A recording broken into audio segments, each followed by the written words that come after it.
I'm one of your hosts here today, Michelle. We have for you the Michigan hearing, and it's just getting started, so away we go.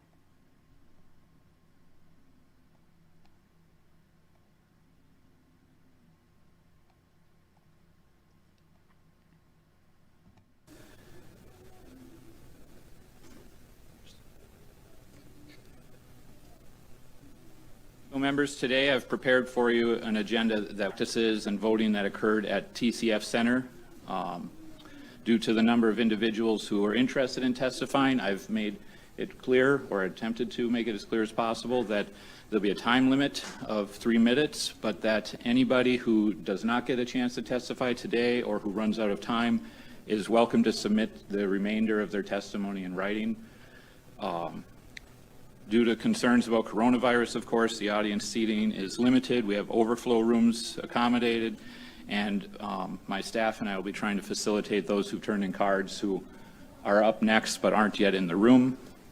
I certainly encourage people to submit the testimony in writing if they run out of time, but in order to get as many people through as possible, we have to use the time limit. And just to help maybe expedite a little bit of additional time, I've also made one additional invite today, and that was to former Senator Patrick Kolbeck, who I had intended to invite for next week's hearing, but had some scheduling issues, and it was more practical for him to come today, and he graciously agreed to do that. And so Patrick will be receiving a bit more significant amount of time due to that. And so next week, the intention is to also have some invited folks to testify, people who've turned in affidavits and other things who have extensive experience and knowledge to share with us in some groups. So we have a rather busy agenda as we continue to look into the situations that surrounded the most recent election. So with that, Senator Kolbeck, welcome to the Senate Oversight Committee. I know you had a long flight to get in, so thank you for getting here. No, thank you very much, Senator McBroom, and thank you, fellow members of the committee and all other interested parties here. This is obviously some interesting times in which we live. I appreciate the opportunity to address this body. I know there's a lot of discussion around what happened in the 2020 election. Hope to provide a lot of information around that today. And keep in mind, what I'm going to be talking about today is just the tip of the iceberg due to time constraints. But a lot of people are here to provide testimony. And even right now, I see signs that say, "Show us the evidence." Please understand there is plenty of evidence. The toughest part on this whole thing is sorting it out and triaging it and identify what is most pertinent to the discussions of the day. And today I'm going to focus in on one particular body of evidence. The rest of the folks can chime in on the rest of them. And as you pointed out, I was present at the Detroit AV Counting Board. I was there as a poll challenger, certified through the Election Integrity Fund, which is an organization I helped start quite a while ago in anticipation for concerns around this upcoming election. And in addition to that, which is pertinent to my testimony today, I'm also a certified Microsoft Small Business Specialist. I work in cabling design for the International Space Station. I worked on with the Department of Defense as a contractor on advanced simulation systems for the military, wargaming systems, so pretty comfortable in the software area. There's been a huge narrative around this whole election that says, number one, it started off saying that there is no voter fraud. Then the narrative changed in the media to there is no widespread voter fraud. Then it changed into there is no widespread voter fraud that could impact the results of the election. Well, what I hope to provide you today is just a snippet of information that indicates no, it was rampant. It doesn't have to be rampant to be significant. If we have voter fraud in just one out of our 83 counties, if that county is Wayne County, you got an issue because over 800,000 votes were cast in that county. And that's much more than the margin of difference we're talking about in the election for the president. So key questions. Now, obviously, I've been in the position where you guys are at right now. So my first thing is I'm trying to figure out what question I should be asking when I'm hearing all this testimony. So if I were in your shoes, I'd be asking, first and foremost, what's the chain of custody for the election artifacts that we're talking about? Has it been broken? Number two, is there evidence of election fraud? Number 3, was there evidence that election statutes were violated? And you can have election fraud, not violate a statute if we don't have that hole covered in statute right now. Was there evidence of any third party or external manipulation of our election data? And how do you respond? And this is very important, and we'll talk about this at the end. How do you respond if the answer to any of these questions is yes? All right, so key concept, chain of custody. And I simplify this to just 4 key links in that chain of custody. Qualified voter files, number 1. Number 2 is the poll books. Number 3 is the ballots themselves. And number 4, which is where I'm going to focus my testimony today, is on the vote tally itself. How do you communicate the tabulated results upstream to all points, up to the county, up to the media, et cetera? How does that information get packaged and shipped out? And we're going to talk about what we've saw as far as concerns here. A lot of people are testifying here today are going to talk about a lot of things that happen specific to the poll books and specific to the ballots. The QVF is not something that happened on the ground here, but that's something that should be of concern as well. But let's focus in on the vote tabulation. So there's all kinds of anomalies that were identified that after the fact in the election when we actually looked at the vote tally results. And I'm not going to go into any of the details on any of this stuff in the interest of time. But as a person who was on the ground at the Detroit AV Counting Board, it's tough for me to go off and see a big picture item. If I can't actually trace the vote tallies coming out of the tabulator, I can't see where there are specific anomalies that are happening. This is something that happens after the fact. I will attest to some things that corroborate nefarious purposes towards the end, or what we did when you look at this data in context of what we did observe. First thing I want to point out is one of the things that when you're looking at data that was transmitted during the election, there was something very interesting that happened. And they were transmitting, we have evidence that from the Dominion voting system, there is a transmittal of fractional vote data.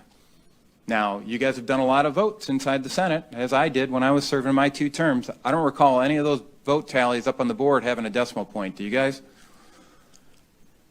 So that indicates right off the top that something's rotten in Denmark. So I'm going to start acknowledge that there are some issues with votes. If it wasn't for an alert, regular old citizen by the name of Bill Bailey identifying that this doesn't make sense that Antrim County went for Joe Biden and led to a recount, we never would have understood or found that vote flip of 6,000 votes. And what are some possible technical explanations for that? Well, we know what the official explanations were. They said that it was initially a software glitch, and then it was changed to a clerical error. But the technical explanations for what might have happened is that when you scan a ballot, it's going to be coded in accordance with it's going to have a QR code that tells you what the ballot type is on it or what the ballot style is. And if you flip that ballot style so that maybe you juxtapose the position of maybe a presidential candidate from one to the other, all of a sudden what would normally have been registered as a vote maybe for Trump turns into a vote for Biden. Another way that could happen, and how you can, this is the only way that I know of that can explain a fractional vote, is if you implemented a ranked choice voting algorithm. That's the only technical part of the Dominion suite that I am aware of that could lead to a fractional value. You could have data manipulation via remote access, and then you can also address the need for, there's an opportunity that if you do not do a robust public accuracy test where you've investigated all the different permutations of votes that could occur, people that know that there's loopholes in those public accuracy tests can take advantage of them in the algorithm and flip votes in context of that. In particular, be concerned about the idea that they could flip, if you don't test for this explicitly in your public accuracy test, they can flip from one candidate to a write-in candidate, and we have an affidavit attesting to that in the, among our many examples of evidence. So, where's this election data saved? Well, on these compact flashcards. There's a primary and secondary flashcard for each one of the tabulators, and that's where that data is collected. There's also a security key that enables you to update the information on these compact flashcards. Then we're going to go into the big switch. And so we talk about the margin here in Michigan to be about 154,188 if we're just focused in on the presidential race. And in that context, what we've identified through sworn affidavit is that There were votes that were being dumped in counties of Kent, Macomb, Oakland, and Wayne counties that just defy logic because they were dumped at a time within about a 2.5-hour time period that there's no possible way that you could have tabulated that many votes with the scanners that were on site for those particular locations in that. So specifically, let's zero in on the Detroit AV Counting Board. And I'm not going to go into any of the details associated with this, except I want to highlight one thing that came out of the Wayne County Board of Canvassers, and that is specifically in the results of this AV Counting Board, the official results that were posted by Wayne County. And now we're buffering. That's RSBN buffering, actually. That's not us. That paperwork's not in order. So what did I specifically focus in on? Like I said, I'm zeroing in on vote tallies. There's going to be a lot of evidence on the other elements, but I wanted to focus in on the big picture when I got in there. And due to my background and kind of a network techie geek, you guys all know me well enough to know that I'm very geeky in that context, right? I like to focus in on what was going on with the network configuration because I wanted to understand how those vote tallies were being communicated. So my first question was up to Chris Thomas, who is serving as a consultant for the city of Detroit. And Chris, as you know, is the state elections director here in Michigan for decades, very knowledgeable gentleman on voting processes. I had what I thought was a pretty simple question. I go, Chris, I want to know how you maintain chain of custody between these tabulators and all points north up to the county, and where are these reported, where are these results being reported? And he stated that he didn't know. All right. So I kept asking him. Finally, the end game was, I don't know, and I'm not going to tell you. That was the final answer I got. And I thought that was kind of disconcerting because my role there was as a poll challenger to make sure we protected the integrity of the election. And I was specifically, I can see physically, I can see a ballot, I can see if an envelope signature doesn't match a poll book signature. That stuff I can see. If you're communicating via the internet, via the Ethernet cables that were in there, via computer, it's very difficult to get in there and follow those electrons up the chain here to see what's going on here. So I wanted to know exactly how that's done. In most precincts in my former Senate district, what would happen is the way you communicate the results is that you wait until the end of the night, you do a final tabulation of the books, and you put all the final results. So you get a dump onto a flash drive, you put that flash drive into a sealed envelope, and you send that up the chain either to the city or to the county, actually to both. There's probably about 5 copies of the flash drive made. And you send it, it's in a secure package, and you can maintain that chain of custody. What I saw in Detroit was something more concerning. Every one of those tabulator machines was connected via Ethernet cable. That Ethernet cable connected to a router. That router connected to all the other computers in that network, including up to what's called the local data center, which was managing all the returns for 503 precincts here in the city of Detroit. What was further concerning was that I saw a Ethernet cable coming from the wall connected into one of these routers that was connected to the local data center, which was connected to all the tabulators and adjudicators, and that seemed to indicate an outside internet connection. When I flip on my phone and I look for connected networks, I also understand that there's a wireless network called AV_connect that was accessible. I wonder what AV stands for. I mean, it doesn't take a rocket scientist to figure out that that's probably something to do with absentee votes. So, bottom line, I was a little concerned with the physical configuration. So the stuff I could observe, here's the network topology that I put together the night that I got back after serving on the at the AV Counting Board, and what it showed to me explicitly was a connection to the internet. Furthermore, I asked all the election officials that were there, Daniel Baxter, I asked former state representative David Nathan, I said, are these connected to the internet? And they all denied internet connectivity. Yet when I went around to all the monitors on it, and you guys probably have Windows laptops with you right now, you go down to the bottom right-hand corner and look at that little, there's a little icon there talking about your network connectivity. When you roll your mouse over there, it'll pop up in Word saying connected to internet. All right, so why is that a big deal? Let's go through. First, I want to demonstrate these guys were indeed connected to a local area network, and that local area network includes a connection to the local data center. Chris Thomas has already through other statements, validated that that local data center was connected to the internet. And for anybody who's not familiar with IT, if one computer on a network is connected to the internet, all the computers are connected to the internet. Now, the folks at Dominion will say that there's an air gap because they have a firewall in between there, and they use encryption for all the communications. I'm telling you, there's folks from that attend these DEF CON conferences every single year that can hack into a system like that in a matter of seconds. So, no, there's no such thing as an air gap. And you think something like elections determine who the leader of the free world is going to be for the next 4 years might tempt somebody to go off and play games with that?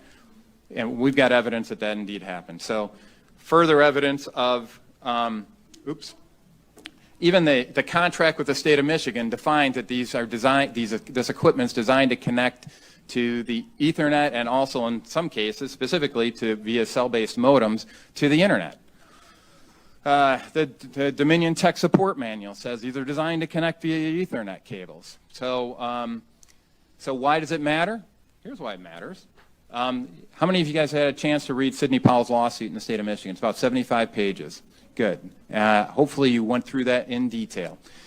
Because in there, it highlights some things that should be a concern to every single senator, every single representative, no matter what party you're a member of. And I'm telling you, all the data that I've collected here, I want to make sure it's clear that everybody understands. I've been working with Bernie Sanders supporters. I've been working with registered Democrats. I've been working with libertarians, independents, and Republicans of all stripes. The stuff that we're talking about here should not be just a concern for Republicans. This should be a concern for everybody who calls themselves an American. So in this context, I want to highlight the detailed evidence on this. Go read the affidavits that are put into that Sidney Powell lawsuit. I'm not going to go through in detail here. Bottom line is, if it's connected to the internet, you open the door to nefarious actors outside of this country. And that should be a concern to everybody. Furthermore, we discovered that the National Institute of Standards and Technology left a proverbial key under the mat, essentially provided a map for anybody. By the way, first, before I get into that, we found admin passwords for the Dominion voting system, and the testimony attests to that, available up on the dark web. People could get access to it. That's important because with this key under the mat left by a gentleman out at the NIST, it provided all the specs or the specific files to look for in these election systems and what their sizes were so that you could mask any abnormal traffic that would happen when you're hacking a system. So is there any corroboration to what could happen with somebody accessing this via the internet and what we observed out at the polls? Yes. We've got affidavits talking about computer or network anomalies that happened at these, including one error message that says, warning, this computer is being hacked.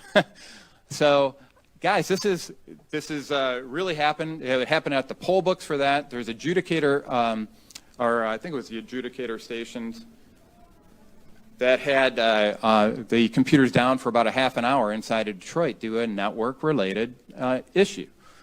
Furthermore,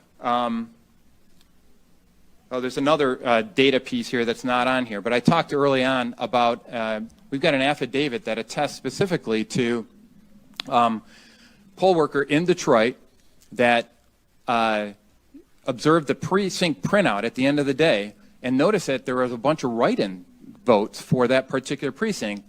And the thing that was odd about that is that they did not see one ballot with a write-in vote on it the whole time they were doing that. And they got an affidavit to that effect. So what does this all add up to? I'm just going to say this is a referendum.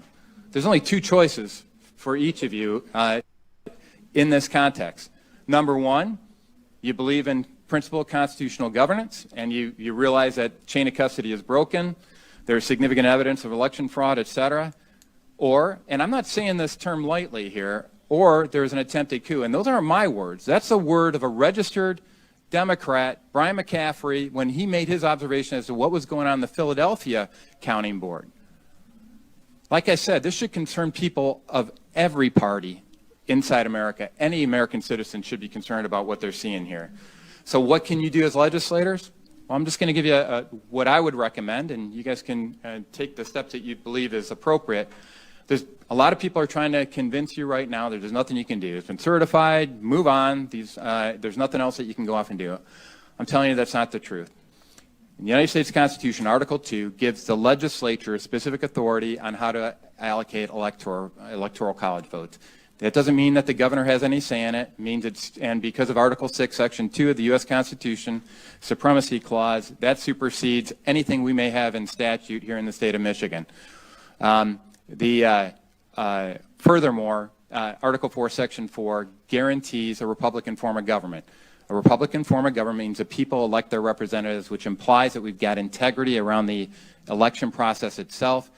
I believe this is just a small sample that one chain of this overall chain of custody around this election was broken, and I just submitted to you for consideration. There are options before you, and I'd just like to yield the rest of my time here, if I could, for any questions that you may have. Thank you, Senator Colbeck. Questions from Vice Chair Lucido. Thank you, Mr. Chairman. Thank you, Senator Colbeck. I appreciate you coming and offering your testimony. I had listened to you about the chain of custody. We use that in criminal law. When you break the chain of custody, you find that there's a flaw, and as such, it makes for a difficult conviction. In fact, you throw the case out. Yeah. So I appreciate your analysis, but I like to get to what's called substantive issues. You indicate that the vote tally affected the election. What offer of proof do you have? That's what they use in a courtroom. And I know this isn't a courtroom. Yep. This is a legislative process that you were a part of. Yeah. So, and I did talk to you on the phone, did I not, this weekend? Yep. And I want to make sure when you came with your testimony that you'd have offers of proof, because as legislators, we like to take that information, digest it, and bring it back to our districts, indicating what we've heard by the testimony, because this isn't out there, and I wish it was. I wish it was on TV right now, so that the people can hear exactly what these offers of proofs are. So you were down there, you were a poll challenger, you were looking at 800,000 votes that passed into Wayne County. Your vote tabulator, you said, or the vote tally, affected this election. Well, I'll tell you, there's two pieces of evidence in that I talked about here today. Number one, I don't think anybody denies that there was a vote flipping that occurred in Antrim County. They're just curious as to what the cause was. So there's Not to stop you, but we had the clerk testify. Yeah. Were you a party to that testimony? No, I was not. So when the clerk testified, she gave her analysis as the clerk. Whether she's right, wrong, or indifferent, we can only take value of what the testimony was. Right, same with us. And she at first indicated that it must be a computer program software glitch. Later on, she found that she must have opened up, and I think it was Senator Tice, but I'm not going to speak for her just yet today.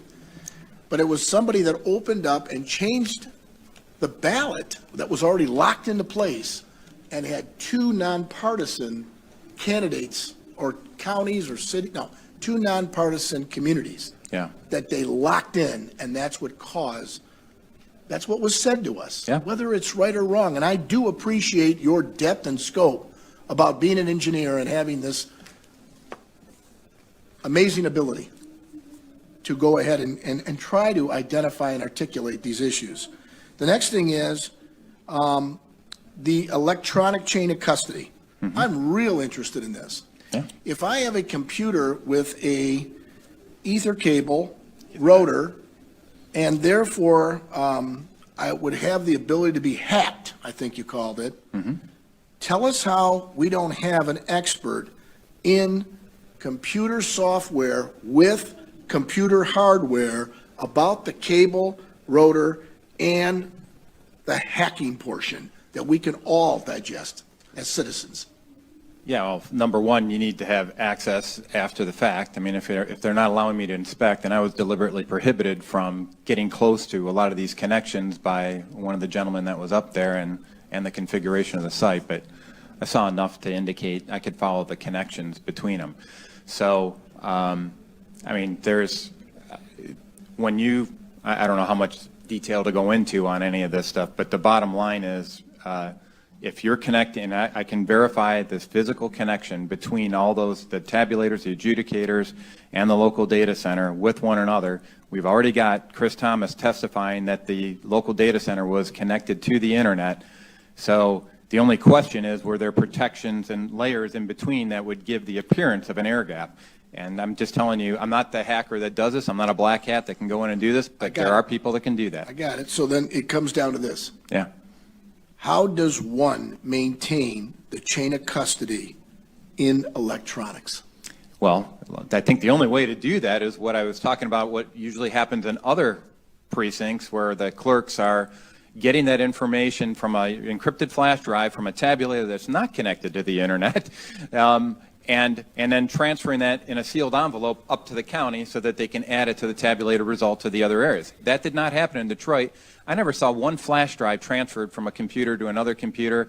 There was a wall up on the wall all around the center. There's a red area that was supposed to be where they put out the final precinct tallies, just like you would see in most other precincts, if you will. That never happened.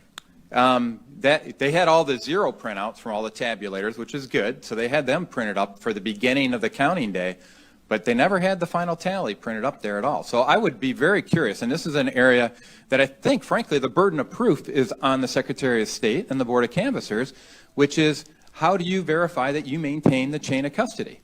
Because I'd be very interested in their answer on that. The data transmission, and Mr. Chairman, going to Senator Colbeck's point, we are all elected. We all put a vote up on the board, and I've never seen a fraction, so thank you for sharing that, because we don't have fraction votes. We have one vote for our district. Yeah, I was joking that sometimes you don't feel like your vote means as much as some other people's votes, but it's kind of, The data transmission, though, of the fractional vote, has anybody ever questioned the software company and asked them, is that a possibility? To the best of my knowledge, no, but it's undeniable that that's something that they use it for. I guess if I was to ask, I think they're using the software in 29 states. Is that correct? It depends on where you look. I've seen anywhere from 28 to 30. Yeah. Okay. So we're right in the ballpark, just maybe a wrong base. But at the end of the day, Yeah. has anybody asked the software company, including maybe the Attorney General of this state, could you explain how this fraction tallied? How it was possible that a fraction could even be thought about?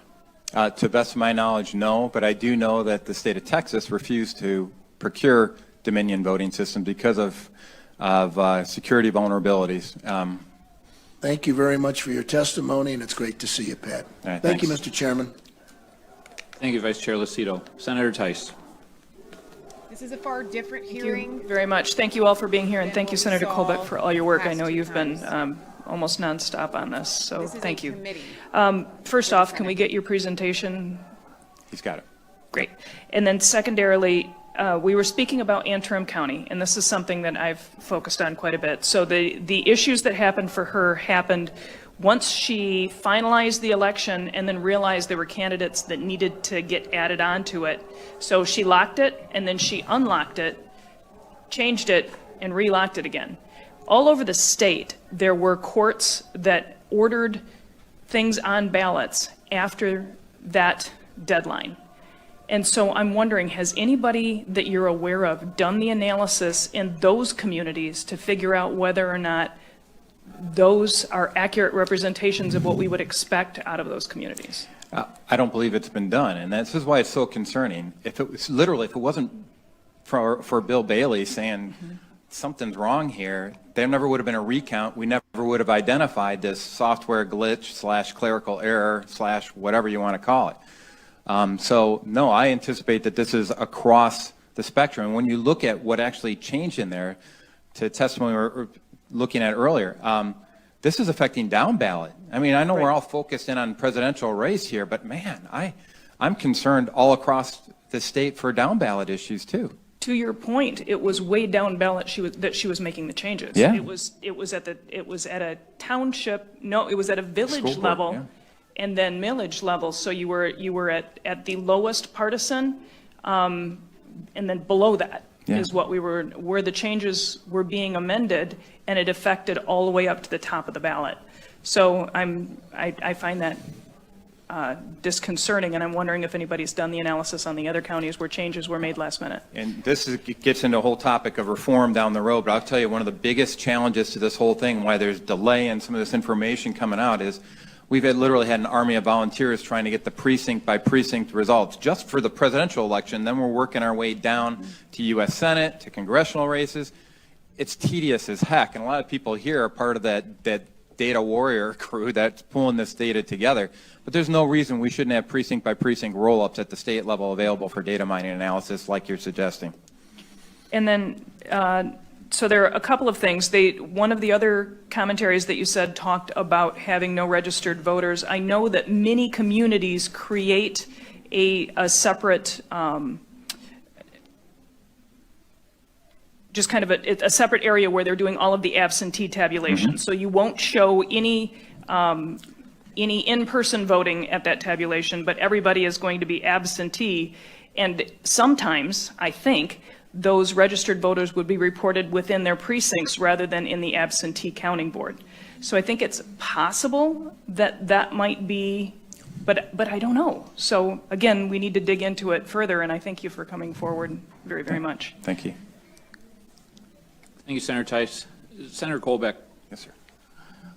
when it came to the Antrim County issue, did you observe the testimony of the clerk before the committees?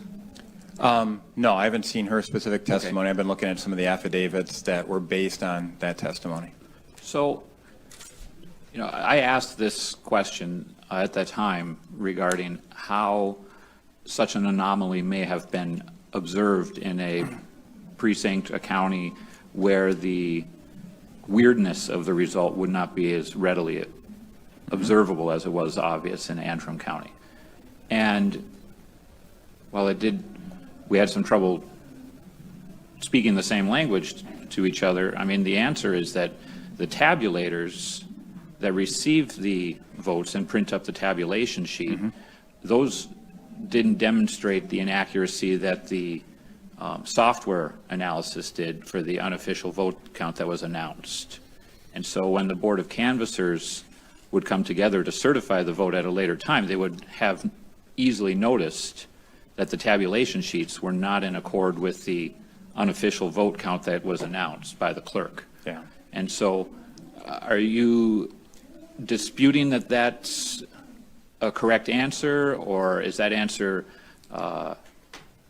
satisfactory to you as to how we can, I'm not saying that recounts or audits shouldn't occur, but I'm just saying that answer would seem to me to suffice to show that some anomaly between what the software announces the vote is versus what the tabulators, any discrepancy there would be noticed by the boards of canvassers. Not necessarily. Okay. And so when I was in my engineering days, we do something called a failure modes and effects analysis. So I try to identify all the possible things that could go wrong. And in this, we think it's actually a design feature of Dominion to keep that tally in sync with the printout. So there's another step that happens in between. That's kind of an all-important step. First you scan it, then you allocate the vote, then it's printed. So in the translation between the scan and the vote tally itself, which is what gets printed on the card, which is supposed to correlate to the printout, as long as you make your transition or switch before that, I understand then, that, I'm sorry, I didn't mean to interrupt you. I understand that vulnerability theoretically. Yeah. But in the case of Antrim County, the tabulator sheets were accurate upon rerunning the numbers. It was simply the software. So the idea that the software was changing both the tabulator and the computer announced votes didn't occur there. The tabulators turned out to be right on the money. It was just the other issue. Yeah. And so I'm not saying that what you're presenting isn't theoretically possible, but Yeah. at least in Antrim County, that theory is not evidenced by what occurred. Yeah, and I'm just, when I did in my testimony, I wanted to highlight all the different possibilities from a technical perspective on how that could be done. There are forensic experts that can testify to that specifically. And this gets to a fundamental issue that we've had since day one on it, is getting access to this information to go off and do that detailed forensic analysis. And I don't think it's limited to Antrim County. How do we move, though, from what's possible Yeah, to what's actually happened? by getting access to that actual data. And so those compact flashcards in particular are very important to get And access the to. chain of custody Yep. issues, I recognize Exactly. that. So one other question, and then I have other members who are waiting.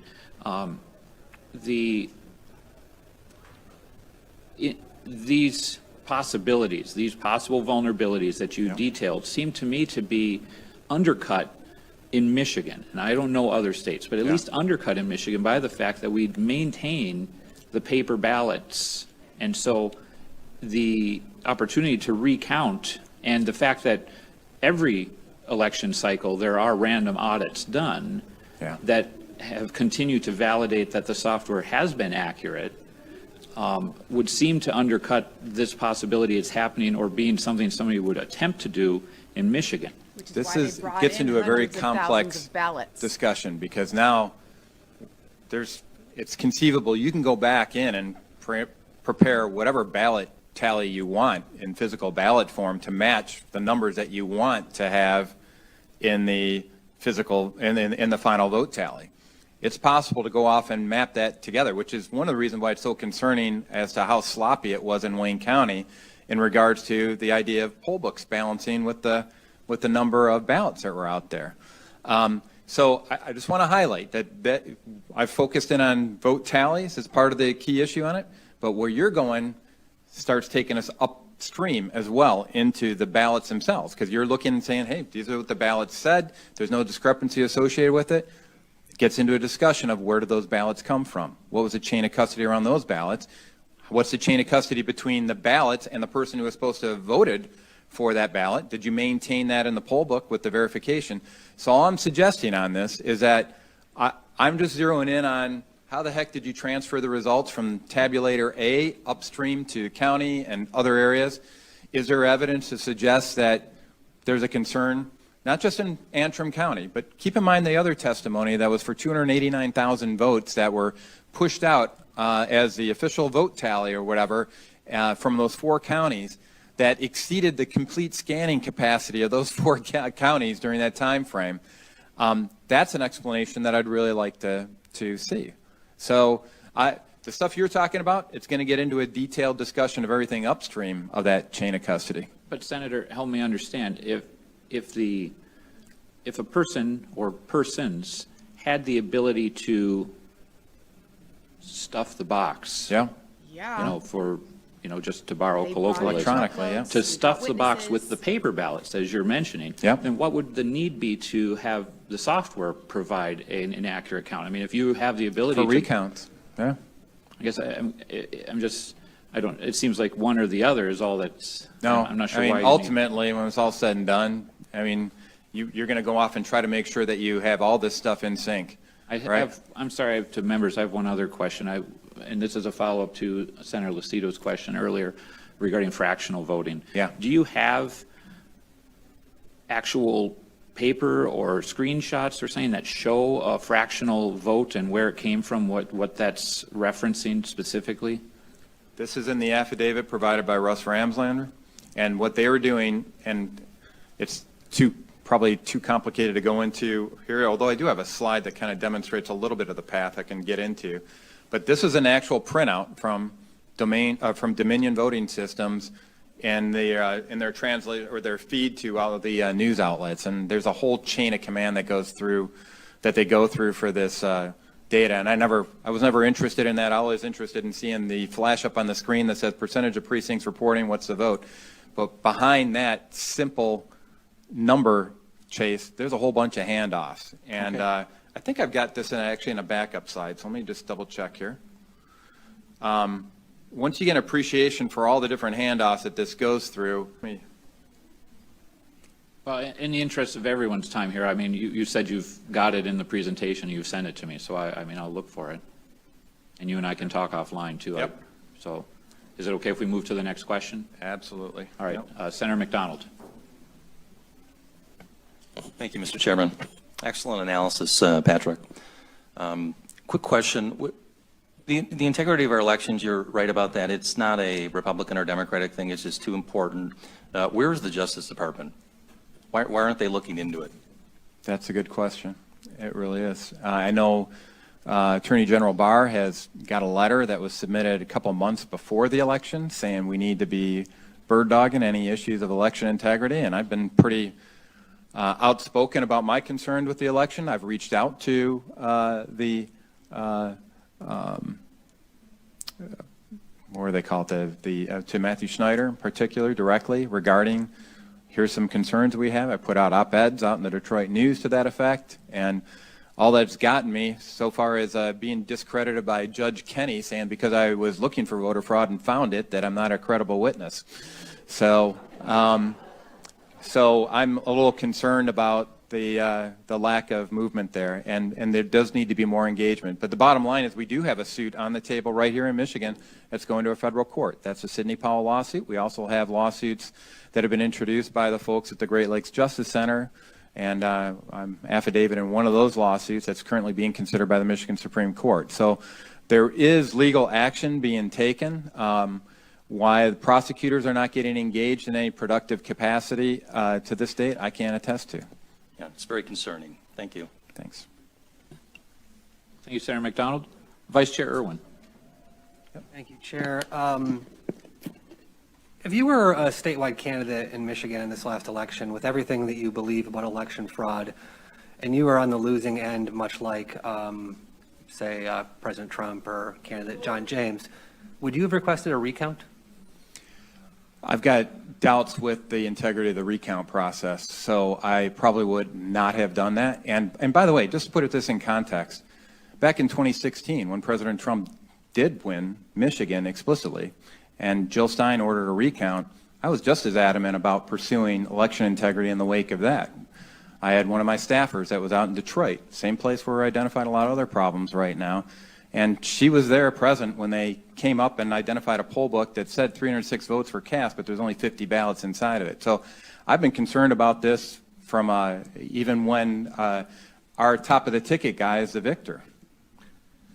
So you would not seek a recount, even though you believe there is fraud. You would seek remedy through the courts to just throw out votes and tally what was left? Is that your approach? What I believe should be done, which was not done by the State Board of Canvassers and Wayne County Board of Canvassers, is a detailed forensic audit, because that's what a canvass talking is. about It's an internal throwing out audit, votes. essentially, is what it comes down to. And I wanted them to perform, forensic audit and I would still would like a reveal all of this performance stuff. of a detailed forensic audit. And as we identified, I mean, we talk about Antrim County. This isn't just a Wayne County issue. They'll We don't look know at how the many other counties type of paper, this may the have pen, impacted the ink. that flew under the radar. It didn't have a Bill Bailey highlighting what was going on. So I believe you need a full forensic audit. Yeah. The key question is they haven't demonstrated chain of custody on any of the key election data. So, yeah, I'm concerned. You can't just go off and fix it with a recount of the ballot. That's downstream. If you've already got this whole chain of custody broken at the qualified voter file level and at the poll book level, what good's a recount going to do? Well, I think that it's pretty telling that the Trump campaign did not request a recount in Michigan. It seems pretty clear to me that they know that a recount would mess up their current strategy, which is just to throw up a bunch of smoke and mirrors. And it's particularly telling also that you here, sir, in committee, you have continued to repeat information about Antrim County, and then when you were corrected with the testimony that this committee heard, you just go back and repeat the same old misconstrued statements about what happened in Antrim County. So forgive me if it's difficult after reading these lawsuits and listening to your testimony to understand even what you're talking about. We need some evidence, we need some proof. All we've got here are conjecture and You won't let us musings by former look Senator at Colbeck. the evidence. All right. Well, I'll tell you, upstream, we talk about the recount issue in particular. You want to talk about some of the upstream concerns that have never been refuted. We got 8.1 million registered voters here in the state of Michigan. The only problem with that is demographic analysis shows that more than 300,000 and as high as 600,000 of those folks should not be on the voter rolls. So you want to go off and do a recount, you've already got a broken link right up at the top that says there's over 300,000 people that should not even be eligible to vote in the state of Michigan.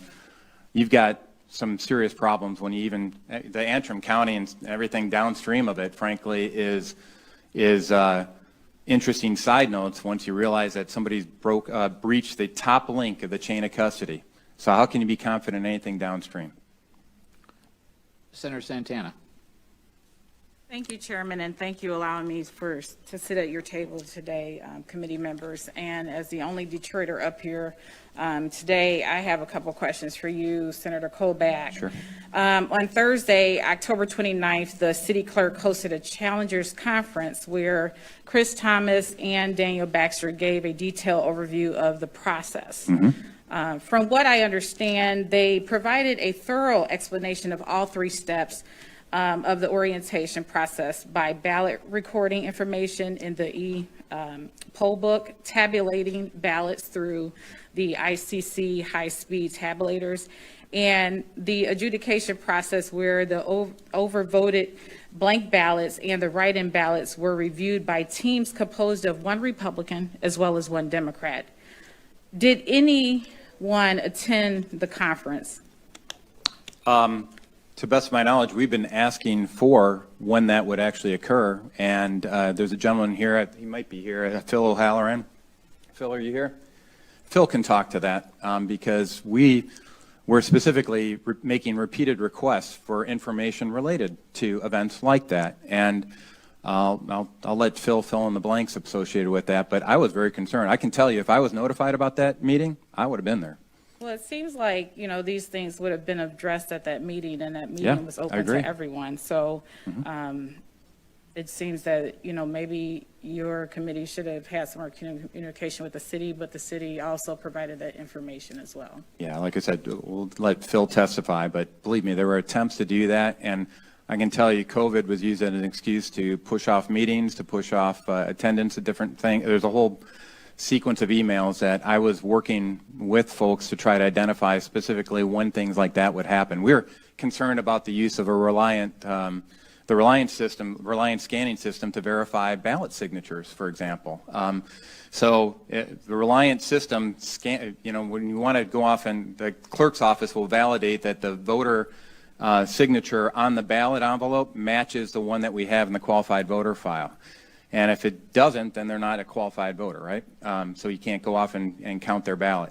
We wanted to know what was going on with that Reliant system. How was it being calibrated? Because if you calibrate that at a very permissive level, if you will, you're not going to filter out any bad signatures. And we also know that Reliant voting system is based on 8-point signature technology that was over 2 decades old. So it's not the latest and greatest you'll see with banking systems that are used today. So believe me, we're trying to get access to that type of information for quite a while before the election.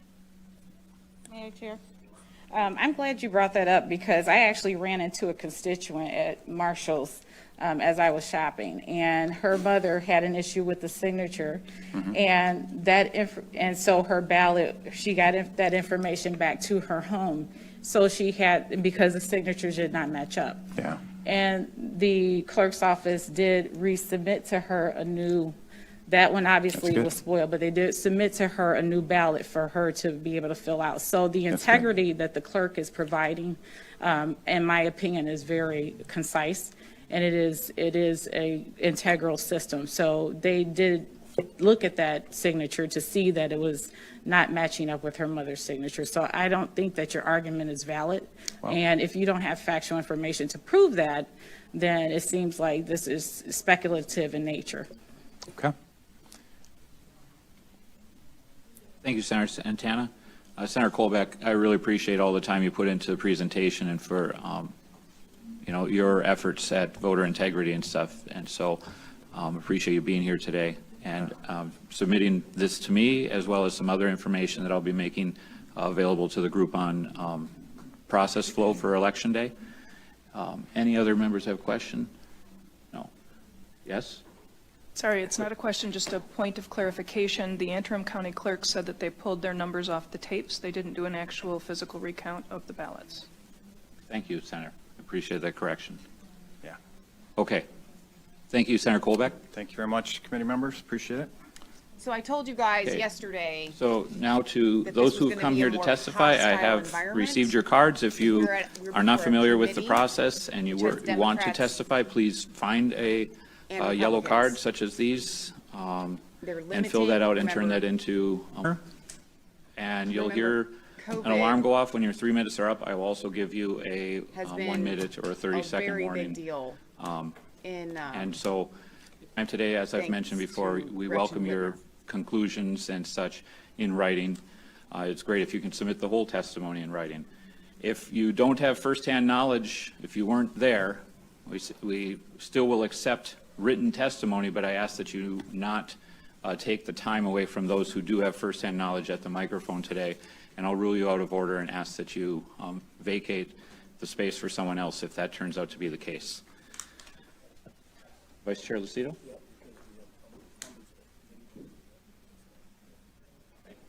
Right, and I, as the chair, have the time to stay here, but other members of the committee will be in and out at times for whether it's personal reasons or other committee obligations they have as well. So this is with why I that, said that I felt first like up, the I other have ones Phil were by design, by O'Halloran. God. And then on deck, we have Patty McMurray, and after that, R. Weber. So if you just heard your name called, please go ahead and prepare to come up after Mr. O'Halloran. Sir, your 3 minutes begins. Thank you for coming. Thank you very much, Senator McBroom. My name is Phil O'Halloran, and I'm a registered voter in Michigan, where I've lived since 1986. My comments are based on sworn affidavits of myself and others in a group I organized, and I'm speaking under oath. I've been a GOP challenger on many occasions dating back to the mid-1990s.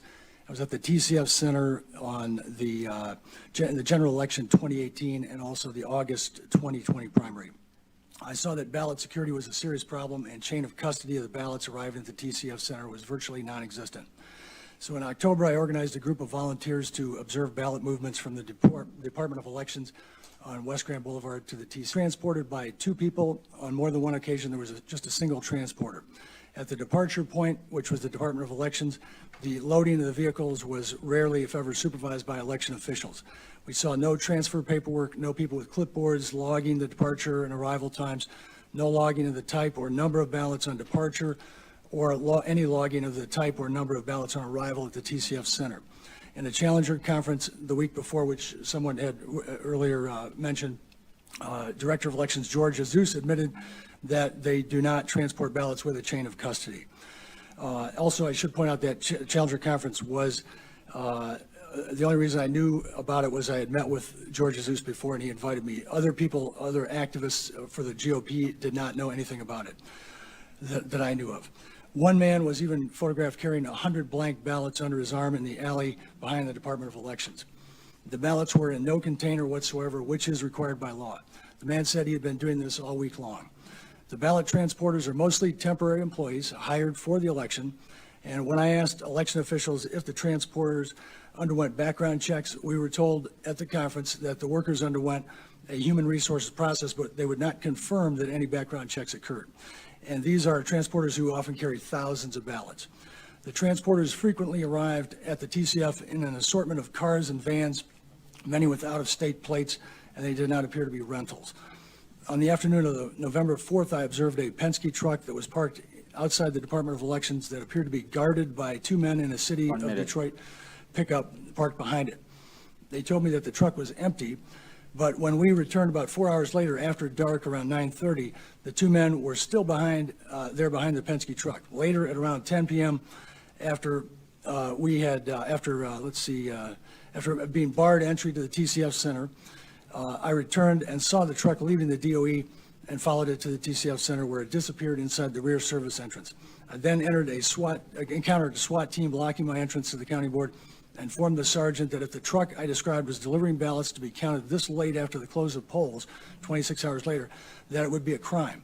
He said he would not search the truck that night, but would report the incident to DPD. I do not know the result of that investigation or if one took place. I conclude that the lack of a chain of custody and the transport of thousands of absent voter ballots over several days is a serious threat to election integrity, and it makes it impossible to guarantee the results of the election. Thank you very much, sir. Any questions? No, thank you. Oh, yes, Vice Chair Lucido? Yeah. The only question I have is, can we get the full copy of your testimony? in written form? Thank you. And Mr. Chairman, Yes, Vice Chair Lucido. did we get, Mr. O'Halloran, the name, address, and phone number of that transporter who you indicated he's been they're doing this all week long. Do you have that name, address, and phone number so we can contact them? It was more than one, it was many, many people. The We one have that all you, that information, the yes. one that's in your testimony, you said the one that you stopped is, the name of the individual is what I'm looking for. Is it incorporated in your testimony that you've written out for us? Not right here. We have that available, though. Yes. Okay. So I can't contact them, is that what you're saying? You can't, well, you're talking about the person who was carrying the ballots or the person who saw them? The carrying man ballots? that you said all week long, he's been carrying ballots like that. Yeah, the name at the time was given to the lawyer that we contacted. As soon as this occurred, we contacted a lawyer. What lawyer was that? I'm sorry, Mr. Chairman, for digging deep, Please. but these are individuals that are testifying under affidavit that I need to know the name of the lawyer. Yeah, I believe that it was Michael, or it was Mr. Sean Flynn. John Flynn? But, yeah, I believe we gave the name of the gentleman who saw the man in the street did have a name. I don't know if they wrote it down. They did mention the name, so I don't remember the name offhand. Mr. Chairman, so that when the, what's called the compounded testimony goes on, I need to know, is there individuals that are signed up, that are transporters, that have to give their name, address, phone number, city, so that we know who these individuals are that are handling the ballots? That be fair?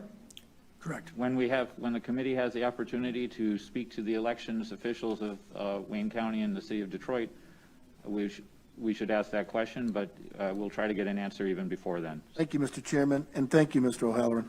Thank you, Senator. See, that guy seems Okay, to next, be Patty hostile, but I McMurray. don't think he is. On I deck think he is just R. wants Weber, facts to be able and to followed prove by what he that knows is happened. Jeff Stearns. Patty here? Welcome to the Senate Oversight Committee, Patty. The problem is that with You have 3 rushing minutes. people, they're not going to Okay. get to I all the wanted details to start, and facts. I want to start by showing you, this is a book, I actually printed these affidavits last night. These are affidavits from Republican poll watchers or poll challengers that witnessed incredible events at the TCF Center. Mostly they're all from the TCF Center. So I want to thank you for having me. I've been a poll challenger for 9 years. So I wasn't new to poll challenging when I worked at the TCF Center. I originally applied to be a worker as an election inspector for the Wayne County elections. And the night before I was supposed to work there, I was told, I received an email saying basically that I was an alternate, that I would end up in an overflow room. So I opted to be a poll challenger. When I got there, I began working on the duplicate ballot process, where one poll worker would hold the ballot that they needed to duplicate, and the other would have a blank ballot, and they would duplicate it. And then there was a witness that would stand behind them. And I knew the procedure at every table because, like I said, I had been trained to be an election worker, so I knew what was going on. We were never told that the person that was inspecting the ballot, their job was to stand in front of the Republican poll challenger, but consistently, that's what we saw. Whenever we would try to watch the process, the person that was inspecting the ballot would stand in front of us, and if we tried to move to the side, one of the agitators that were at the TCF Center, and there were lots of agitators that were there working on behalf, in my opinion, of the Democrat Party. They would challenge us and tell us to stand back, that we were too close, that we were going to kill people with COVID. So that's what we encountered, and we were not allowed to get up close to the ballots. It just was prohibited, wasn't allowed. At one point, when the military ballots came in, we were told to take a break, that it was a good time to take a break. I'd been there for 6 hours. I worked for a total of 13 hours that day, and the only time I sat down because Republican poll workers had to go upstairs to another room to get lunch or to sit on a chair. Democrats and the agitators all had a corner where food was brought into them. They were served food. They didn't have to leave. When it was time to go to lunch, we had to leave because we didn't have food provided. We had to go to another room. When we got back, the doors were locked. I was able to get back into the room, but I witnessed pizza boxes being placed over the windows so that the poll challengers couldn't see in. And those were being placed over the windows by election workers and by the agitators that were down there. Jocelyn Benson was on the radio with Frank Beckman, where she talked about the poll challengers outside that were locked out, and she told him that the police had to cover the windows. There were no police that were even anywhere near where the windows were being covered because the windows were being broken by the poll challengers. I don't know why she felt it necessary to completely make up a story about what happened. She wasn't there. She didn't see it. That bell, the whole alarm Dumb thing phone, is sorry. gonna make me really mad. I real briefly just wanted to mention about the military ballots. When it was time to count the military I need ballots. you to wrap up.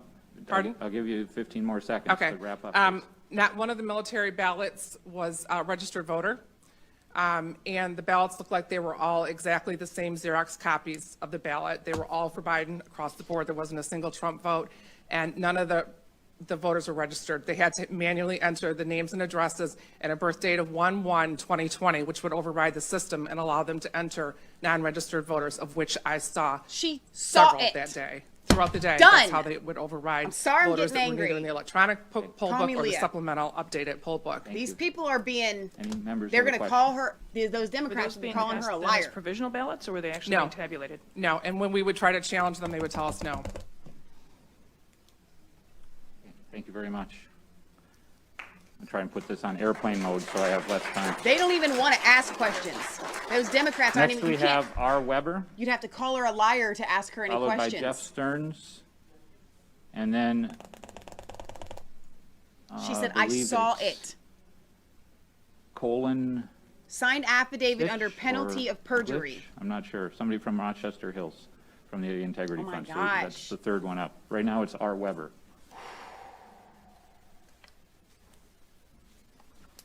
Come on, people. Welcome to the Senate Oversight Committee. You have 3 minutes. That's what we call Hi, evidence. my name is Rhonda Weber, and I'm going to provide some sworn testimony.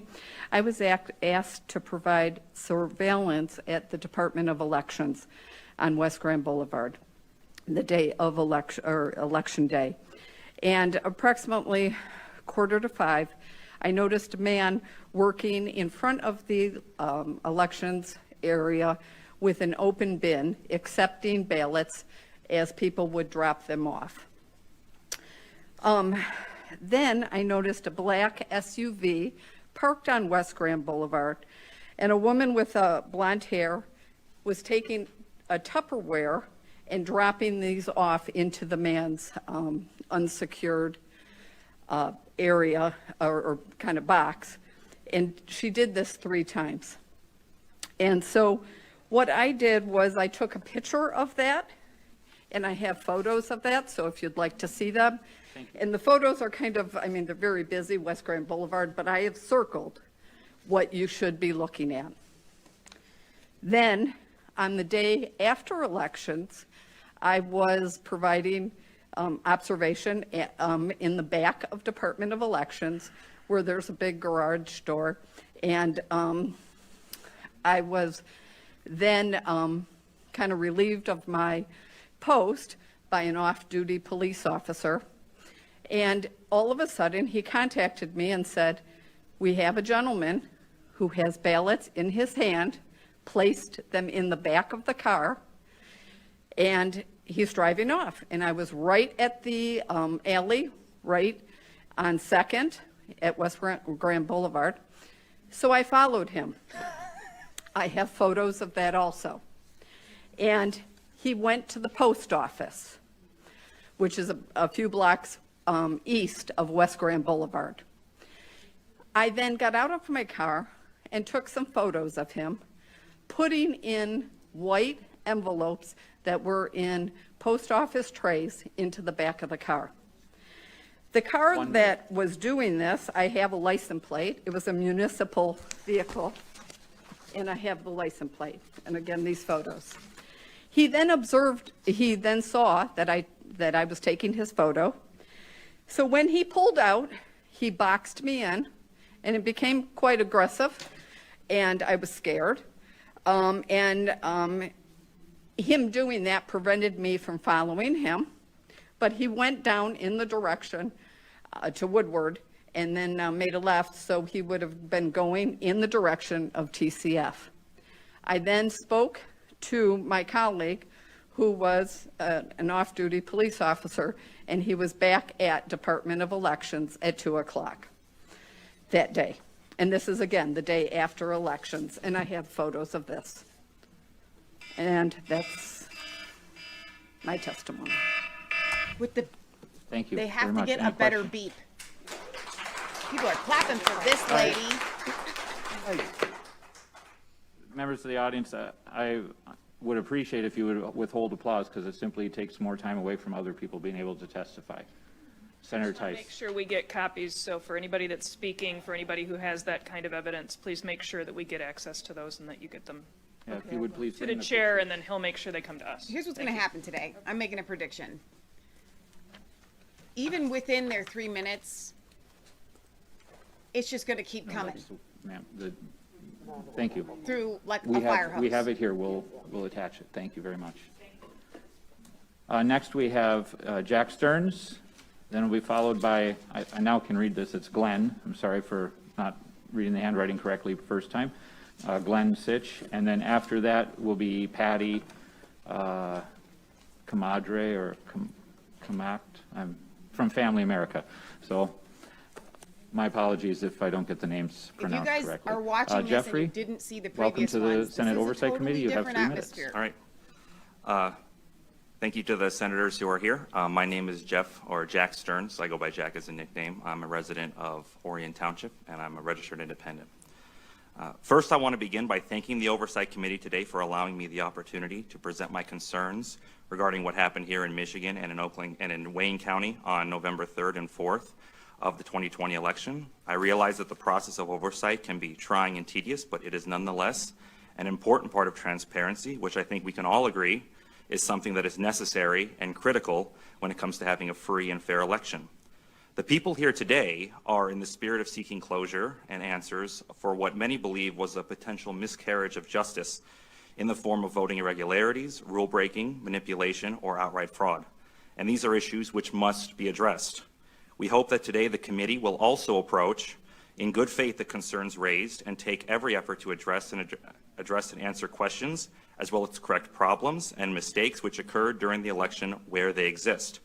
What I'm offering today is my impassioned plea, my emotional cadence, which will hopefully spur the committee to act in the interests of justice and integrity.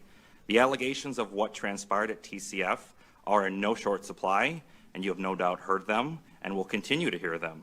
I can say that for my part, what I heard and witnessed myself, admittedly through secondhand sources, was appalling and bears enough credence to warrant a full and complete audit.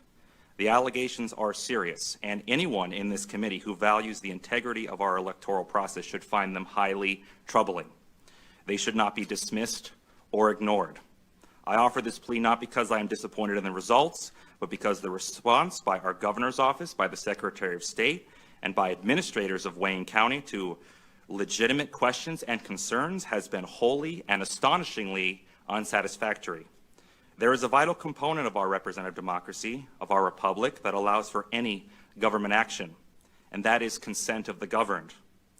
And this is achieved foremost through our duly and properly elected representatives, with whom we as citizens trust to make decisions, laws, restrictions, and punishments for the general populace on the assumption, the belief as it were, that they hold their positions legitimately and through legitimate election. If a portion of the population believes that their representatives from the lowest office to the highest were not elected fairly, properly, or legitimately, then it throws the whole system through which we agree to be governed, in effect, this experiment of a republic, of a liberal democracy, into question.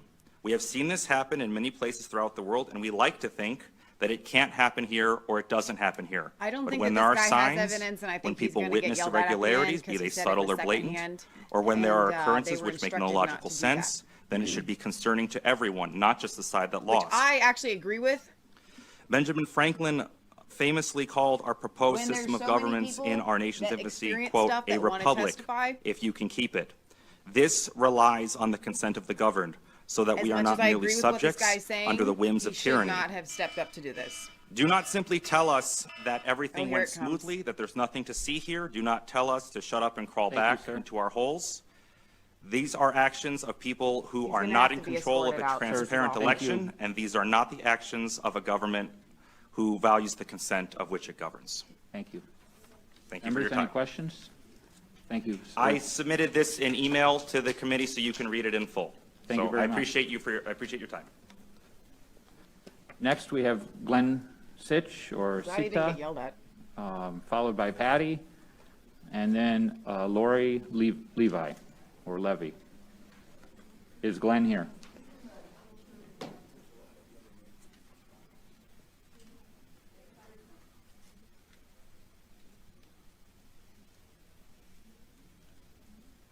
Welcome to the Senate Oversight Committee. Sir, I'm really sorry about my mistakes in pronouncing your name. It's SciTech. Saitek? Yes. Thank you. You have 3 minutes. Thank you. I worked over 40 hours over the course of 3 days down at Wayne County AV Board review. Excuse me, I'm out of breath. I just ran down the hallway I understand. to know I was next. Anyways, some of the things I want to point out is some improprieties and some obvious deficiencies. First of all, on the day of voting, became aware that we didn't have enough GOP people available for doing simple things like duplication of ballots. Excuse me again. The point I want to make is that I approached Daniel Baxter, who was the chairman for this AV Center, and asked him directly, about the number of GOP people that were there waiting for a duplication of a ballot, and none showed up. So at that point, I asked him how many GOP workers there were. He says, "Oh, we have about 10 or 12." He says, "Well, are they on the tabulators?" He says, "Oh, no, we don't need them over there." I says, "They're on the adjudication tables." And 10 to 12 people didn't even man all the stations that were there, which, again, indicated to me that there was not an adequate number of Republicans opposing to validate the proper dual party evaluation of all these adjudicator tables, the regular ballot counting stations. So let me move on to, excuse me. Yeah. The other thing I noticed that at the end of the day on around 6:30, there were 5,000 ballots that needed to be duplicated sitting on a table. If you perceive the workforce, most of the tables had retired. They were on break, and they were none of them were doing anything, and a few of or maybe a quarter of the tables are finishing up precinct countings. When I went upstairs to take a break, right around 7 o'clock, they were dismissing the extra workers that they had for their staff, telling them they were no longer needed. And I came back down, and still none of those ballots had been challenged or were being duplicated. What it indicated to me was a misuse of their workforce. They had 5,000 ballots that needed to be duplicated, but they weren't bothering to process any of them while they had the people available. So, and then I ended up being there, excuse me, on Wednesday to follow up, and I actually was watching a tabulator machine, and it's important to know that I ended up in assault and battery with a worker there. I'm very sorry about why this alarm is so hard to shut off. But Right. that's the conclusion of your 3 Well- minutes. Did you submit your testimony in writing? I did on the assault and battery charge. Which you please, will make sure to take note of that and attach it to your testimony. Thank you. I'll see if I have a copy. Any questions, members? Thank you very much for your time, sir. Thank you. Unfortunately, these people Next, don't we have understand Patty the concept of 3 minutes. It's very Kamakte difficult. from You have Family to America, followed by Lori Levy. you've got to be followed Leah by or I Chris to get up there and just get it out as Schoenack. fast as you possibly can. Just Is the Patty highlights, here? just boom, boom, boom, boom, boom. But they're nervous, and he was running down the hallway, and these. That's fine. You get before I'll this wait. board, and they're very intimidating. You know, like I said, it definitely has a very hostile feel to it. I'm not worried about it, Welcome to the guys. Senate Oversight You just Committee, have to Patty. be aware. Hi, I thank you. apologize again for mispronouncing your name. You have 3 minutes. Oh, excuse me. No, take your time. Well, No, she's I'll not allowed to reset it. take the not time. sure exactly how I was selected to come before the committee because I was not at TCF that morning. Oh, well, if you're not, I'm sorry. Yeah, I'm My not an mistake. actual witness. I just read the I have cards. lots of opinion or things to say, but I wasn't an eyewitness. Okay. So I'd give my time to someone who was there. Thank you very much. Okay, thank you. That brings us then to Lori Levy. It's very strange. She said Levi? I was selected. I Levi? don't understand how this whole process She'll is be working. followed by Chris Shornack, and after that is Kelly Esper. Good afternoon to the committee. My name is Lori Levi from Canton, Michigan. I am a registered voter, and I was at the TCF Center as a poll challenger. As you're going to hear multiple duplicate testimonies here, what I'm going to focus on is the thing that was most disturbing to me. I was under the impression that as a poll challenger, our primary responsibility is to make sure before a vote is cast that that ballot is either in the registered poll book, the computer book, or in the paper poll book, of which anytime as a challenger, I tried to look at the ballot and then try to verify it, I would get 2 or 3 of the poll workers literally screaming at me to get back 6 feet. However, we did not know that that had been overturned the night before, which would have been helpful. But at no time were we able actually to physically see the ballot and then see it in the poll electronic book. The person opening the ballot would probably be sitting where Senator Theis is, and the electronic screen that we were supposed to be watching is basically to where the committee clerk is. Now, I don't know if you guys got binocular vision, but I don't. So I cannot look at a ballot over here, run down to this screen and be able to see it and verify that it is the same. I did address that with them multiple times, and they told me, sorry, I should have planned better. Plan better as to how? Needing binoculars? I mean, we as a poll challenger are supposed to verify the name, address on the ballot to the electronic poll book. And if it is not there, then it is supposed to be in a paper poll book, of which there was a significantly large poll worker. Anytime that I said that is not in the book, when she would scan it, it would not come up on the screen, then she would basically hover over this paper book, sometimes checking something, and other times we could see that they did not check it. And then they proceeded to manually enter these into the electronic poll book, where then they would come up on the screen. Many of these papers were not absentee ballot, the yellow envelope, the standard ballot. Some of them were on printed paper. Some of them were in white envelopes. Some of them had multiple papers attached to them. So then they would manually enter them into the electronic book. And I wrote down as many as I could see as quickly as they were entering them, of which you have before you. Now this, in disclosure, due to my travel schedule, I did not see I was supposed to submit this in writing. So what you have before you is the same testimony that I submitted to Robert Steele. You can submit at a later time. I mean, if you don't have it now, you can write it But up. basically, it is the same thing that I submitted, and I printed you a copy. So yesterday, my husband and I attempted to verify these addresses. Out of the 8 or 9 addresses here, we were only able to verify that there was one voter that actually lived at this address.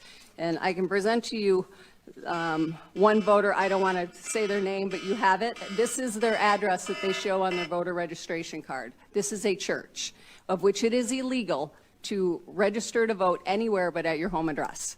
So, Thank you very much. thank you. And I'll provide that to you.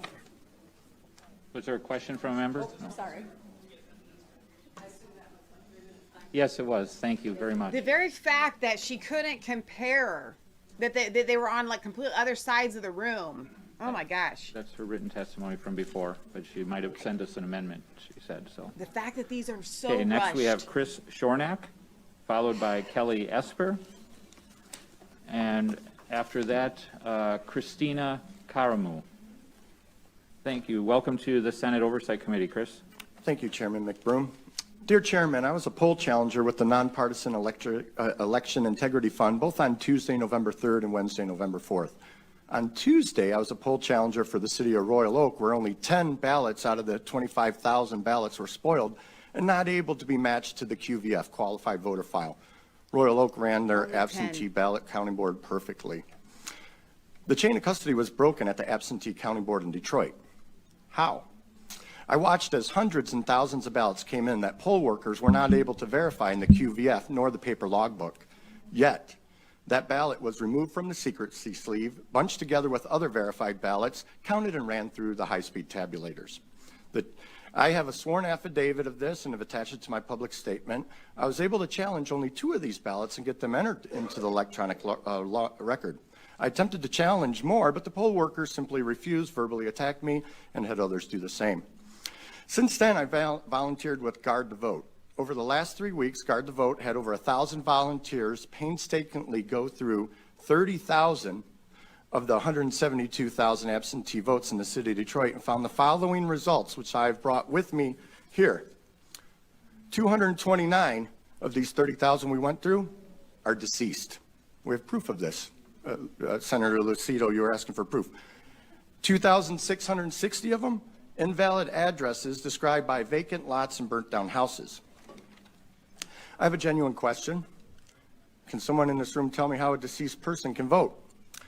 Nonetheless, at the very lowest levels, if these percentages carry through, this means that of the 172,000 AV votes in the city of Detroit, 1,300 of them could be deceased. We're investigating it. Another 15,000 could have fraudulent addresses described as living on vacant lots or burnt down houses. What I can say for sure, and swear to you here today, I can say that overall 8.9% of the 30,000 absentee ballots that we've gone through and investigated just in the city of Detroit were unqualified fraudulent ballots that should have been spoiled. And again, I have this printed out on the list. It's available for all of you. This is all proof. Why should this alarm you? Because this confirms that the city of Detroit poll workers were not properly performing a crucial step of verifying ballots in the qualified voter file, corrupting the whole chain of custody. Thank you. And despite that, as I've sworn in my affidavit, and so has many others, those ballots were in fact counted and ran through the high-speed tabulators. We can prove there is fraud, which should disturb all of us. Isn't that the officials who are supposed to care and do something about this? They don't want to even listen, and 29 of them are deceased. Okay. So now, what have you done to further your investigation? I know you started it. Have you turned any of this data over to the U.S. Attorney's Office, which is the United States criminal justice system, or to our Attorney General? These are the top law enforcement officials of this state. They aren't going to do anything. And why do you think I they're guess what I'm appealing to asking you? is, Why haven't I done anything with it? well, you brought it to the legislature. We are lawmakers. We're policy people. Some of us are even wonks, like I guess his name is Senator Patrick Kolbach, which we all respect. At the end of the day, I would love to see some of these things turned over with a CC to the Oversight Committee, because what we've learned is that I know the chairman and the other members of this committee are working real hard to start to look at policy and fashion legislation that will ban, bar, and vitiate all of these concerns. It's very tough to do, but at the end of the day, this needs to go to the Attorney General's office. If there is people that have died and are voting in an election, that needs to be brought to her attention, as well as the United States Department of Justice. It's up to you guys to understand that the vote cannot be ensures certified, voting and you have to as take back well your as the legislative respect of our powers. Constitution. That's why it's being I brought can assure to you that's going to be done. I stand here representing over 1,000 volunteers, and they got my word. And I'm a husband, I'm a father, I'm volunteering like everybody else behind me, and this is new to me. I'm a hack, but I do know that we're going to follow this up, and we're going to get it to those exact same people. And We we'll be appreciate that, and I got to tell you, the concerns sitting here. He's a committee chairman. respected in his communities as we are all in ours. We're elected officials, but we don't wear robes and we don't make decisions on what is going on here. But we will listen to it for policy purposes to ensure the sanctity and security of the voting system. Thank you very much, Mr. Chris Shornack. Thank you, Senator. Mr. Shornack, the file folder that you have there, are we going to receive copies of that for the I record? printed out or- one copy, and I Okay. tell you what, you can have my copy too. So you'll have 2 copies of that. And I did cut my testimony a little short. It's slightly longer. I appreciate Wanted to that. keep it under 3 minutes and respect everybody's time, but yeah. Let me give you this. If you don't have the opportunity to give me the doubles now, I mean, later is fine. Okay. Whatever's convenient Let's for you. do that so we can speed this along. Okay. Any other questions? Your blood pressure's going to go through the roof. Not seeing any others. Thank you, Mr. Shornack. Appreciate your time.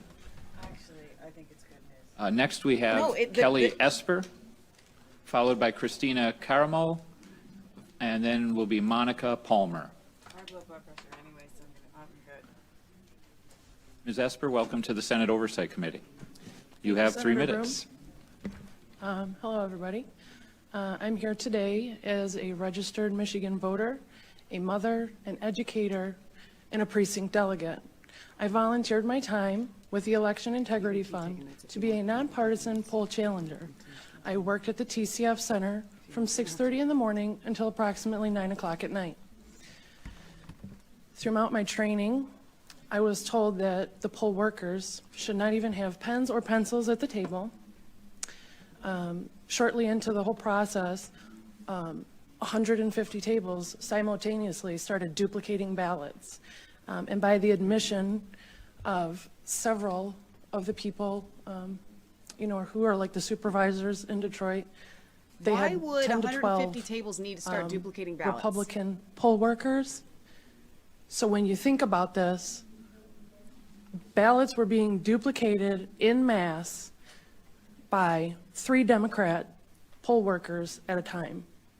Where was the oversight in that? I also witnessed a August 4th primary ballot come in, to which they decided they would go ahead and duplicate it to a general election ballot. I also witnessed several of the poll workers yelling, cussing, all kinds of nasty things at a lot of the poll challengers, including myself. I'm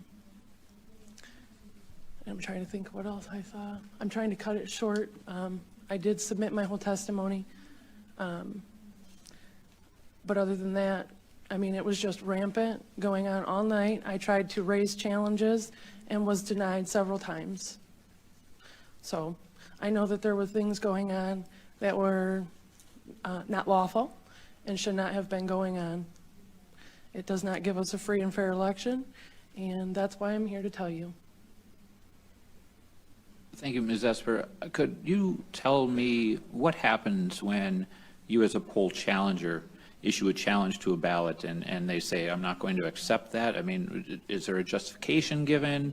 So it's in my testimony, but I will tell you that the first time I tried to do a challenge, the supervisor of that table handed me a book of rules and told me no, and the process would continue. And subsequent times, I mean, was there any direction given I as to was what not- was invalidated about your challenge? No, Were you able to Just challenge denied. any ballot successfully? just denied. Did you see any of the other challengers successfully challenge a ballot? I did not. Okay. Any other members have a question? Okay, thank you very much for your These two testimony. Dems on this side, they can't even ask any questions because We'll go to they you know at the that call if of they the chair. keep asking questions. 3 Democrats duplicating ballots, and you couldn't challenge one.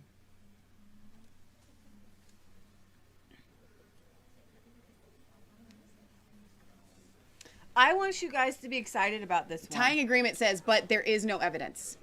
Exactly.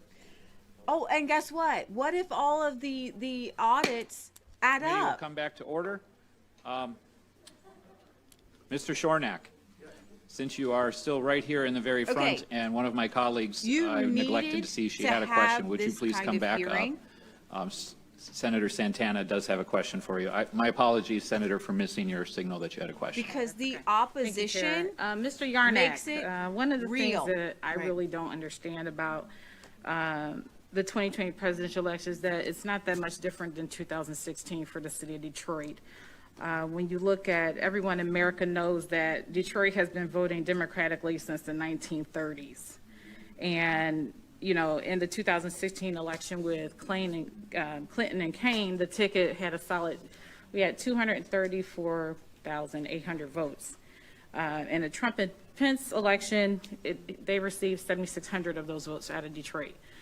Similarly, in 2020, the Biden-Harris election, around the same amount of votes came out of Detroit, 240,000. She was And given Trump and talking Pence points received from 13,000 Biden-Harris. of those votes from almost about 5,000 more than he received in 2015. So with the numbers being so close in the city of Detroit around the voters, how you can don't you understand. validate a fraud situation She's just giving when the not only votes. Right. this election, that but the also the Republicans got, 2016 right. She's not presidential giving election the shows overvotes. similar Right. numbers coming out of the city of Detroit.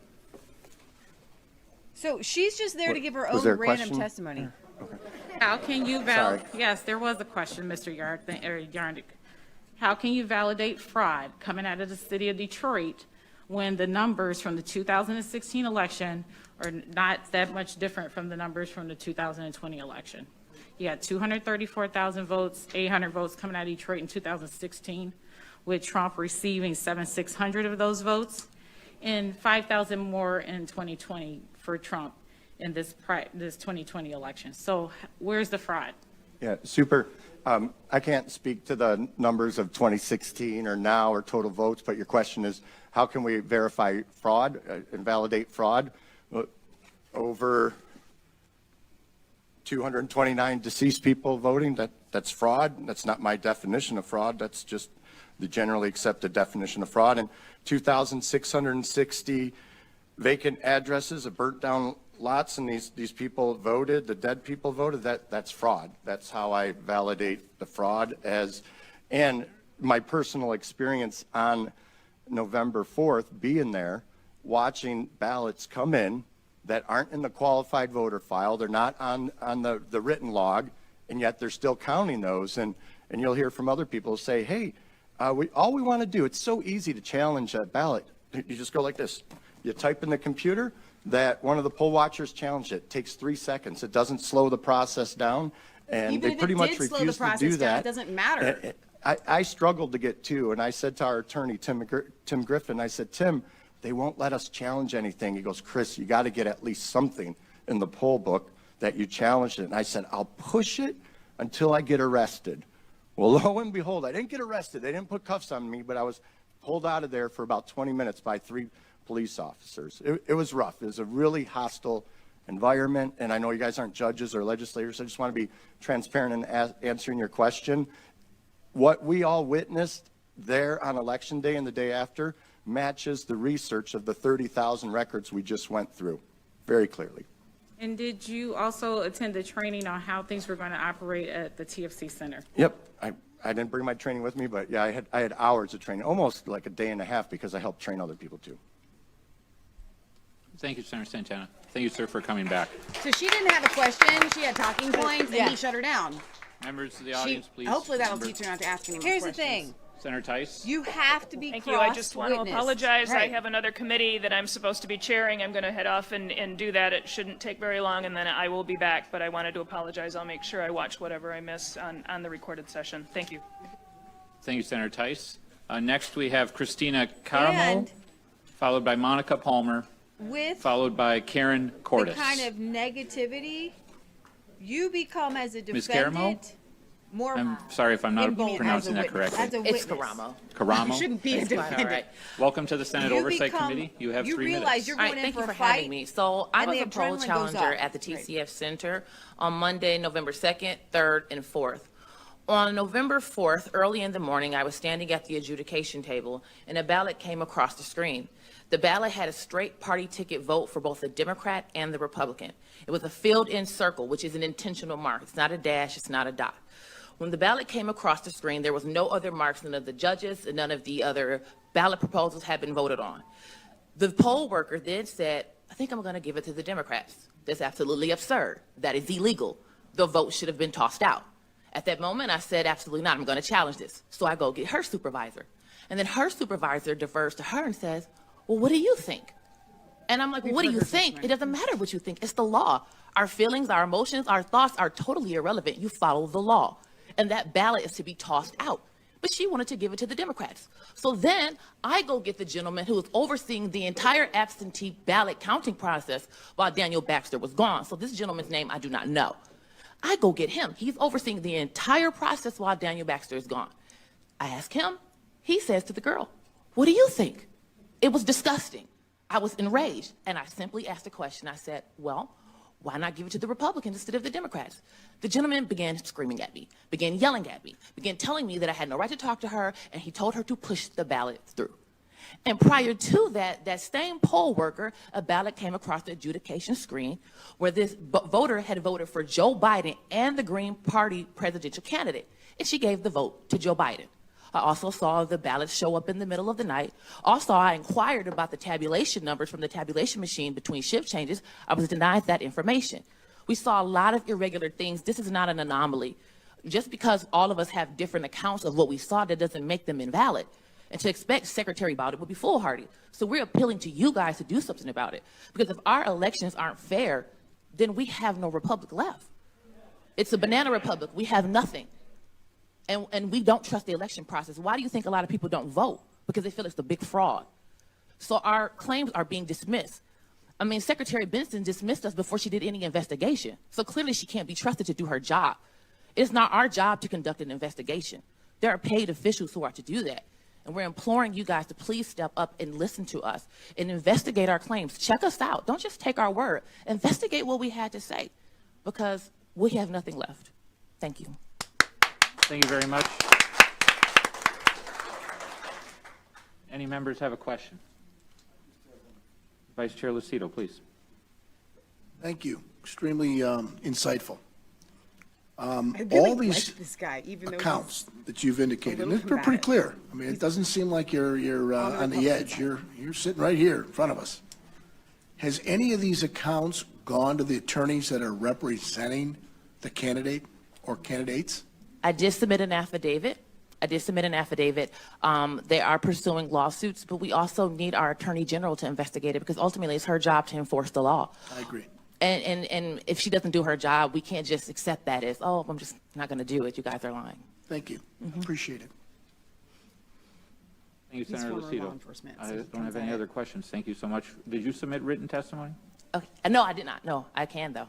Please do. All Thank righty. you. Thank you. Next, we have Monica Palmer, Democrats from- are not, I did followed just say by them. Karen These Cortes, Democrats are not going to ask and then after that will be any Brian questions to these Pennebaker. witnesses. They're going to be silent the whole time unless they can get in a pre-programmed Palmer? talking point that applies. Yes? Yes. Welcome to the Senate Oversight Committee. You have 3 minutes. Thank you. Like almost. Chairman McBroom. I'm not upset about the 3-minute thing Members of anymore. the committee, Let's get 'em. I appreciate the opportunity Let's to just speak hear to 'em. you. My name is Monica Palmer. I am the chair of the Wayne County Board of Canvassers. After the primary election, we had 76% of the Detroit absentee precincts unrecountable because they were unbalanced and unexplained. At that time, the Board of Canvassers issued a bipartisan resolution asking for an investigation of the election, and we asked the Secretary of State to assist in conducting the primary election. I was asked, as a canvasser, what happened? How did we end up with so many precincts out of balance?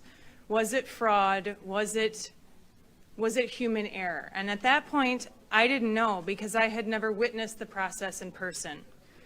In the general election at 9 p.m. election evening, I went down to TCF Center to observe. I was credentialed as a Republican challenger, but I did not challenge. I was there just to hopefully see some improvements while I was there. One item that I would like to point out to you, the ballot containers that the ballots are stored in. Those are supposed to be certified by the Board of Canvassers. They have expiration dates on them, labels. As I was walking through the TCF center, I located 5 ballot containers that had red labels on them that said do not use. Those were rejected by the Board of Canvassers because they were not secure. The last order that the city of Detroit placed for their ballot containers, the welds were not properly sealed on the back, and you can actually slip paper in and out of the back of those ballot boxes. Those absentee counting boards that used the red label uncertified ballot containers, those will not be recountable. 1 minute. 1 minute. The other thing that I would like to note, I did see an improvement with shift change for election inspectors. I think that was helpful instead of having people work the entire time and be very tired. As you're looking at policy moving forward, I would like to point out that Tuesday evening from 9 p.m. to 5 a.m. the next morning, the majority of the election inspectors who are working at the tables processing the ballots were idle for at least, I would say they were working about 2 hours of their entire shift. If you're looking at improving the process moving forward, the adjudication process is what is the bottleneck, and it's taking the most time. I would look at more funding and more equipment for the adjudication process as a solution for policy changes. I do have additional information regarding poll books and how that impacts the canvas and balancing out of the precincts, but I don't think we have time for that this afternoon. If you have additional questions, I'd be happy to answer them. Yep, Ms. Palmer, thank you for that, and I would like to be able to reach out to you later and ask not just some of those questions, but to understand better some of the canvassing processes and how they work too. So I appreciate you taking the time to be here. Vice Chair Lucido has a question. Thank you very much, Mr. Chairman, and thank you, Ms. Palmer. I echo the same sentiments. I think that you're knowledgeable and, more importantly, necessary to create and to shape policy. And it would make more sense. Did you take any photographs of these boxes, these ballot boxes with the red tags? I did take a photo of one, yes. Mr. Chairman, now they've been, did you offer this as part of your testimony, some of these photographs that we can have on file? And are you planning on submitting those to the Attorney General of this state and the U.S. Attorney? I will include that with my email to all of you. Through the chair, I don't have a problem with the clerk or whatever it receives it. Do you know whether or not those ballot boxes were being used? Yes, they were on the floor at TCF Center. Was that included in your affidavit? It was not. I did not submit an affidavit as to You play it behind us? the events at TCF Center. I was there observing, and I did not want to impact the canvas with what I saw. But you are a necessary party now, Yes. based on your testimony. Yes. Thank you. Thank you, Mr. Chairman. They were Thank you, running Vice in the Chair Lucido. ballots that were discarded. Seeing no other questions, thank you for your time today. Thank you. Next, I have Karen Cordes, followed by Emma from Northville. Okay. Right now we have Ms. Cordes. Right. Welcome to the Senate Oversight Committee. You have 3 minutes. Thank you. First of all, I'd like to thank you for the opportunity to speak today. My name is Karen O'Brien Cordes, and I'm a registered voter from Novi, Michigan. On a sidebar, I'd like to say that I was so thrilled to work at TCF this year. I'm born and raised in Detroit. My father was a firefighter for the city of Detroit for 35 years, and I love the city. There's 5 points that I think are of interest that I'd like to present today. The first is I applied to be a poll worker weeks or months before the election and was told that they were full. So then I decided that I wanted to be a poll challenger because I wanted to work at TCF. The first thing in the morning before the work started on November 3rd, Mr. Baxter was speaking to the entire community at TCF, and I found it interesting when he asked for a show of hands of how many Republican poll workers there were. From my quick peruse of the view of the room, I saw no hands go up. And I Dang. commented to one of the workers that I was with, wow, that's a surprise. I don't see any Republican hands go up. So I thought that was kind of interesting. Yes, guys, as the buffering is on I their then walked video, over to the tabulator not ours. machines and I watched one of the groups of two that were putting the votes in the ballots through the tabulator machine. As the ballots came up, they were rubber banded together in groups of 50 for a total group of 200 that were put through the machines. I counted the ballots, and the ballots that went through the tabulator machine were 196. So I commented to the workers, I said, well, that's kind of interesting because on the laptop, it showed 204 ballots that were counted. But on the tabulator, only 196 went through. So I asked the workers about that, and they said they didn't know why that happened, that they had to put some of them through twice, but they didn't know why, and that I would have to speak to a supervisor. Oh. I went back, that was on November 3rd. On November 4th, some of us were summoned to come back that they needed more workers, more challengers. So we went back on November 4th. On the afternoon of November 4th, I believe it was about 4:30 or 5 o'clock when the military ballots came in. And I was working with one particular table when I was witnessing the military ballots. And I found it highly unusual that every military ballot that was logged into the system had a birth date of January 1st, 1900. That corroborates And the other nobody could lady's tell me why testimony the that birth already dates said were that 1900. about the military When I went to ballots. challenge those votes, the supervisor at the table told me, and I quote, "We're not doing that." So I pressured her. I said, "I want this challenge. I want it noted in the laptop and in the poll book." And she said, "We're not doing that." And I said, "Well, I'm not leaving the table until it gets logged in one of them." So she wrote down in the poll book, Karen Cordes is challenging this vote, and she said, because I told her, is challenging every subsequent ballot hereafter. Okay. Okay. Any Okay. So- Elections won. Sorry. This is how we do things here in So Detroit. when you say they had a date of birth, was it always January 1st, 1900? Every one of them. Huh? Every one of them. January 1st, 1900. Okay. No explanation's been provided thus far? None. All right. Vice Chair Lucido. Second witness Ma'am, on how those many, military ballots to see that.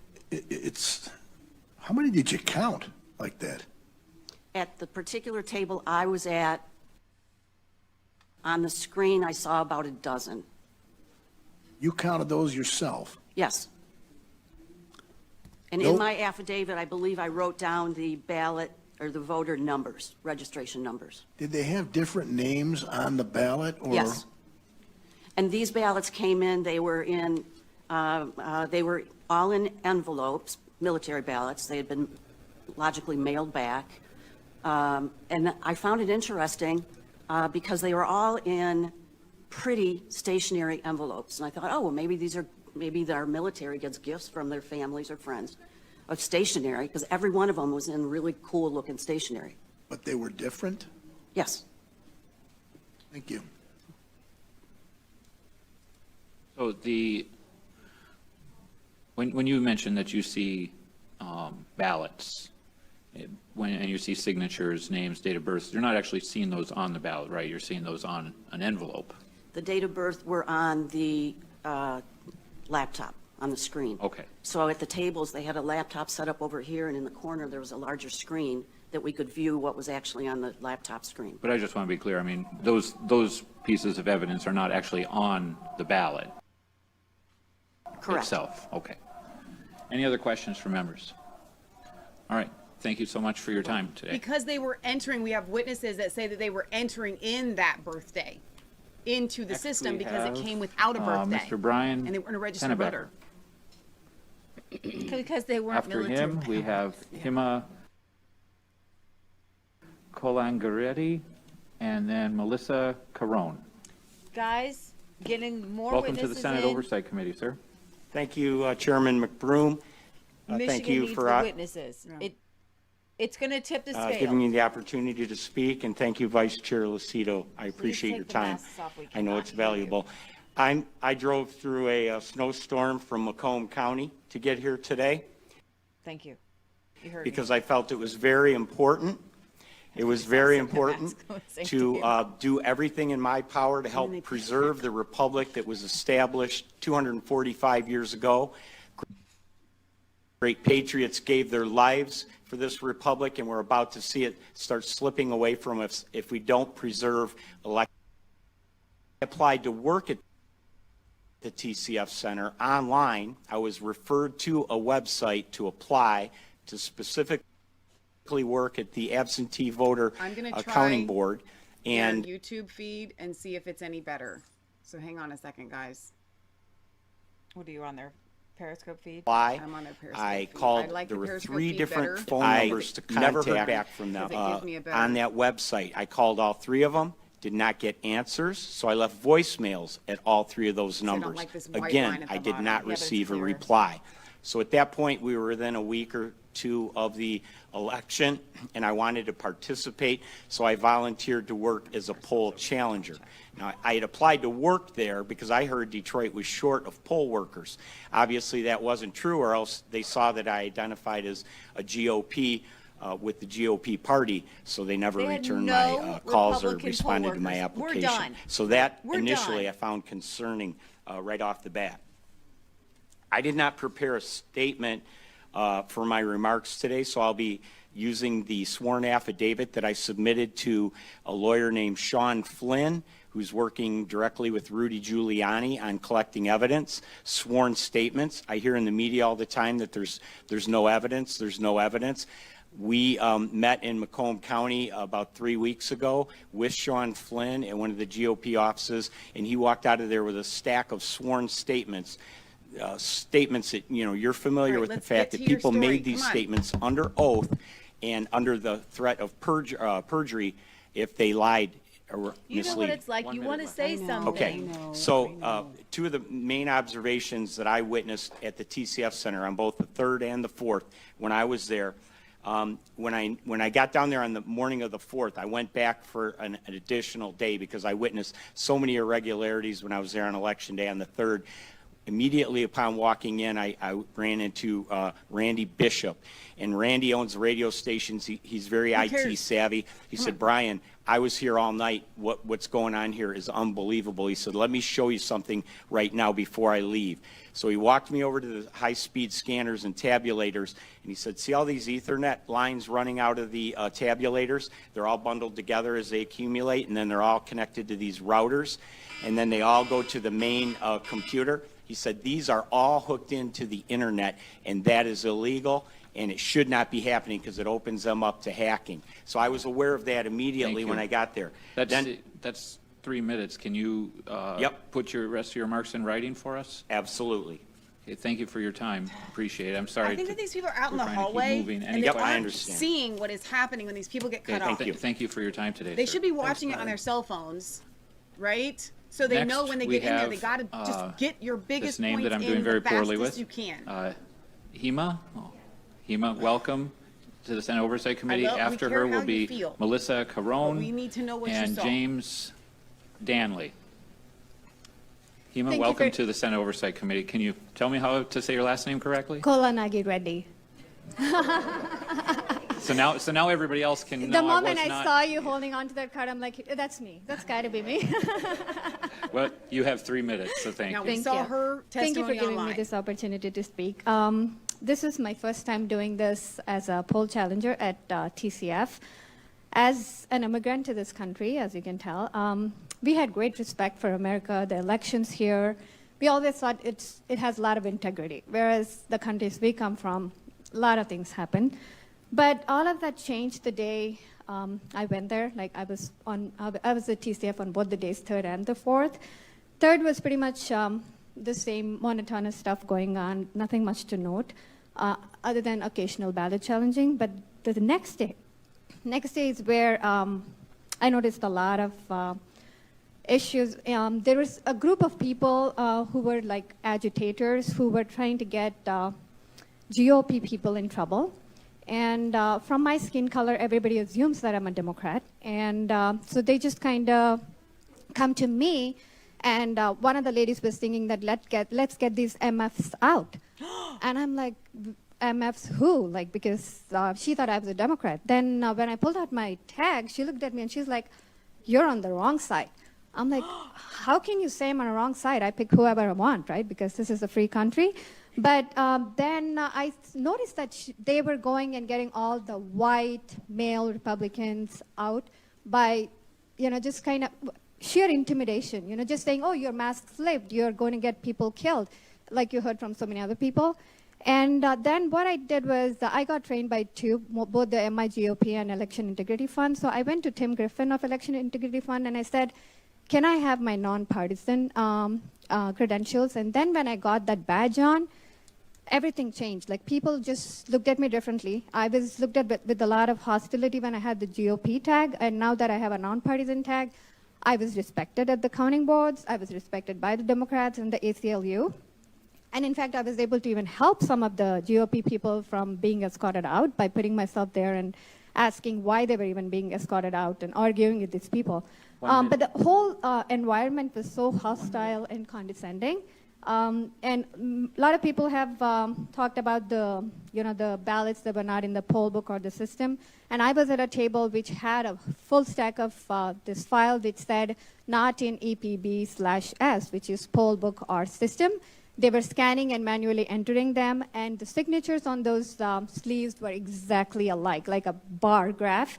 And then they were sequential ballot numbers. They started from 2232, and sequence was something that threw me off. I'm like, how does that happen? And most of those people were from the Goddard Street, and they were being entered manually. So those were the observations that I had. I had all the details, the last names and everything. I gave the affidavit to the Election Integrity Fund. The thing that bothered me was that every time a GOP challenger was being escorted out, all the poll workers, Democrats, and everybody else were cheering. And that was very disappointing because these people were just doing their job. They were not attacking. They were not there with guns. They were just volunteering their time, and they were treated with utmost disrespect. Thank you for your time, your testimony. Could you briefly go back to just a few seconds ago? You mentioned how you saw some ballots that were sequential, and then you described them somehow, and I missed the phrase that you used. Where they came from, I think you mentioned? Yeah, it was from Goddard Street in Wayne County. Goddard Street, okay. Yeah, and they all had sequential ballot numbers, and they were being manually fed into the system. Okay, thank you. Any other members have a question? They wouldn't be sequential. Okay, thank you so much for your time. Thank you. No questions. No questions for the Democrat. Next, we have Melissa He's not a Carone, Democrat, I don't think. followed by James Danley, I know. followed by Do they care? Bobby No, they don't Tenorio. care. I had Sharon on Facebook that was, and I Ms. get Carone, welcome to the Senate when Oversight people Committee. speak over these You kinds have of 3 things. minutes. I don't watch it either. Thank you. But I can't help it. My name is Melissa Carone. I am a resident of Wayne County. You can watch I have a RSBN. background in IT and cybersecurity. I was contracted by PDS staffing to work with Dominion Voting Systems, assisting with IT at the TCF Center. I started work at 6 a.m. on November 3rd, and I worked until 5 a.m. on November 4th. I returned to work at 10 a.m. November 4th and worked until 2 p.m. November 4th. I was initially supposed to return back to work around 4, but I was told via text through one of the other Dominion workers named Samuel that I wasn't needed, that they were almost finished counting. I wasn't going to mention this, being that it has been mentioned numerous times. I'm going to. I was initially supposed to be working. I was initially supposed to be working at the Department of Elections. That was an order from Dominion Voting Systems. They told me that I would be parking in a parking lot and I would be shuttled in through a shuttle. I called my mother and I told my mother about this, and my mom said, no, absolutely not, you're not doing that. I also had a concern about that because I do have two small young children at home and I needed access to my Twitter vehicle. is not letting anyone What I watch witnessed at the Yesterday TCF they Center could. was complete fraud. The whole 27 hours I was there, there was batches of ballots being ran through the tabulating machines numerous times, being counted 8 to 10 times. I watched this with my own eyes. I was there to assist with IT. These people on night shift, I had 4 people on night shift that I've known. One of them I've known for over 20 years. He approached me and said he had absolutely zero training whatsoever, contradicting 100% what Daniel Baxter claims, that they had so much training. He said they had zero. I watched. These people had no idea what they were doing. Okay. Also, the adjudication process, I witnessed numerous people walking up, claiming they were both Democrats, saying they were sitting together, judging ballots all night together, all day together. I witnessed it all. I was on the main stage with all of the city officials. Daniel Baxter was in on the whole thing, and I am under the impression 100% that at least 90% of those workers were all in on this. There was not a single ballot the whole night, the whole 27 hours I was there, that I saw that was for Donald Trump. Not one, not a single ballot. That is scary. There is no reason for that. Also, I'm gonna say that there was something going on at that Department of Elections, and it's clearly something that's very illegal that occurred there, and I am grateful to God that I did not go there. Thank you. So, Vice Chair Lucido has a question. Sure. You were employed by whom to do what? Okay, so I am a freelance IT worker. Okay. I was employed by PDS, P as in Paul, D as in David, S as in Sam, staffing, to assist with IT work for Dominion. At The software TCF, company. Dominion Voting Systems, correct. I was with Nick Atanamagis. He's Why were- my manager. I apologize, but this is very, why did they feel that they needed to have assistance there for the software? For IT. So a couple people have asked me the same question. I cannot answer that. These people were very secretive, and I will say that these people were very, very secretive and just really pushy.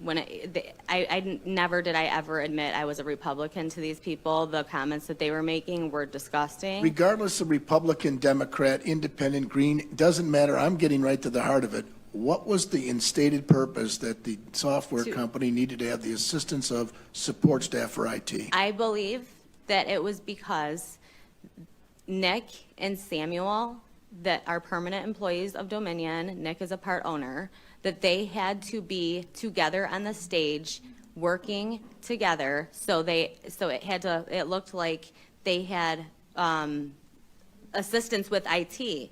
Now, I was also not allowed to wear a badge or tell anybody who I was working with. That's fine. So your opinion that it was them that needed to be there, you don't know anything if it was contractual, you don't know if there was anything that was going glitchy, which means that there was... Oh, I know of a lot of stuff that... But my question is, factually, which Yeah. means today, as you sit here, is there anything you can tell us Yes. that was happening with the software where Nick and Okay, so... Samuel had to go assist in this? Absolutely. What was that? Okay, so Samuel was missing for about 3 hours. When he returned, I said, "Where were you?" He said, "I was at the warehouse." I said, "Where's this warehouse?" And I said, "Is it an Amazon warehouse? I don't know. What kind of warehouse is it, right?" And he said, "We call it the Chicago warehouse." And I said, "Okay, so it's in Chicago?" Because they're from Colorado. I said, "So it's in Chicago?" And he said, "No, Melissa, it's in Detroit. We call it the Chicago warehouse." I said, "Okay," and I just walked away.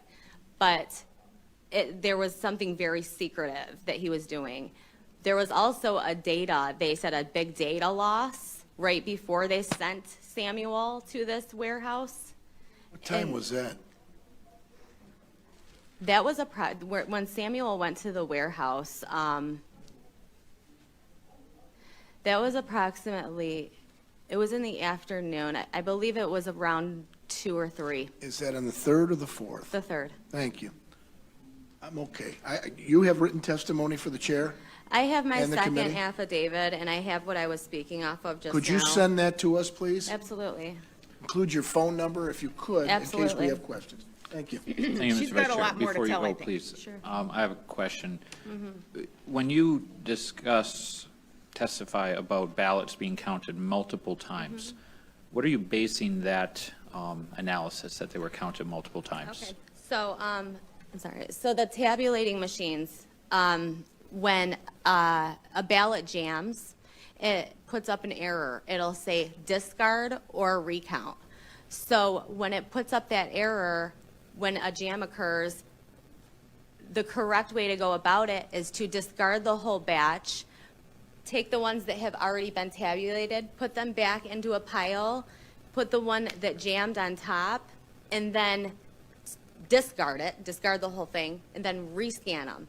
They were not discarding. So they were just rescanning, counting ballots 8 to 10 times, just recounting them. They had absolutely no idea what they were doing. So you're saying that they were literally opening up the box, taking the ballots back out of the box, and then sending them through again? No, they Okay. were just taking, I so wanna be when a clear on this. ballot, okay, so when a ballot was, when the error came up on the PC in front of them, and it said that a jam occurred, I would go try, because it happened so many times in a 27-hour period. Each machine, it did it between 2 and 3 times an hour. So, because these were folded ballots, they're mail-in ballots. So when it occurred, and then it threw up the error, discard, rescan, as I just stated, you are supposed to take the problem ballot that got jammed, put it on top of the whole pile, discard it, because that's why the option is there. If you do not discard it, it is recounting it.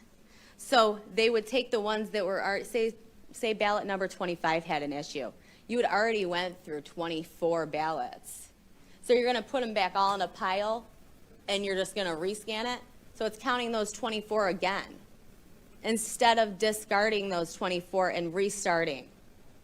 Oh, but that's what I was trying to ask. So they're literally taking, Did I answer correctly? You're saying that they're taking ballots that already went through the machine, taking them and scanning them a second time. That's absolutely what I said, yes. So help me understand, because I haven't worked in AV counting center. I've been to my precinct, and when our ballots go into the tabulator, there's no access to them after they're accepted. They go into a sealed box. Oh, There's no no, access these to ones, them. no, I've heard that too from other states, that they do drop directly into a steel box. No, the steel boxes were behind them, which I could say a lot about that too, but I won't. But they were using those for barriers for the poll watchers so they couldn't get close, the steel boxes. But no, they were 100% in the counter's hands. This whole process, they were allowed to do whatever they wanted to do.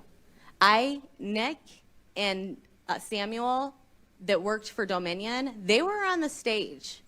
They had a contract employee, me, and another one that was from Texas. I have his name right here, Miles Smiley, 90-year-old man there to assist with IT work. He did not have any kind of background in IT and worked and lived in Tennessee. So this man was just walking around aimlessly. I was really the only one running around like crazy helping these people. Thank you for that clarification. I was not aware that it. No, and they were the machines responsible. The machines I've been exposed to don't work that same way, so I was just checking in on that. Senator Tice. So I'm trying to figure out the whole line of everything here. So you were trained to work with the equipment and the tabulators themselves? Correct. And they were going to send you to the Department of Elections? Initially, that is where I was scheduled. Tabulators at the Department of Elections? That's the main question here, huh? Because I was trained on the tabulation and adjudication process, and how many people just came up before me stating that they saw people walking in and out of that Department of Elections. with ballots. As I stated, I was not supposed to even talk about this today, And but then I'm going as to. they're scanning, they have a pile of them, they're putting them through a scanner, and the pile, once it's gone through the scanner, is still fully accessible to the person Absolutely. who's doing the count. Absolutely. Okay, thank you. They could scan them 50 times if they wanted to. These people, other the members have a Democrats, question? should be so Senator Lucido? disturbed. Yeah, Senator, this is interesting. You were trained to oversee tabulators. Is that what you told us? I was trained to assist with IT In tabulators? and the adjudication process, correct, sir? Who trained you to use Dominion. your technique Dominion. on the tabulators as it relates to the IT? Dominion. Dominion did. Was it their representatives that came to the TCF Center? It was the owner of Dominion, Nick Economagnis, that came to the TCF Center, which is extremely insane because he's like the top of the top with Dominion, which is he's missing. When did you meet with them at the TCF Center to get your training? Okay, so my training was in Allen Park at the hotel they were staying at, right off of Southfield Freeway. It was November 2nd for 1 hour. The day before the elections? November 2nd, correct. The day sir. before the election? Yes, sir. 1 hour training. Was it done by video or was it done with a tabulator? It was done with a tabulating machine and an adjudication machine in a room, in a conference room, and all we did was walk around it and nothing. We were given a binder, I have it right here, from Dominion about all their image cast, about how their software works. I have every Dominion employee here. I have the ones that were at How many were with the you warehouse. in this? How many? 5 total. 5 total. 2 contract employees, 3 permanent employees of Dominion. Let me just say this, there was 1 permanent employee of Dominion. She went by the name of Danielle. Her real name was China, which she told me later. She's the one who told me Nick was a part owner, which was confirmed later on. She was acting very bizarre the whole night, would start crying, would start saying she couldn't handle being there. Okay. I saw the van come in at 4:30 full of ballots. That she left an hour before that, had someone pick her up. thank you. Mr. Chairman, as long as we get her testimony, I would be intrigued to look at whatever you have Absolutely, through the chair. absolutely. Thank you. Thank you, Thank Mr. you. Vice Chair. Thank you. That man right there is going to save Michigan I have because another he question for wanted you, ma'am, hard evidence, please. and he's getting it. He has a criminal background. Vice Chair Irwin has a question. Thank you. Thank you, Mr. Chair. If I were to take a ballot, an absentee ballot, and I were to run that through a machine multiple times, and that ballot were to be counted multiple times, is that machine going to reflect those votes in the vote total at the end of the day?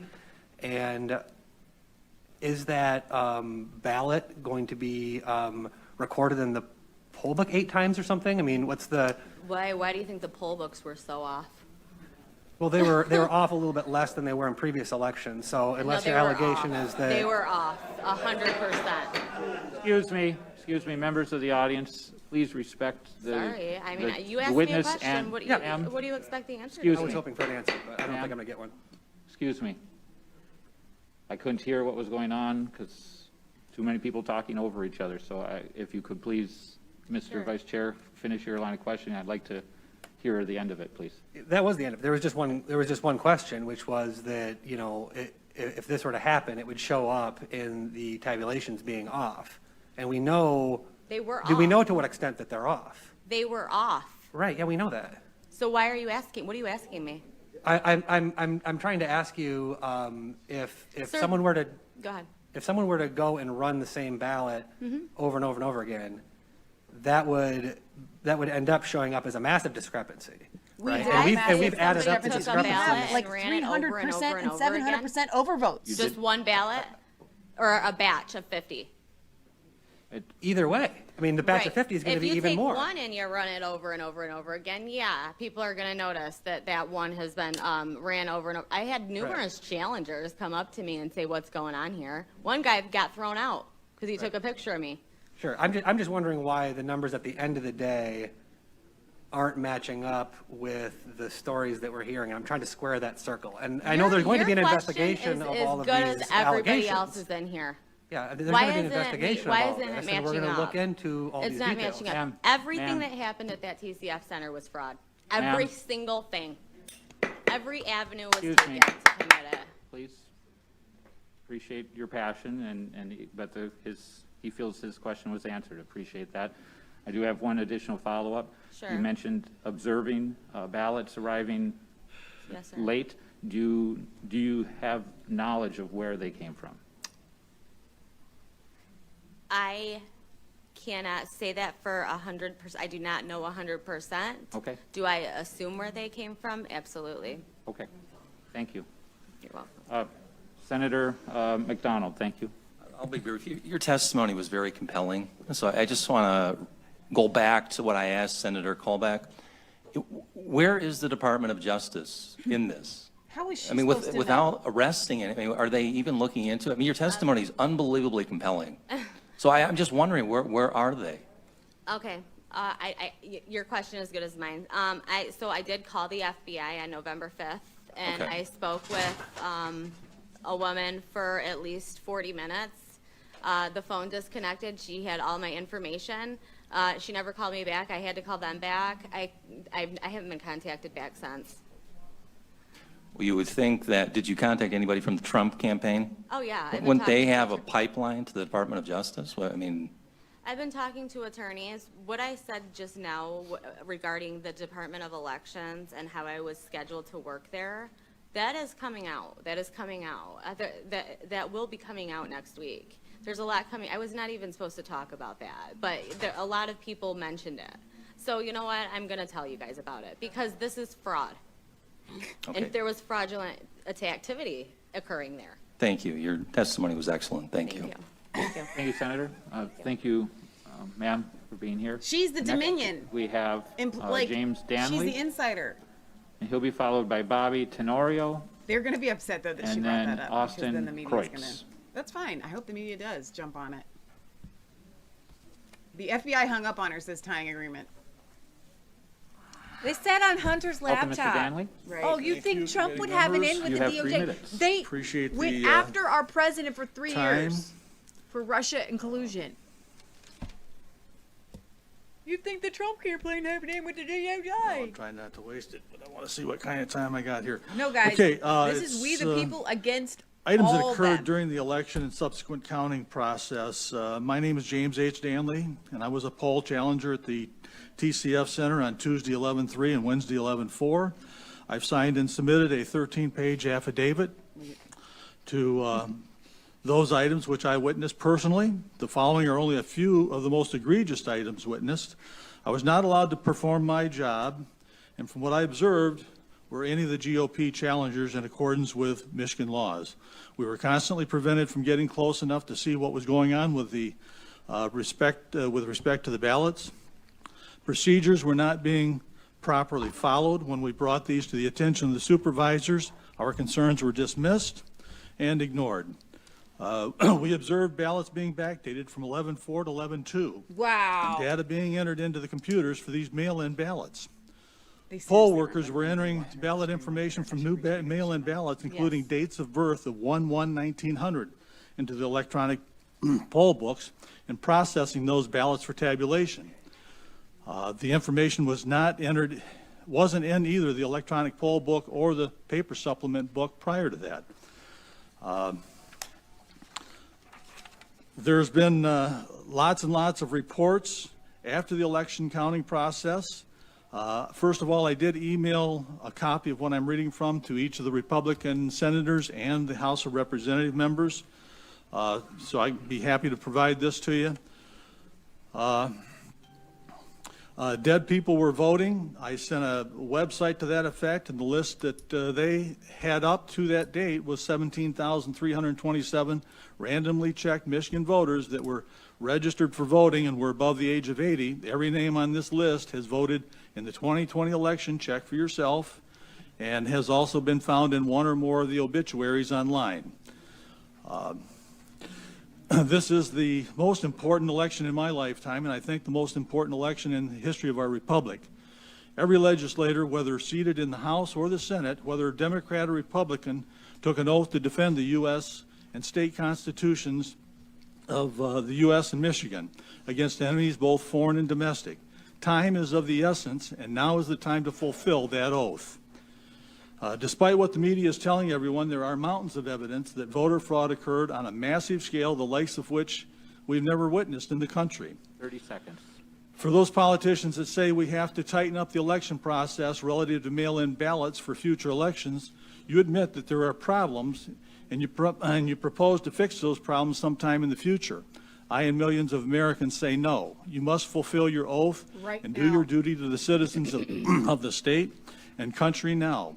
You can't turn a blind eye to the mountains of evidence proving the fraud, and the citizens of this state expect the state legislators to act swiftly to correct the fraudulent activity that took place in this election. Because time is of the essence, this cannot wait for the completion of the lawsuits currently underway. Thank you, sir. I did submit this to each of you. I would appreciate it if you would go through it thoroughly, read the articles that I've attached to it. Thank you, sir. And we appreciate it. Thank you. Any questions? No. The committee will go at ease for 5 minutes. So they're going to take a 5-minute break. I guess that's what it means. They're not giving you details. I mean, really. I'm going to turn this down, and we'll just keep it up in the background, so we can see when they reconvene and come back. But oh my gosh, guys! So Leah left at the wrong time, because I know she probably has a lot to say about everything that we just heard. I want to focus in on that Dominion IT girl, lady. She had attitude. Okay, she's like, why do you think they don't match? She'd had a little bit of a flub when he asked her a question and she didn't understand it, but the truth. I'm still hearing that. Should I just mute it? Hang on, let me just mute it all together. There we go.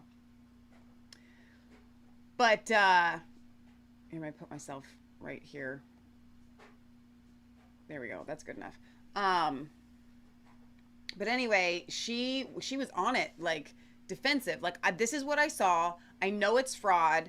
And I love that she was just saying it, because here's the deal, guys. I know many of you that are watching here were with us for the Pennsylvania hearing, and you were with us for yesterday's Arizona hearing. And this is completely different.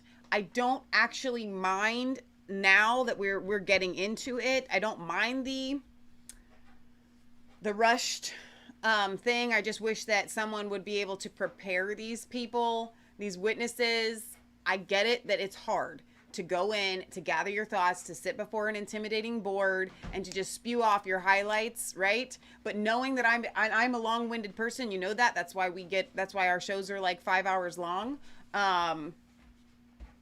But to have your solid talking points, like, this is what I saw this, I saw this, I saw this, I saw this, and then it's kind of like giving a report, right? When you submit a report, you start out with your highlights. This is what you're about to hear, and then whatever details you can give after that, you expound upon it later on. I'm disappointed that they weren't like instructed on how to do this. However, we just saw how there are lawsuits that are in play right now. That young woman with the IT experience at the TCF Center, she mentioned the lawsuits that are coming out, so she kind of just was dangling that out there. So it is all going to come out in court. I think it's good. It's probably good practice for a lot of these witnesses to be before a committee, a panel that looks very official, looks very judicial. And so this is a good thing. It's good. It's good for Trump campaign to know who's going to be good, who's not going to be good. Just go grab that person. So it's almost like a trial run. The thing that I did want to hit on is this specific panel. We've got the one guy with the slick back hair, the cool guy. Taking a break? They're taking a 5-minute break. That's why I said Leah walks away for the wrong time. Because I know you have a lot to say. No. Go ahead. He is on it. He's going to investigate in this. However, what I'm experiencing, the feeling that I'm getting from this, it's a Senate Oversight Committee, which is who should have been listening to all of this all along. They don't know anything about it. Exactly. But they don't have the intention going into this that they are going to do a single thing about it, which is why the slick back legal guy or criminal background guy is like, why isn't this before the DOJ? Why isn't this before the Secretary of State? Why isn't this before somebody that can do something about it? The only thing that has me disappointed in this specific hearing is they don't have Jenna Ellis talking about Section 2.1.2, whatever it is, of the Constitution that firms up their power in the legislature to take back their electoral votes. Yeah. But I have some good news when on that report, though. when we see Arizona do it, when we see Pennsylvania do it, I think the dominoes are gonna fold or fall over, and you'll probably see the Michigan state legislature and these people that heard this and the other ones that I'm sure are watching and listening, especially the Republicans, are going to be like, you know what? We're going to do the same thing too, because we had the committee and we had the hearing, and so yeah, that's what I think is going to happen. I totally think that's what's going to happen. Let's see. Tying agreement says they need to find the guy that took her picture running those ballots 8 times. Yeah, so couple updates. Judge Warner rules in favor of the Arizona Republican Party petition to inspect a limited number of mail-in ballot envelopes and their signatures and the selection of duplicate ballots. We do have a courageous Lee Chatfield, who is the Republican Speaker of Michigan House, who is going to allow Rudy Giuliani to testify tomorrow. Woo! So House we will hearings, be bringing that to you. So this if is it's a Senate hearing. open. House hearings will be tomorrow. Always the House seems to be, the higher up on the chain you go, the more corrupt. So that's why the Senate hearing in Arizona was so powerful, because the Senate holds more sway. But what I want to see is, I want to see Rudy's team take the top witnesses from today and put them into the House hearing tomorrow. They were smart. Trump files massive lawsuit in Wisconsin, challenges 221,000 ballots. Wow. So my thoughts coming out. What are the top notes coming out? Many people applied to be poll workers. They wanted to be the people counting ballots. However, they were told that there were too many. It was oversaturated, but it wasn't oversaturated with Republicans. No, it was just all Democrats. So one woman testified that when she went in for the poll watcher training, he asked everyone to raise their hand who was a Republican, and no one raised their hand. She was the only one. So she must have gotten through because she was probably like an immigrant or something. So we had no Republican poll watchers. The Democrat woman on the right was given talking points that said, nothing to see here. So was the Democrat guy on the end, but he was wrong with his. With the adjudication, how can you say anything is wrong? Because the poll watchers were supposed to be one Democrat, one Republican. And she said, no, the testimony is that they're all Democrats. So if there were Republican adjudicators, find them and present them to us. Well, and I want to hit the point really quickly about the guy on the end. It just looks like we're just about to come back. And he was all trying to say,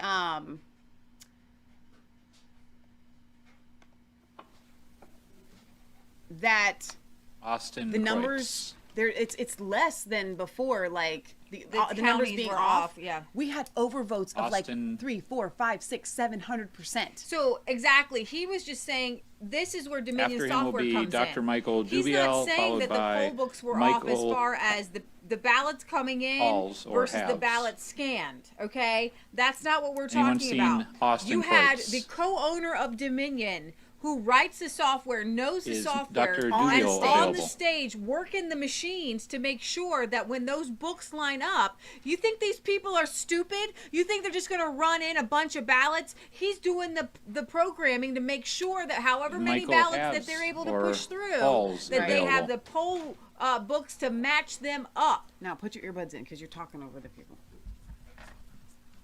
We're getting ready. Might be Haynes. They're not. He's just Yeah, calling names it could at this be. point. Okay, so then you had the Put your earbuds in so you know. the Indian lady Jacqueline Zaplinty? who said, Or Zaplet? well, you had one lady say, the military ballots Definitely came starts through. with a Z. They were entering the 1/1/1900, 1/1/1900, and she saw 12 go through like that. Doesn't matter. That ruins the whole batch. Lori Eba? The Ethernet lines to the routers. I'm going to run people through these can names one last time, but we fix can't these things. hold up the show They- forever. who are these Austin Dominion people? Kreutz? Where is Eric? And why is that we Jacqueline, have the please, go biggest ahead. number of votes for Biden I coming will in keep from these Detroit? other cards on top briefly. And that's what that woman, the for Democrat, after was Jacqueline's pointing testimony, in out. case they're She's saying, but indisposed at that the moment.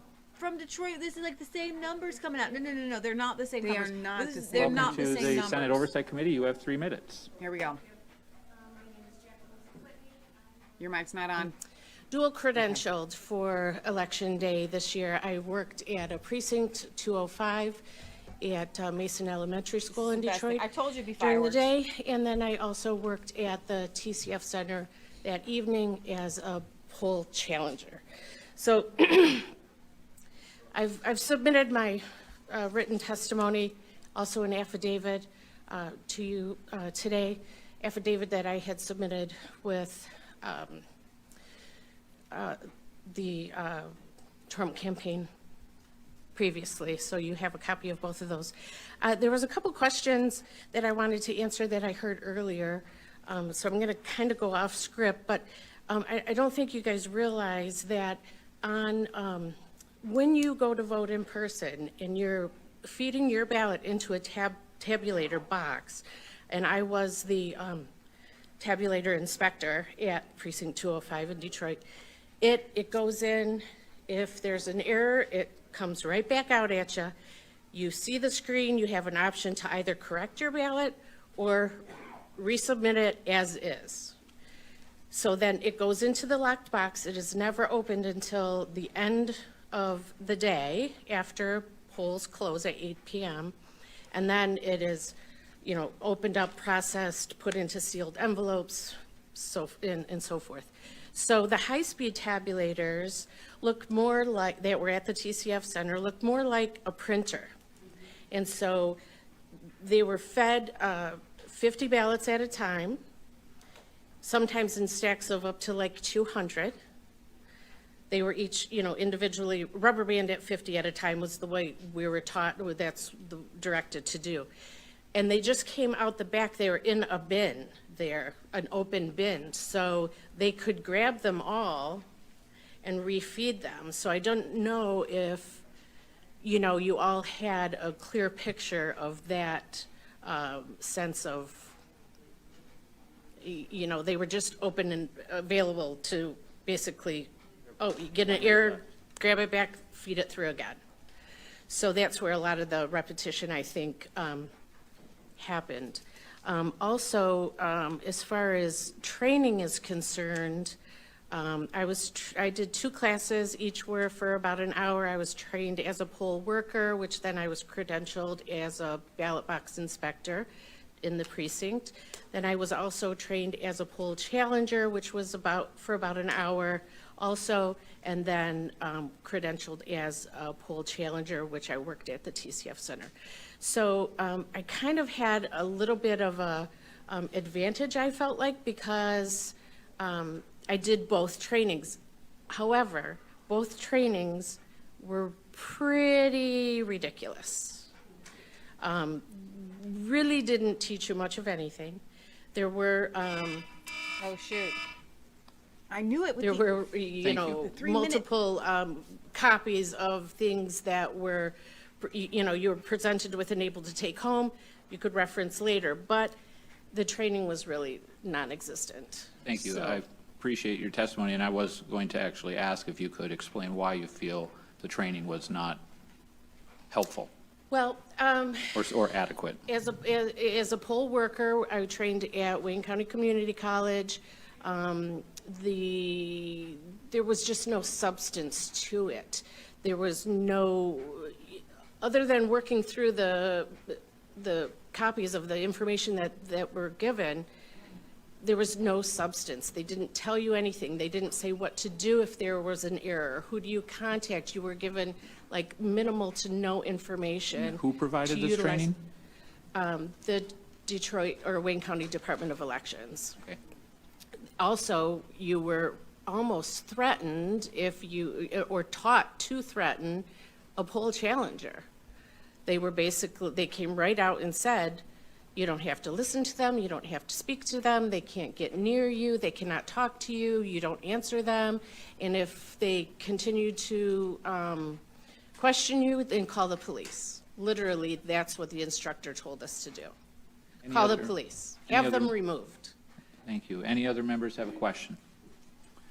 Thank you very much for your time today.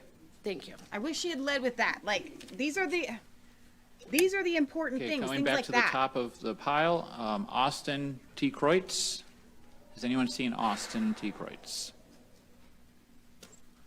All right. Dr. Michael Dubiel? I think Antifa abducted these people. Michael Haynes or Halls? Not everybody's going to know by watching this how to do their testimony. They're going to, 3 minutes is hard. Lori 3 Eba. minutes is really hard. Please come on up. And then on deck, we will have Braden You certainly Gio cannot Kabazi. wing it and in that Andrew moment. Miller. You have to have, You have to have your written points. down. Welcome, Ms. Eba. Thank you have so to have it much. written down. I am a resident of Oakland County. I live in Milford. I've been here all my life, not necessarily in Milford. I grew up in Detroit. I was a Republican poll challenger both on Tuesday and Wednesday. On Tuesday, things went pretty well, and I was trained by the GOP party. Tuesday, things went very well. When I was called back in early on Wednesday morning, I came back into the room. I could not believe, number one, how many more people were there, the tension in the room, and where did all these ballots come from? When I'd left on Tuesday, most of the tables had been complete. The table I was overseeing at the time still had about 200 ballots left, but it certainly didn't look like there was going to even be enough for a night shift. I was very surprised to see the level of activity on the following morning. As you've already heard from many people who had my positions, there was a lot of intimidation and hostility vented toward the Republican challengers. I experienced a lot of that as well. Right away, of course, we know rules were broken because there were very, very few. I counted less than 5 when there was the hand raise of Republican poll workers in the room. There's supposed to be 1 at every counting table, at least, and there wasn't. I didn't see the ones back at the tabulator areas or the adjudication, so there may have been a few more back there, but I counted less than 5. In addition, by midday on Wednesday, there were no more Republicans allowed into the room. There was a lot of intimidation around those who were in the room, particularly the men and the lawyers, and they were hauled out forcibly by the police for really no good reason, while the whole room of workers cheered. This is intimidating. They stood and they cheered repeatedly as Republicans were hauled out for doing their job. This is wrong. I personally was the victim of 2 different accounts of intimidation, one by workers, supervisors included, and one by Republican poll challengers or watchers. In both cases, I had raised my hand to challenge a ballot. In one case, the ballot was being duplicated. I was being prevented from watching because only 2 workers were doing it, and they were shoulder to shoulder. I'd moved into about 3 feet or so behind them so I could look over their shoulders. The supervisor came over and told me I had to get out of there at least 6 feet away. I told her that by the rules, election rules, I could move in during the time that I was watching the ballot while it was being duplicated. 1 minute left. She was yelling at me. And that ballot ended up being duplicated in error. We got a high enough supervisor to stop that. The second time I was surrounded by Democrat challengers who again were yelling at me, calling me a racist, telling me my mother didn't love me, all kinds of stupid but meant ability to vote our conscience and to participate in the election process. This did not happen at TFC and it needs to be audited, and we're counting on you to do it. Thank you. I've submitted my comments, so you can read the whole thing on your own. Thank you very much, Ms. Thank you. Eba. Anyone have any questions? Okay, thank you very much for your time today. Excellent. I She was did told it. I was a racist and my mother didn't love me. Did The you see doctor that, is how here? she did it? All right. Dr. Michael Dubiel? Shut up with the stupid button. Does it And on have to deck be that is loud? still Braden Giacobasi, and then Andrew Miller. Dr. Dubiel, I apologize, we took that little break there, and I hadn't read who was on deck, so people might have gotten a little far away, so appreciate your forbearance. He's a doctor. Welcome to the Senate Oversight Committee. You have 3 minutes. Okay, I was a poll challenger at TCF Center. I worked 10 p.m. to 5 a.m. I saw a few things, and I tried to make several statements to several different organizations, and I had nobody really follow up with me. Or when I did get a statement back from my affidavit, it was different from what I had spoke over the phone. A few things that I saw, right off the bat, I saw table supervisors distinguished with the emblem on the chest, wearing political statements. Saw Black Lives Electioneering. Matter on masks. I saw T-shirts, undershirts wearing Black Lives Matter, which is, I didn't know was appropriate. The table I worked at, I saw several ballots that I challenged. One, through the process, the scanning of the ballot, the computer popped up a little box that said duplicate ballot already processed. I challenged that. I saw a ballot that was opened up that was completely blank, front and back. At the end of the night, I asked my table supervisor if our numbers matched and if it reconciled. She said it did. And then she told me, we decided to take the ballots that were challenged, the provisional ballots, and they will be tabulated. She told me the tabulator ultimately uncovers errors with ballots, that they would be spoiled by the tabulator. And I thought that was interesting. And I asked her again, and she assured me that tabulator would correct the error. Sure And that's it would. interesting because when I gave that statement over the phone, Thanks to Nick. that was never put in my affidavit. And I have yet to make an affidavit because I tried to give it to a couple of people and nobody's followed up with me. Or if they followed up with me, it was inaccurate information. 1 minute left. Okay. And to me, that's a big deal. I also saw the ballots being dropped off about, 3:30, 4 o'clock in the morning. I was actually standing next to the lead attorney, and we were all talking about why are these ballots showing up as late as they did. I thought that was interesting. Those were the main things that I saw. When I first arrived, this was interesting as well. I was wearing a mask, and I was fidgeting with it because it was itchy. There was a gentleman who was a table supervisor. Again, he had the emblem on his breast. He basically called me a bioterrorist. Basically said I was killing people. We're in the middle of a pandemic. And he was going to kick me out if I continued to itch my face because I was wearing an itchy mask. And I kept on trying to ask him, does everybody have to have this standard of wearing a mask? Because I saw numerous workers not wearing masks properly. Eventually, as he called me an agitator, I pointed to a gentleman. I said, does he have to wear his mask? And he didn't respond to me. And I wanted to stay in there because he told me he was going to arrest me because he identified himself as a Wayne County, working for the Wayne County Sheriff's Department. Thank you.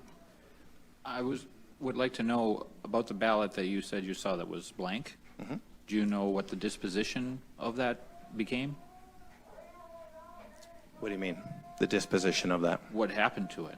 It was put in the folder to be tabulated, and it was ran through the tabulator from what my table supervisor told me. But it was blank, so. Mm-hmm. Okay. She said then the tabulator would uncover that, and then it would be spoiled at that time. I see. Mm-hmm. And then there was another ballot that you challenged specifically? Absolutely, because when they scanned it, the little window Said it was popped the up on the duplicate. computer. It said duplicate already processed. So what happened with that? So Do you know they that? initially put it into the provisional ballot folder like they should have. Okay. And I thought that was great. And I was like, awesome, we got a process that's working here. And then when I went up at the end of my shift, because I was told there was going to be reinforcements. So I left at 5 a.m. It was a long day. And I'm from Grand Rapids. She told me that all of the ballots in the provisional folder would be taken out and put into the folder to be tabulated because the tabulator would uncover the error. The tabulator would find out that this was a duplicate ballot. And I asked her that twice because I was under the impression that the tabulator is a counter. So I asked her, how will the tabulator uncover that? She told me, and she assured me, the tabulator would uncover the error. Okay. All right. Any other members have a question? Oh, Senator Santana, please. Thank you, Chairman. You mentioned that some of the people had on shirts that said black people matter, right? Or what did you Black say? Lives Black Lives Matter. Matter. Yeah. Okay. Did anybody have on a shirt that said vote for this person, vote for that person? Not that I was aware of. Okay. Thank you, Chair. But distinguished on the face masks, All right. and it was, I want to make this clear, it was underneath the T-shirt of the table supervisors. It wasn't outward, it was underneath the T-shirt that they were wearing. I understand. Chairman. Thank you. With all due respect, I mean, there's a sign right here that says black votes for Trump. So, I mean, I don't believe that, I don't believe that there is a statute that prohibits the wearing of non-political candidate shirts, so it may, so. Make America great again? On to Senator Tice, please. Thank you very much. So thank you for your testimony today. I have a question about, you said between 3:34, you said that there were ballots that came in late. Can you tell me what it is specifically that you saw that came in? Were you outside and you watched the truck and you watched them unload, or were you inside and watched them bring in the ballots? What was your... Well, I was inside the TCF Center, and I Okay. watched them bring ballots in on carts, boxes of ballots. So they were like open boxes where you could see the ballots in, or you Yeah, saw them? they were no different than the ones that were already there. And then what they did is they put them out, and so there was a center raised stage, and then they had tables off to the side, and they would put the ballots off where they were already picking up the ballots, how they were doing normal business, right? I was under the impression that all of those should have been segregated and separated.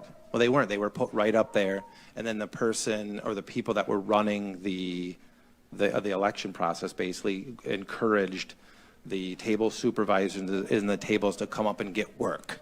That's how they were describing it. Come up and get work. Come up and get work. So those ballots, they were running ballots. Thank you.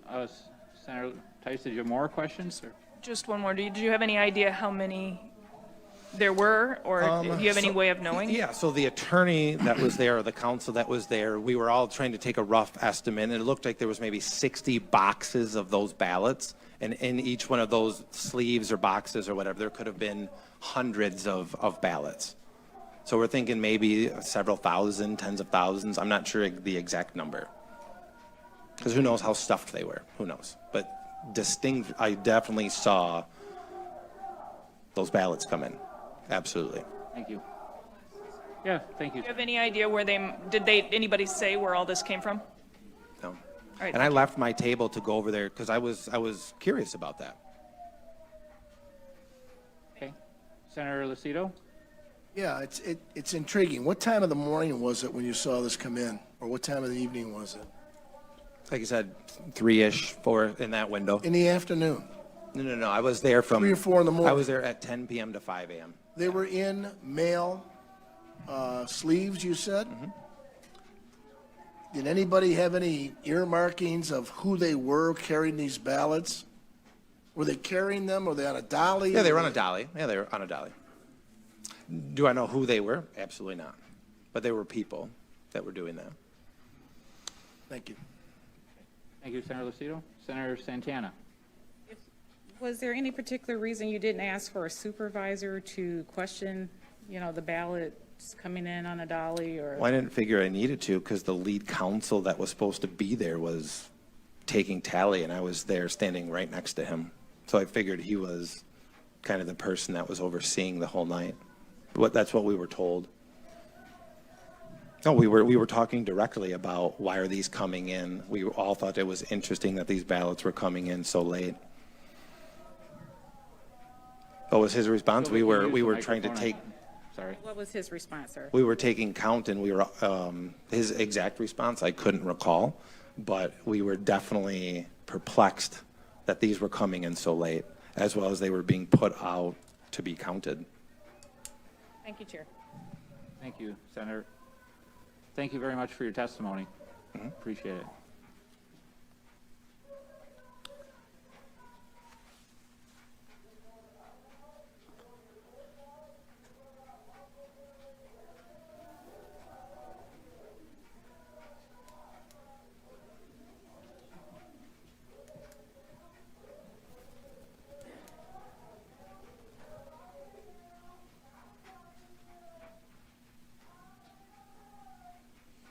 I have a large stack of cards yet to go through and would very much like to provide this opportunity for those who've taken the time to be here. If there is somebody here who has some credibility with the crowd and has the opportunity to share with them that their disorder is only disrupting what they're trying to accomplish, I'd appreciate you taking that time to do that. Otherwise, I'll have to be forced to adjourn the meeting if it gets so difficult to hear anymore. So. We'll continue. I'm not stopping the meeting at this point. I'm just suggesting that somebody suggest to the audience outside that they are disrupting the meeting in here, and it will cease if they can't control themselves. Do you think that we can control an audience by one person or a couple people going up there? If the audience inside also needs that same assistance, we can adjourn the meeting for that reason too. I have worked hard to put this together, and I would appreciate the opportunity to continue the work and listen to the folks who've taken the time to be here. At this time, next up we have Braden Giocabazi. After him, I have Andrew Miller, followed by Robert Cushman. Welcome to the Senate Oversight Committee, sir. You have 3 minutes. Is based on my sworn affidavit that I submitted. I am an unaffiliated Michigan voter who was trained by the GOP to be a poll challenger on Wednesday, November 4th, beginning in the late morning until around 8 p.m. because I was told that they needed help. They were understaffed. I witnessed the room erupt in thunderous applause and derogatory cheering as Republican poll workers were picked off one by one and ejected from the room repeatedly by police escort throughout the day. By the end of the day, they had picked off so many GOP poll workers that there were probably only a few dozen left to monitor all of the processing stations in the room, which I'm told was between 130 and 160. Because of this, I had to move between several tables. One was processing a stack of roughly 35 ballots with pink challenge stickers on them. Many other tables also had similar stacks on them as well. None of the ballots appeared to be in the poll database, so the poll workers were simply entering 1/1/1900 as the birth dates and entering the addresses and names that no one seemed to be verifying and which I could not see to verify. When I would politely try to check such things, as had been the case throughout the entire day, I was told that I wasn't allowed within 6 feet of the tables even to verify ballots, and told that I was trying to kill people. I watched as the table simply passed in mismatched ballots and envelopes through the checking station. When I challenged it, and subsequent ballots that weren't in the poll book, the table supervisor laughed and said, "You can't do that." And several other operatives gave me the COVID runaround as I had gotten throughout the day, all trying to intimidate me and prevent me from doing my job, claiming that I was endangering their workers, trying to kill their people, and even holding a pen in a threatening way. Yet, when non-GOP operatives would stand near the tables and harass me, no one would give them any problem at all. At one point, a Democrat who was hanging back came up to harass me, and then a table supervisor showed up and because I was challenging a ballot. Once several table managers and non-GOP operatives have showed up to harass me, this Democrat operative simply melted back into the background with a satisfied grin on his face, knowing that he had caused me a problem. These people were like professional agitators whose job it was to sow discord among GOP workers who were trying to do their job and then get them kicked out. At some point, a GOP lawyer was brought in and confirmed that I was properly performing my duties. Instead of backing down, the table supervisor's supervisor and his supervisor and all the damn supervisors, they came up and they started arguing with the lawyer, telling him he didn't know what the law was. 1 minute. In the meantime, the ballots continued to go through, so I stepped up to the table to inspect the next ballot briefly. The manager separated me from the table, wielding COVID as a weapon one more time, and walking towards me, forcing me to step further away. He made some innuendo about playing with him that made me uncomfortable, and then he said something to the effect of, "I will kick your ass or I will kick you out of here." And I said, and I looked at him and I quizzically, and I said, "Are you threatening me?" He repeated the mantra more than once as he began to wave down a police officer. I raised my voice so that others could hear what was going on, and at this point, and I said, "Are you threatening me?" And at this point, the police officer arrived, and I did not ask any questions, and I was removed from the room without any due process. Realizing I had no recourse or rights, I grabbed my coat, and I peacefully was escorted. I'd like to say one final thing. Please wrap it up. Okay. I saw several dozen military ballots throughout the day. I only saw 3 that were for President Trump, and I was also at your hearing the other day when the clerks were testifying. And one thing that stood out to me as a glaringly obvious thing, as an engineer, I'm a technical person. I love math. I have a fair bit of programming under my belt. Those people were not IT specialists. They know nothing. I assume they appeared to know nothing about programming, and yet they said multiple times throughout that hearing that it was the most secure election in history. And I would like to say that it seems like they have no credentials to be able to say that. Thank you. Anyone have any questions? We played Senator his McDonald. testimony Yeah, on this our is show. Kind of a question for the group. I've been hearing a lot of troubling stories about harassment. So sick, I don't even want to say them. You're saying people call you a murderer, they're going to kick your ass, all these things. It sounds like there's a lot of experience in this room, poll watching. Have any of you ever experienced anything to that level ever before, any other election process? So, never? Is this, it seems unprecedented, the type of stories that you're sharing, so. This was my first election. I didn't come there to agitate. I think I'm a likable guy. I came in there on Wednesday because I was told they were understaffed, so I thought this would be a good chance to just see how the process works. If I would have thought that it was going to be that much of a madhouse against the GOP people and it was so biased, I would have been there every day. I was not there with an agenda. I was there to just do my job, and they didn't like that simply because I had a GOP lanyard on, even though I'm an unaffiliated voter. They didn't know that. Sounds like from the stories you're sharing, it was a complete sideshow. Hopefully Like I that said, doesn't continue. Professional agitator. That's the word that I would use to describe these people. They would melt back into the background as soon as they knew that they had accomplished their job of getting you agitated or kicked out. Thank you. They knew what they were doing. Thank you, Senator McDonald. They knew what they were doing. How long are you staying? Are you leaving? I'm leaving now. Okay. Next, They were we have Black Andrew Lives Miller, Matter, and that's what the followed lady was by trying to say. But Robert Black Lives Cushman, do matter. No, these were followed by professional Black Andrew Lives Matter who were Sitto. allowed in the room and were not credentialed, and they were Welcome, not even Mr. Miller. trained. You The have only 3 training they minutes. had My was name's to get Andrew Miller. Republicans out. And they brought I them was in a poll food. worker on Tuesday and Wednesday. I originally applied to be a poll worker, but nobody ever got back to me. I tried twice to call the phone number for assistance. Both times I was on for over an hour on hold with no response, no way to leave a message. Let's get to it though. Probably the most egregious one was on Tuesday evening after most of the tables had shut down. One table was still working at duplicating ballots. When I got there, there was 25 ballots that they were duplicating.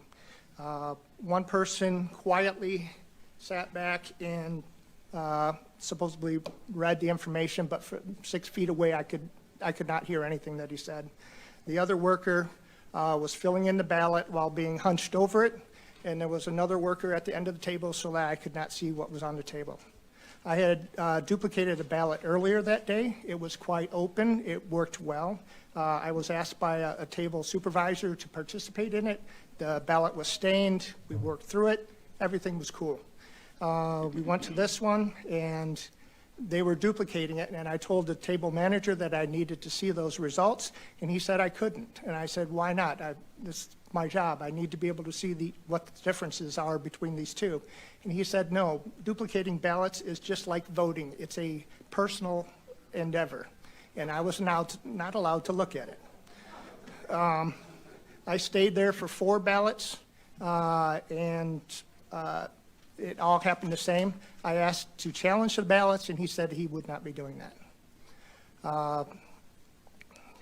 What else is there? Okay, I am also an engineer, so let's get to some of that. Every computer on Tuesday morning had an error code in the right-hand corner that says update was overdue. It was flashing on every single computer I looked at. I looked at least 20 of them. Also, about a third of the computers had the wrong time. At 10 a.m. in the morning, about a third of the computers said 2:59 p.m. I don't know how they keep track of when things are occurring when the time on the computer is not even correct. On Wednesday, I walked up to a table, and one of the computer operators was logging in, and she logged in as an admin.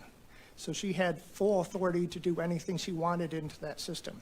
Did everybody in that facility use the admin in order to log into the computers? I also saw the routers with high amount of transferring and work when there was nobody even monitoring the copy machines that were collecting the ballots. Nobody was at the computers, but there was a lot of data going across those. I also was harassed by a number of people. At one table, there was... Sir, I forgot to give you your 1-minute warning, so I'll give you some additional time. I'm pretty much done, but please, 30 just seconds. the harassment from, there was a table worker, then there was a Democrat worker, then there was me, and the table worker said that I needed to back up because I was too close and I did not have the 6-foot distance. But there was a person between her and myself that was a Democrat challenger. A lot of this could go away if you had one Republican at each table. I applied to be a worker. You've heard here multiple people applied to be workers, and we were all denied that. So instead of having these hearings, why don't we have a clean process? It would not fix the computer glitches that came through, but it would fix a lot of this other issues. Yep. Thank you. Any members have a question? Senator Tice. You said you applied to be a poll worker. When did you apply? More than a month before the election. So well in advance of the training, because yes, it was before the training. Okay, because we heard from the clerk in Wayne County that the people who applied that were denied were people who applied too late and the training had already been done. So I just wanted to clarify. There was still training scheduled when I applied. Okay, thank you. Seeing no further questions, thank right, you for your good job, time dude. today. Did you submit your testimony in writing by any chance? My affidavit contained Okay. everything that I had except for the admin. Okay, thank you very much. Next, we have Robert Cushman, and he'll be followed by Andrew Sito, followed by Shane Trejo. Guys, this stuff is... Now, keep in mind, tomorrow the House is going to hear Rudy Giuliani's team. Welcome to the Senate Oversight Committee, Mr. Cushman. It'll You be a have little bit 3 different. minutes. But this is rapid fire. Thank you, Senator McBroom, Testimonies. Michigan legislators, and fellow citizens. My name is Bob Cushman. I'm a registered voter in Lyon Township, and I desire to testify concerning events in Detroit on November 4th, the day after the election. I believe that I witnessed evidence of mass election fraud on the morning of November 4th and the evening of November 4th, but I'm only going to talk about the morning right now. While I served as a trained and credentialed election challenger at the Detroit Absent Voter County Boards, TCF Center, Detroit. I arrived in the county boards at approximately 6:30 a.m. after being briefed in room 260. We'd been advised of a very large ballot drop, approximately in the vicinity of 4 a.m. Night shift observers had indicated that about 61 boxes had been delivered. I began observing the process of ballots at several counting boards. I quickly noticed that none, and I mean none, of the names were being scanned from the ballots were in the electronic poll books. Oh my gosh. All of the names that were found in the supplemental sheets. We know that the poll books, the electronic poll books, were updated on Sunday, November 1st. Wow. That meant that all of these new ballots had to have been brand new registered voters on Monday, November 2nd, or Tuesday, November 3rd. I found it very hard to believe that tens of thousands of people had registered in just 2 short days. So I began writing down the names on the ballots immediately after they were scanned by the computer poll worker. As soon as I began, I was severely obstructed by 5 different persons that I could no longer, such that I could no longer continue my legal responsibility as a poll challenger. These 5 persons comprised of a poll worker, a supervisor, an uncredentialed person, a Democrat challenger, and one of the top leaders of the AVCB. The details can be found on my affidavit. Does anyone believe that 30 or 40,000 new voters were actually signed up legally in 2 days? I implore every member of this board to protect the Constitution. I implore you to give us a full forensic Yes. audit. That's the key, the forensic audit. Thank you. Thank you, Mr. Cushman. Does any member have a question? Seeing none, thank you, Mr. Cushman. Did you submit your testimony in writing as well?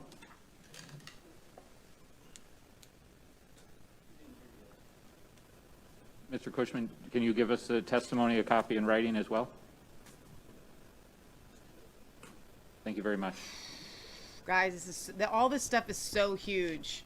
Next, Even more is I going to have come out card tomorrow. for Andrew Sito, The followed by detailed Shane side of this, Trejo, which they didn't want and to then hear. Linda Brandis. They didn't want Andrew any Sito? technology experts. Welcome to the Senate Oversight Committee. You have 3 minutes.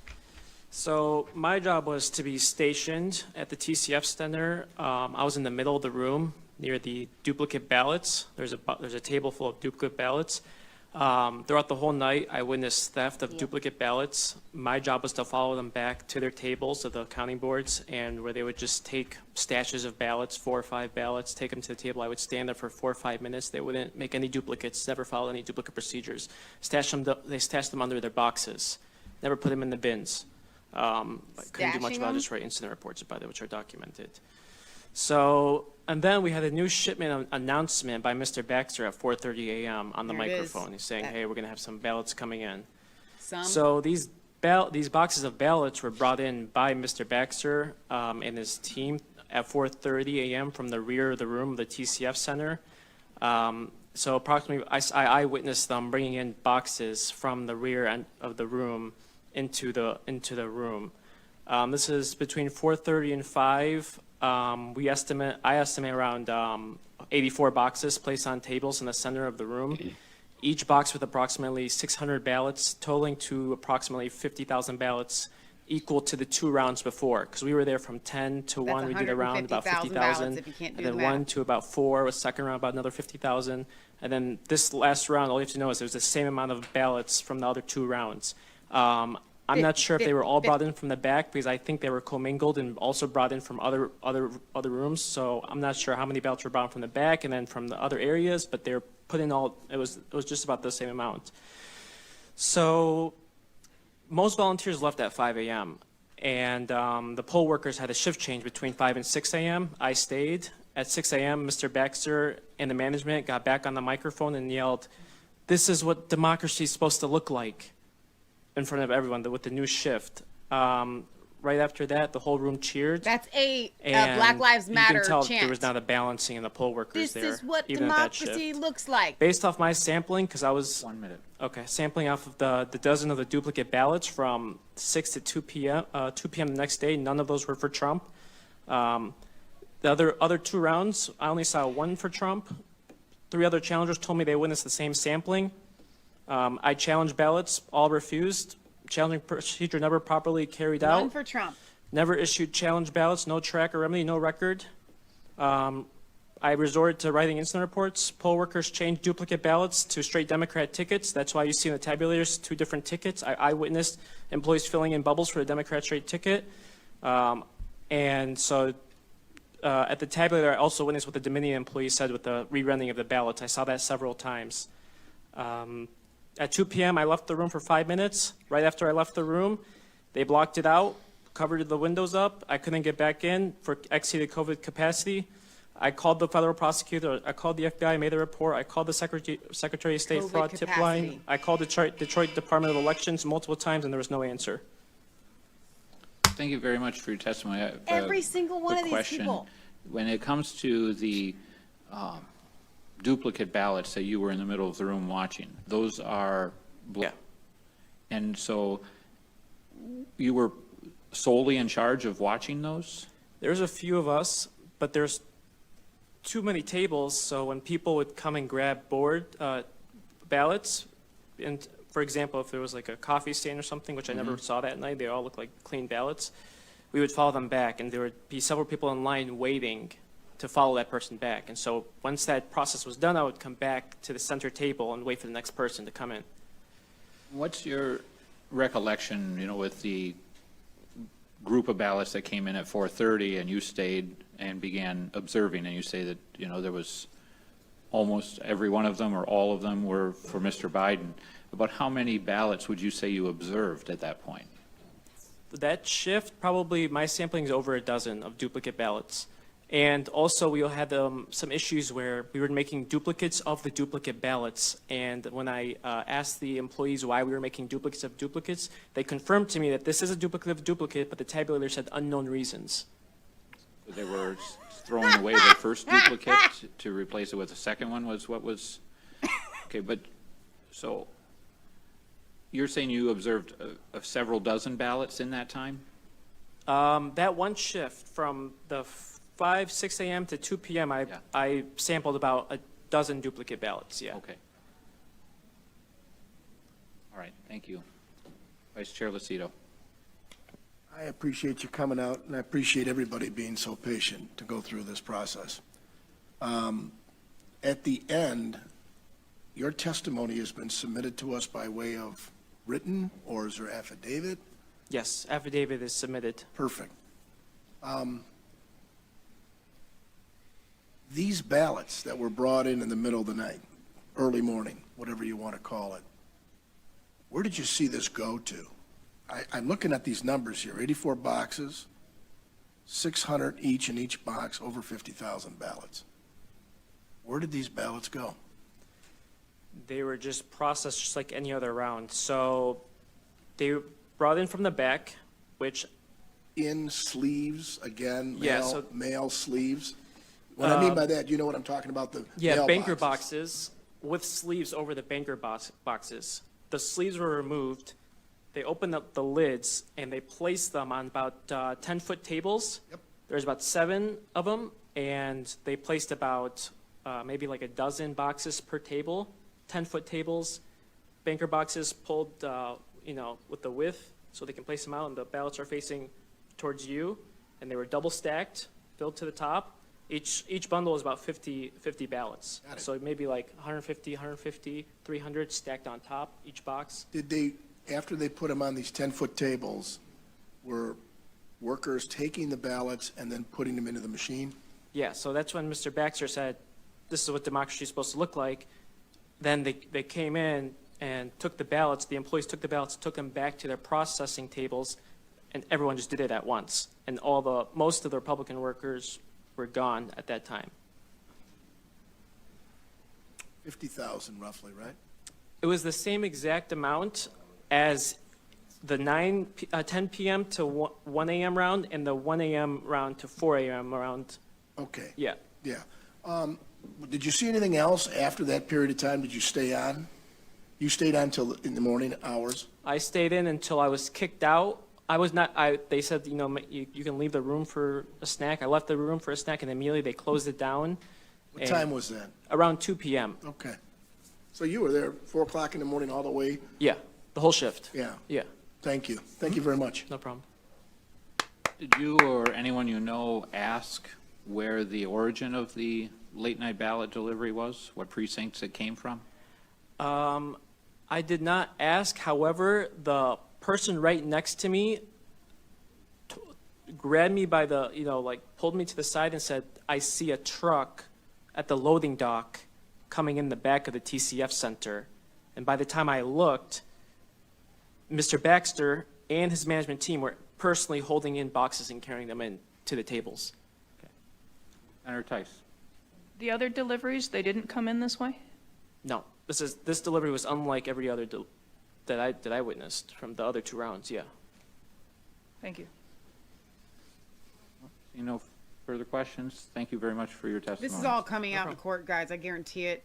I can guarantee you that. Next, I have Shane Trejo, followed by Linda Brandis, followed by Bill Carzon. Let's go, Shane.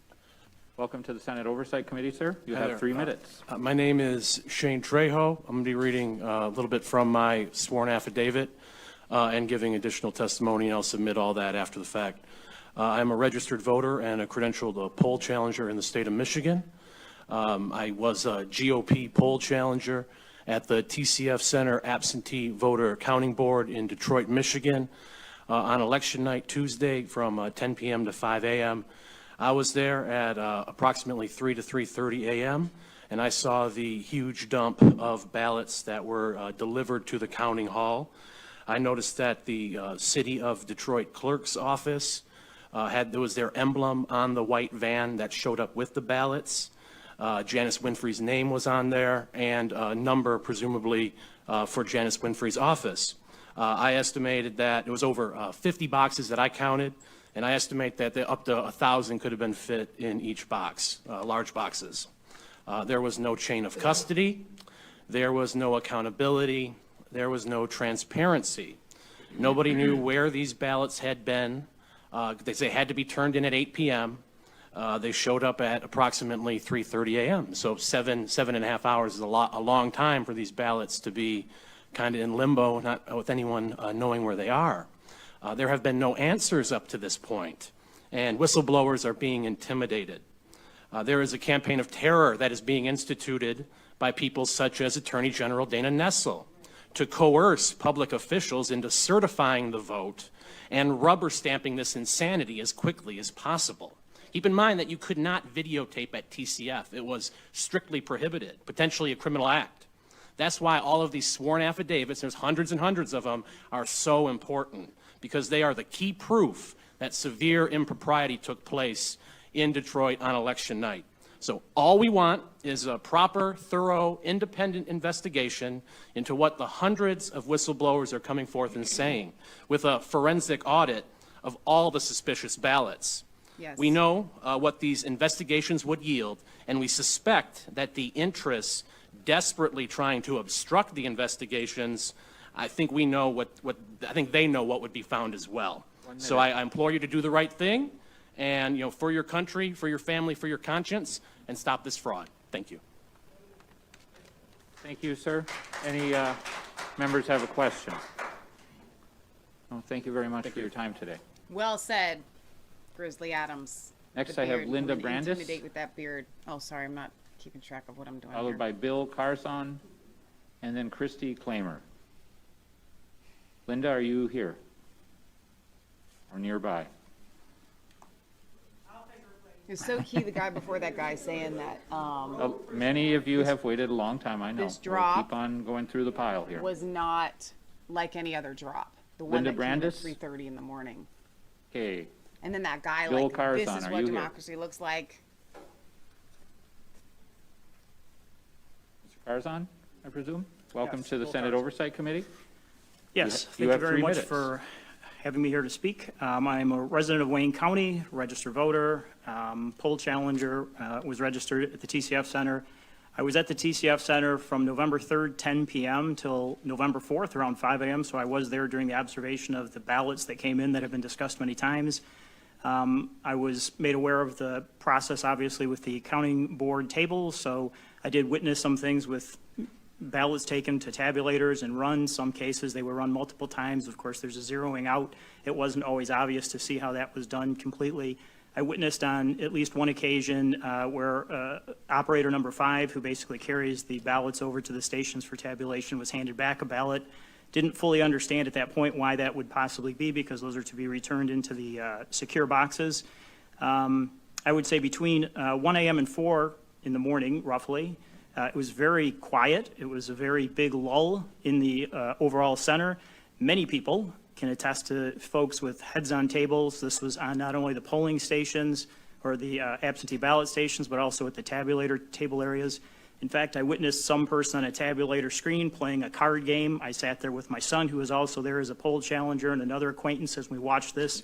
So to give you the sense, there was a big lull. Around 4 o'clock, 3:30, I think I've heard 4 o'clock, is by my estimation. There was a delivery, I would estimate, because the table in the center next to the main stage is where the ballots were brought to. Somewhere at least 60 boxes were brought in. They did have a wrap around them, which was very, what I expected to be standard. When that work was basically prepared for people to come up and get it, the person called up and said, come and get your extra work. They were called up by precincts, and then, you know, those groups would come in small sections and take these back and then, you know, run them to their table. So just to give you a feel for that environment and what was taking place. I was also taking the opportunity, because of the canvassing that was taking place, I was at the canvassing board meeting that Monica Palmer spoke about earlier, and I will just tell you, it was extremely hostile. It was very personal. It was very aggressive with regards to the threats that were made to her personally, her family. 1 minute left. Yep. And I would just say that really didn't have any place, and nobody shut that down. It was high intimidation. And Mr. Kinlock, or his other representative on the Democratic side, made no comments to calm this down. So when the vote was taken to not certify, of course, there was a side discussion that actually had some other further developments that everybody's aware of. You know, I would just say nobody talked about the fact that they had so many out of precinct locations. When the meeting began, a pile of affidavits were set on the table. Mr. Kinlock said they were received by himself in that day. They really weren't used, reviewed, or anything, just submitted to minutes. So really no benefit in providing that. The meeting was delayed by 2 hours to start, a very strange delay. As Monica said, there was no executive summary. The numbers were rattled off regarding out of balance. I would just say it was a very hostile environment, and the main takeaway from my side is, I think you guys know, an out of balance precinct can't be recounted. That doesn't make any sense. If it's out of balance, it should be. Thank you for your testimony. Any questions? Senator McDonald. Thank you, sir. Sir, were you given any guidelines at all on how to do the work properly? Was there a chain of command of any type that you saw? Yeah, there were, I'm sorry, go ahead.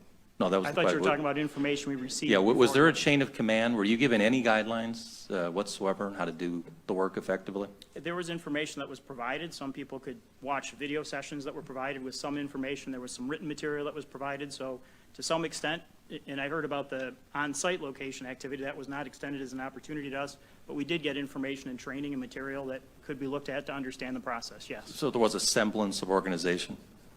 With Was it regards sounds to the- completely disorganized. Was there even a semblance of organization at all within I the thought you were referring to my or our information to be a poll challenge. Yeah, your witnessing of the poll challenge, was there any organization, even a semblance of organization? So I personally was on table number 18 Okay. mainly, and then I walked around. That table did a fairly, I think, consistent job. There were times where, you know, poll worker, the person operator 1 to operator 2 may not have confirmed a number and name on the ballot, the scan and the handoff and this kind of closed loop process. I did witness that at other tables also being missed.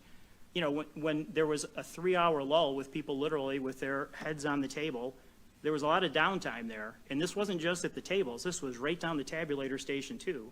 And then at 4 o'clock, 3:30, 4 o'clock, when that truck hit and the other work came, now I wasn't there after at 5 or so, as that's when we left, that these were counted, but I mean, there was a big lull there, so not very organized and structured. If a person can sit there and play a card game on a tabulator screen, clearly there's something missing in the Playing organization. the card game Again, on it's the very troubling, tabulator but screen. Thank you for that information, sir. Yep. Appreciate it. Senator Lucido.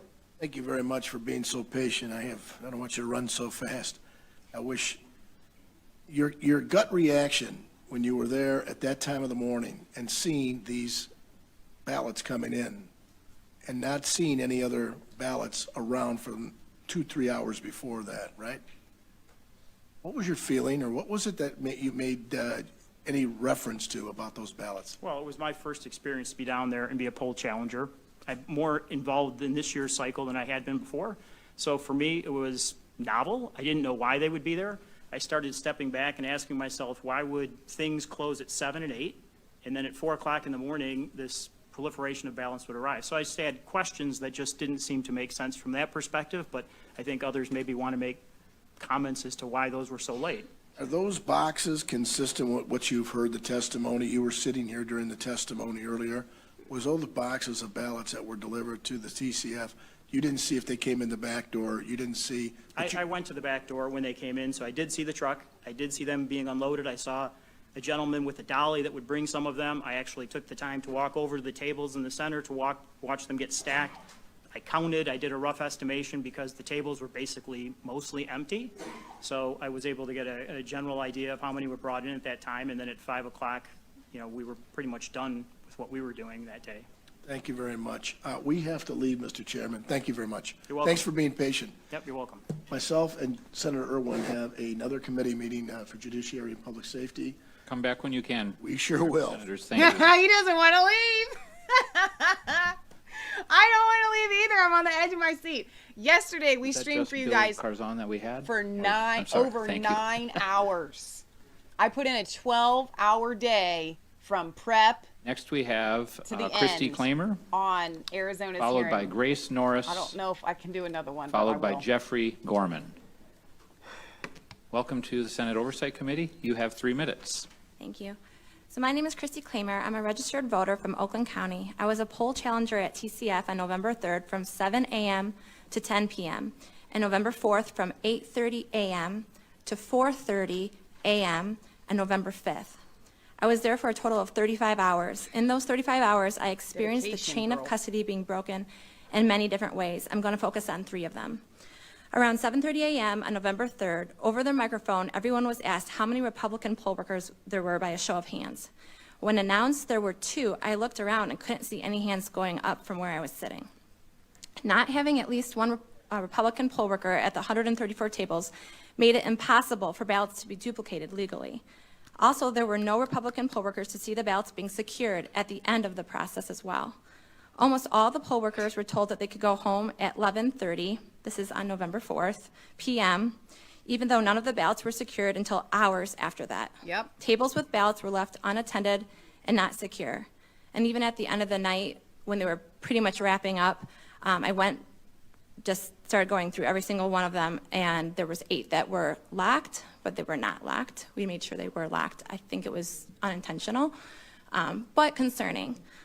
Also, I witnessed 46 ballots get put in manually, meaning they were not in the electronic system and they were not in the paper poll books. I recorded each name and ballot number along with how they had the birth date of 1/1/1900.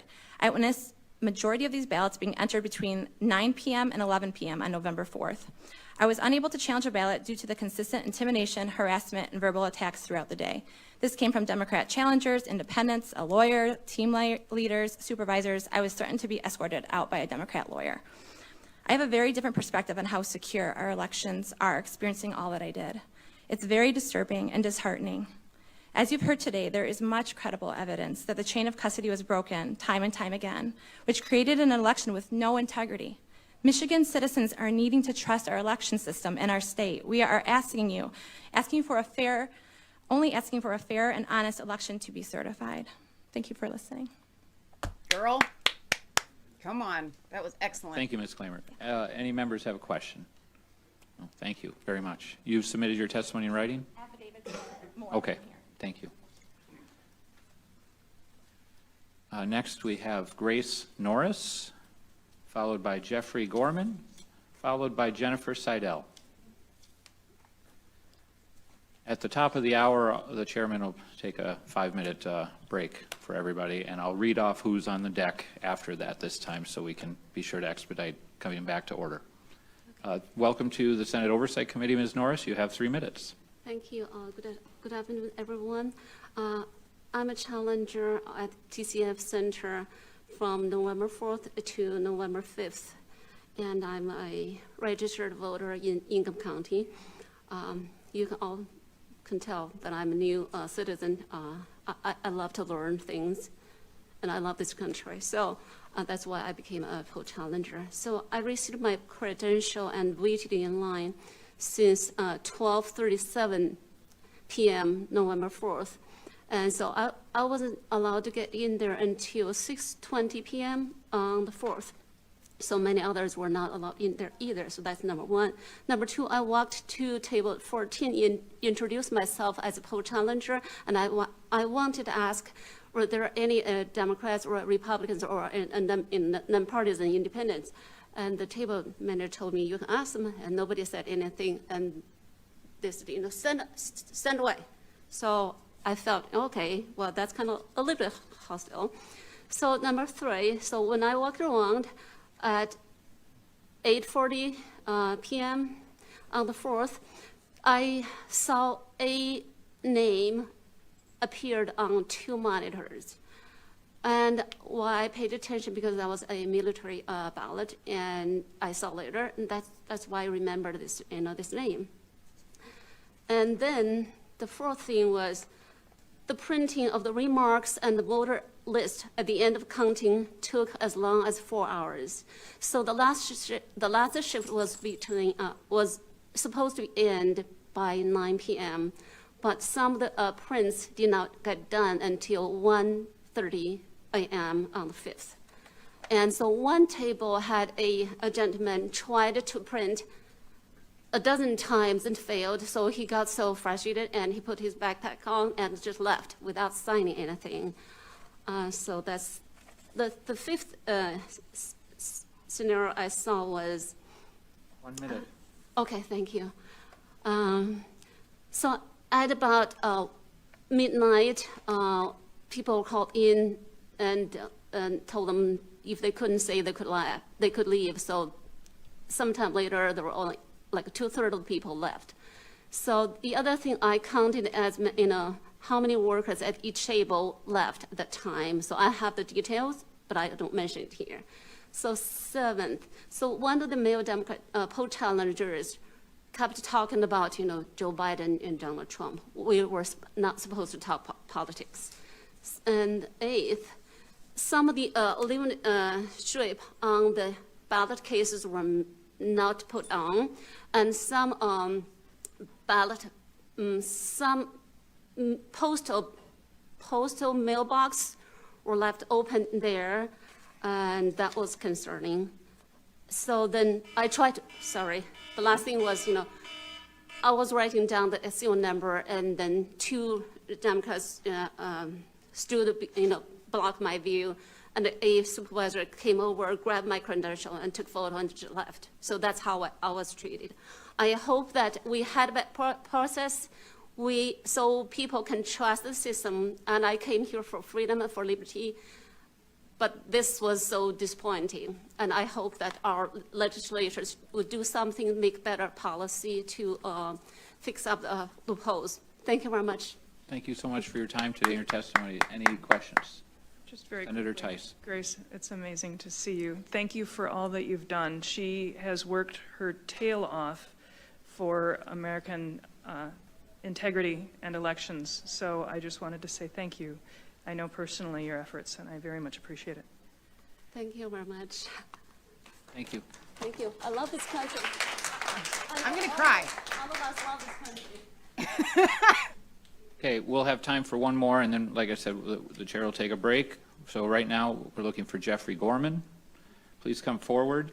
And then on deck for after our break will be Jennifer Seidel, Jasmine Early, and Artisha Bomer.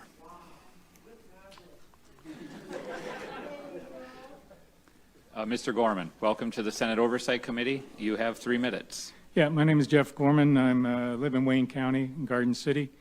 Born and raised in Michigan, spent most of my life away from here, left when I was 17, came back 9 years ago. I was a retired Navy captain, retired airline pilot, and captain as well. And so integrity is very important to me because lives depend on it.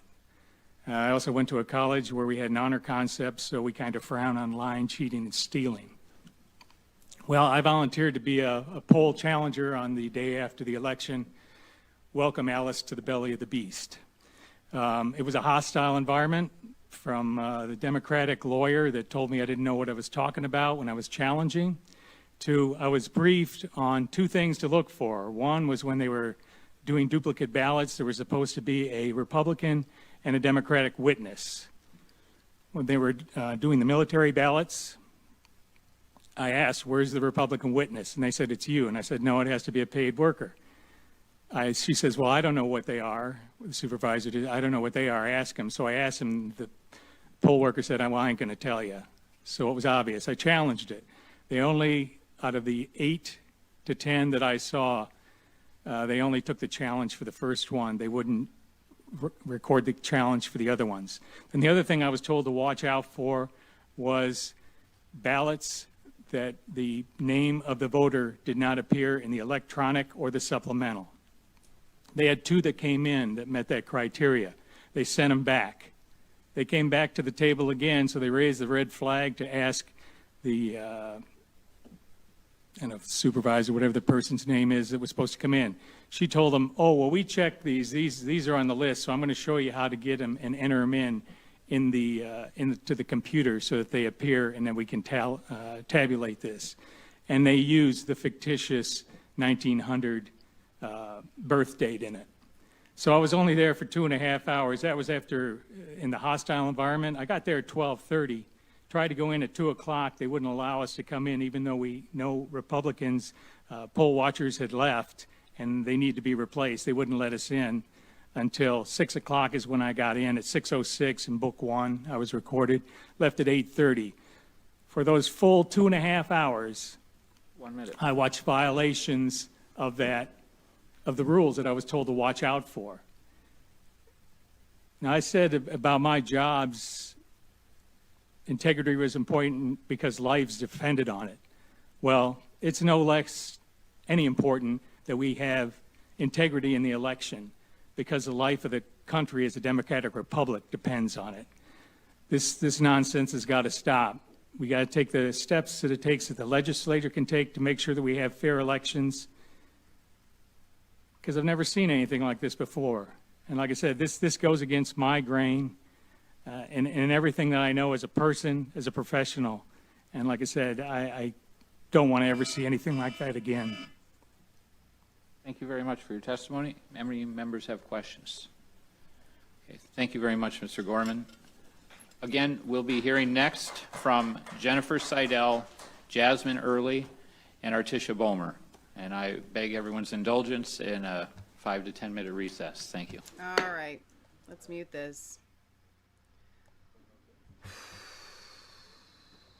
I really hate that alarm. All right, that wraps up I muted session that. 2 here in Lansing, Michigan. Okay, there we go. Yeah, really hate that alarm. It's rather alarming. Whoops, that's not what I meant to do. Stop it. There we go. Oh my gosh. Okay, so what are you guys thinking so far? My thoughts are that these testimonies are a lot the same. We're hearing similar stories, and that's not a bad thing. It's actually a good thing, because the repetition of, I saw this, I experienced this, I saw the same thing, I experienced the same thing, I saw the same thing, I experienced the same thing, I saw the same thing, I experienced the same thing, over and over and over again. I think that this committee went into this thinking, we're just going to listen. All right. There's really nothing that we're going to do about it. We're just going to listen. Give the show, whatever. And now that they're listening to it, I think that they're like, are we supposed to do something about this? I mean, is there something that we can do about this? Like I said, tomorrow, Leah gave this to us at the last 5-minute break. Rudy Giuliani and his team, from what I understand, is going to be given the same opportunity to sit before the Republican House and probably give the same sort of testimonies that we have already seen in Arizona and again in Pennsylvania. So that's exciting. That's good news. You'll want to come back here every day for this. I want to get my Christmas decorations finished putting up. I've got them halfway done. And 3 big boxes are out in Leah's room because her bed is against the attic door that they get pulled out of. And so, poor Leah, because I'm one of those people, raise your hand if you like to get your decorations out in one day and then get the containers that they came out in put away, vacuum the floor, because all that Christmas tree stuff ends up on going to be a 12-hour day.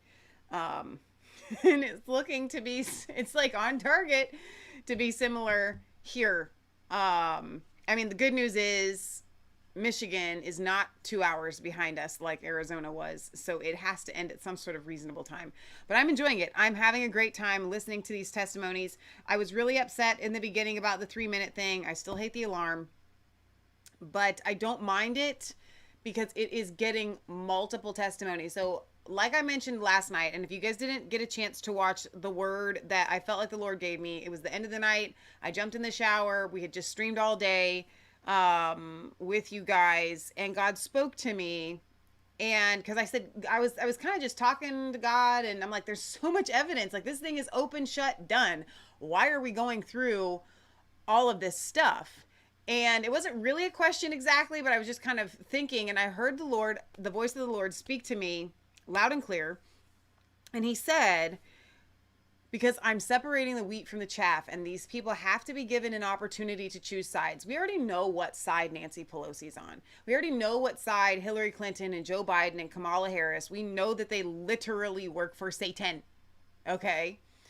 Then you have these middle of the road type people. Let's take Kelly Loeffler, who's up for a Senate seat in Georgia, and all of these other kind of Republicans or middle of the road Democrats that are trying to walk this tightrope of, well, you know, mamsy-pamsy. You know, the Bible says, I would rather you be hot or cold, because if you're lukewarm, I'm going to literally spew you out of my mouth. And we're seeing all of these lukewarm people that God is forcing them, right, in this scenario to choose a side, to make the decision of this is the side that I am on. And what we are seeing in that is we are seeing people rise up in a massive way.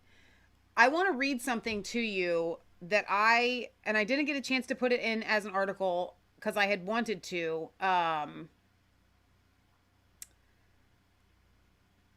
Let's see. I just want to leave for now. Hang on. Let's go back here. This is what I said yesterday, and then by the time I'm done with this, we'll probably be about back from our 5-minute break. 5 minutes is not very long. I said, today's hearing in Arizona was very long. Yes, we streamed the entire 9+ hours on multiple platforms for our Resistance Chicks viewers, and I stayed with them the whole time.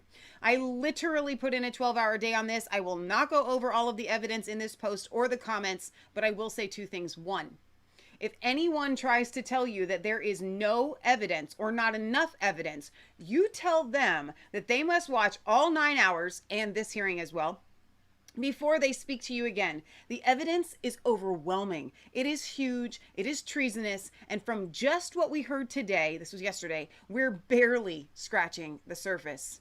2, the people that spoke and the representatives who were listening to the testimony were all highly credentialed people. Many had doctorates. We heard from colonels and other high-ranking military backgrounds, MIT graduates. We heard from university professors, you name it. But what struck me even more than all of that was at the end when the representatives and state senators spoke, all of them invoked God, the Word of God, our founding fathers, the Declaration of Independence, the Constitution, the Bill of Rights, and spoke to the fact that this is a spiritual battle that requires spiritual armor. Yes, one representative even told us to put on the armor of God, and that this is a battle that will be won through the power of God, and he will use the righteous men and women who are fighting for this. I have never seen a move of God, especially in our government officials, like this in my entire life. The side that is invoking scripture in public hearings and on social media, who sees this as a spiritual battle, who is on their knees every night praying to God that justice will win, simply cannot lose. That's a fact, and you can take that to the bank. That was my Facebook post. I put that on Facebook, on Resistance Chicks Facebook, and on my personal Facebook, because it's important to get the truth out there so that people understand what is really happening. This is a spiritual battle. This is not a battle that is going to be fought or won through flesh and blood. So when we come before the Senate hearing today, and we're listening to this testimony, it's so vitally important to keep in mind that this is a spiritual battle and that God is using this to allow people to commit their sins or to repent from them. It's that simple. They are going to be allowed to choose a side, whichever side that is that they choose. And we're seeing the front runners. We're seeing the people pull out front. We're seeing the men of God that are quoting scripture, that are saying, literally yesterday in yesterday's hearing, we had state representatives and senators saying, we are fighting against the devil himself, right there on the committee, invoking scripture, invoking the founding fathers. Guys, we do not battle against flesh and blood, but against rulers and principalities in high places. And we can't lose. With everybody that is fighting for this, that is praying about this, everybody's becoming, I don't know if you guys have noticed it on our show. I've had people commenting that they've noticed. We started out Resistance Chicks and we would throw in God a lot. I mean, reasonably, but we tried to keep it semi, listen, we'll save our God stuff or maybe some of our, sing-alongs and stuff like that. We try to tiptoe, not really tiptoe on purpose, but just, we're bringing you the news, whether it's conservative or whatever, but just kind of keep it news related. And then the past, year and a half, maybe, we got more, not just emboldened, because we're always really bold, but just led to start really putting a lot of God. So we lost some viewers because of it. We've gained a lot because of it. But something happened leading up to the election, and especially beginning at the election, where God released us and finally said, put it all in. This is that we're going all in, which is why the censorship, which is why YouTube has come after us, which is why my Facebook account was hacked and I can't get back into it. Had to create a new one. We've had multiple personal spiritual attacks and things trying to be distractions in our personal life and stuff. And through it all, we have gotten stronger and we have been bringing you guys. We have, there's a song that I like to listen to, and it starts out, go hard or go home, go hard or go home. And we have been going hard. Like, this is it. We're laying it all out on the line for you guys, giving you the truth, giving you the tools, giving you the encouragement of what you need to be able to be an effective warrior for Christ to defend our republic, not just here in the United States, but around the world. And it's not just our channel. I'm sensing this on so many other channels and other platforms. I've said this before, and I hate to sound like a broken record, but on our commercial break here, I don't sell any products. We don't ask for donations. You just have to listen to me preach. We cannot back down from this. This is the end of the line. It doesn't go anywhere from here, but God, but for God. So I know that these people, the testimonies are going to come back. The last 5-minute segment was even shorter. Let's double check and see if, no, they're not back yet. That's just still Right Side Broadcasting. But the testimony so far, guys, it's overwhelming. It is overwhelming. And they are angry, and they should be. They're righteously indignant, and they should be. I don't care if they're limited to 3 minutes. This is too big. I mean, we have to get, the more testimonies we can get in, Howie did it says, Soldiers of Christ. Yes, SOC. You got it. Deaf Bread says 1 Peter 4:13, but rejoice in as much as you are partakers of Christ's sufferings, that when his glory shall be revealed, you may be glad also with exceeding joy. Amen. Amen. Amen. I'm so excited about all that's coming out. It had to happen this way. God is using this entire scenario, this whole thing laying out for a purpose. And when I'm not with you guys, when we're not streaming live, even when I'm not doing the research, I have this fire in my bones. I feel it coursing through me all day long. I don't even know what the right word is. and Leah is exactly right here. I mean, just right there. It's just constant. Like, this is a spiritual battle that we are winning. And so you do not grow tired in well-doing, because in due season we reap, and we are about to reap on a massive, massive scale. On a massive scale. Amber thinks, I still think that they deserved longer than 3 minutes. While I have a chance, guys, I'm gonna jump over here to Twitter. I haven't been able, if you're watching Twitter and see, what's weird about Twitter is you don't get to see the comments. Gosh, they've literally like removed it from our, no, there I am. I got 5 viewers here on Twitter. Just unmute you. I can try and leave that up, but what happens is it makes the CPU too big, which is probably why I'm kind of cutting out even now. Big Tech Trust Bust says, I noticed. All right, very good. Let me check on the connection on YouTube here and see. No, I gotta shut you down. I'm sorry, Twitter. I have to. It does not like it when I pull up other stuff. It just gets so bogged down. Yeah, that's not gonna work. Okay, so let's check on.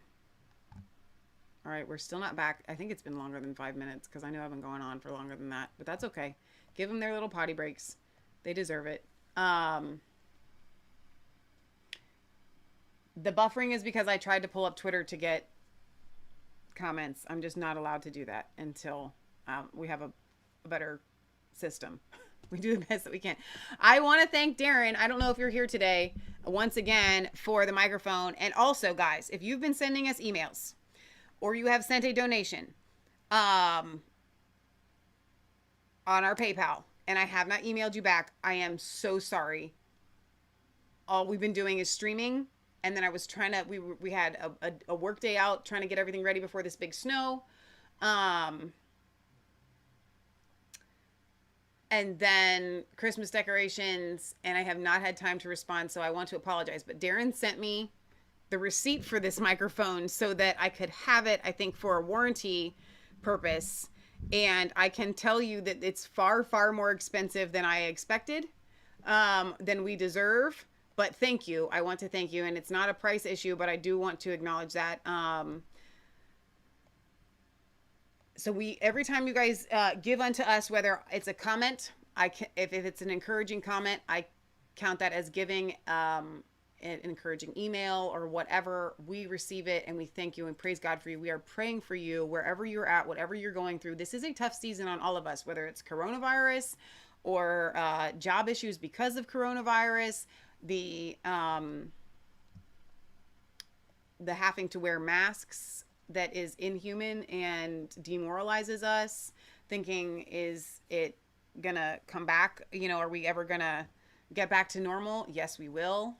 Whether you're worried about the election, is Joe Biden gonna become president? Let me answer that for you. No. No. It's not just because I want it to be so. I know it's like, I know it. So not only do I see it from the God angle and the God side of what God is doing, but I see it from just what we're looking at here, from an evidentiary, did I just make that word up? Side of all of this.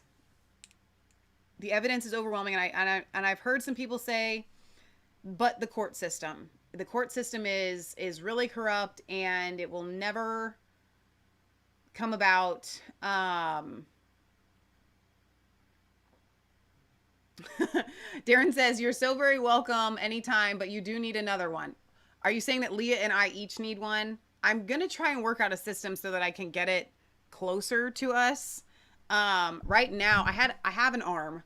I can't figure out how to get the arm set. I've been working and I've been trying to do this in and out of actually living life, doing our job and streaming and doing the show and all of that. But right now I just have it on a stand, and for when we do Leah's computer behind us, which is Leah's computer projects to this television, I have a speaker that I keep set up here for the microphone. But if you're telling me that you can't hear me very well, I can try to do better.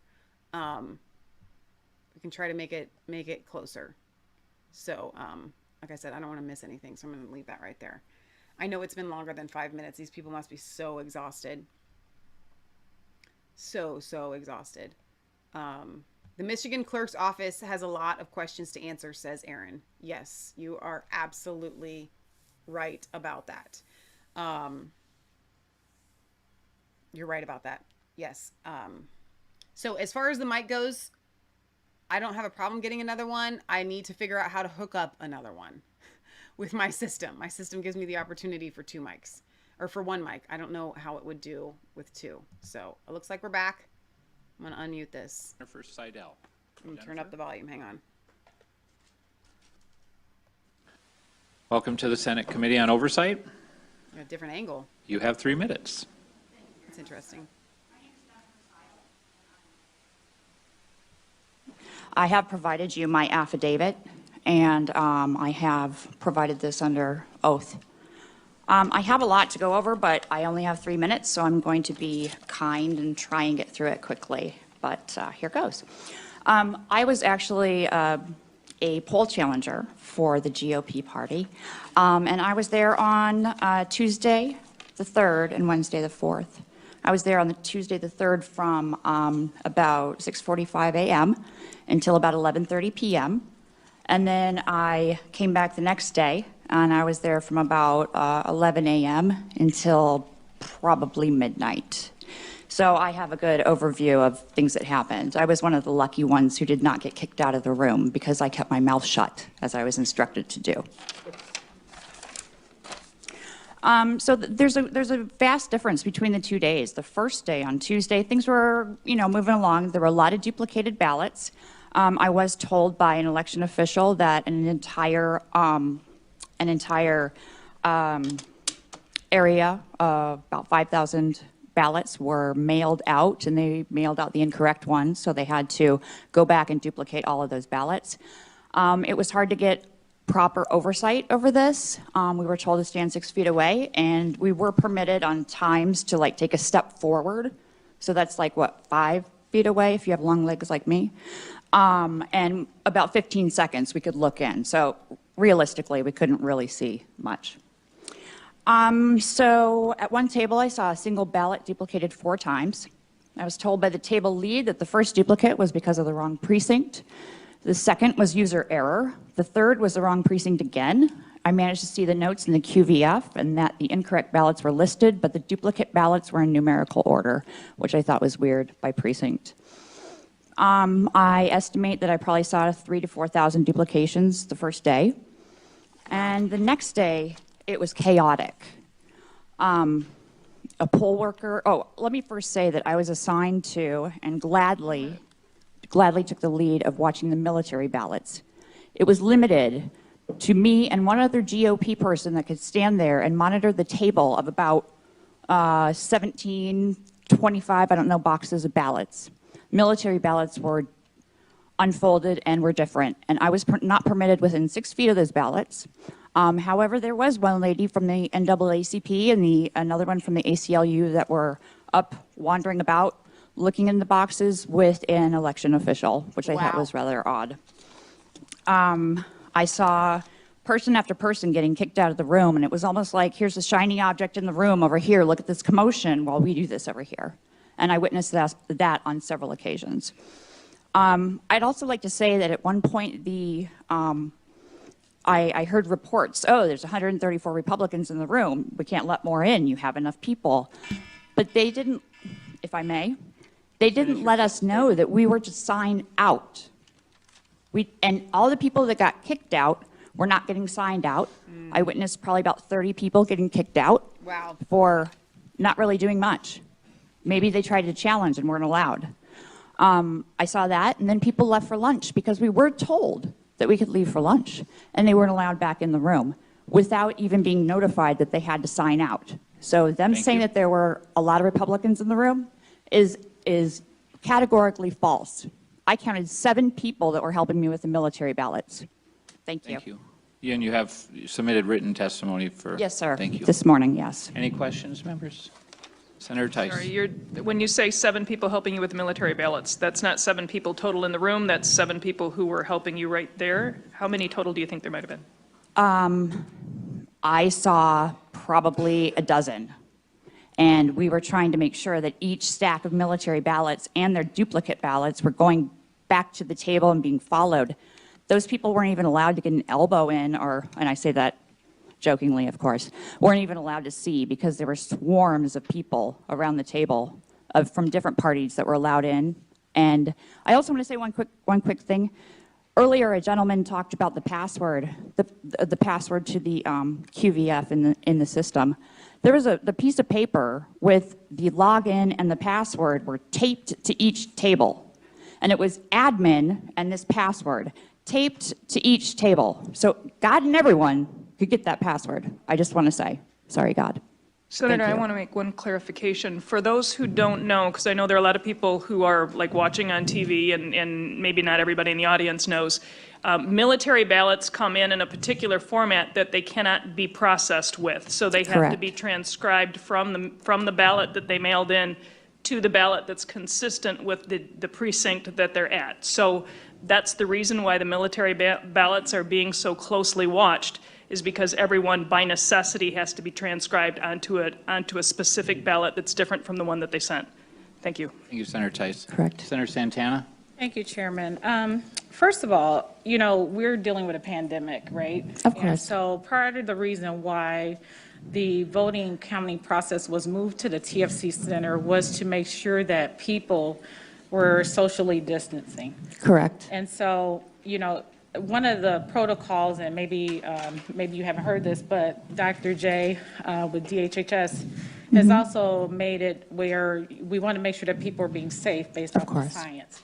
So having people maneuvering in and out of the room where ballots are being counted, do you think that it would be a good practice to make sure that you sign out if you're going to lunch? I mean, it's just like if you were going to a job every day.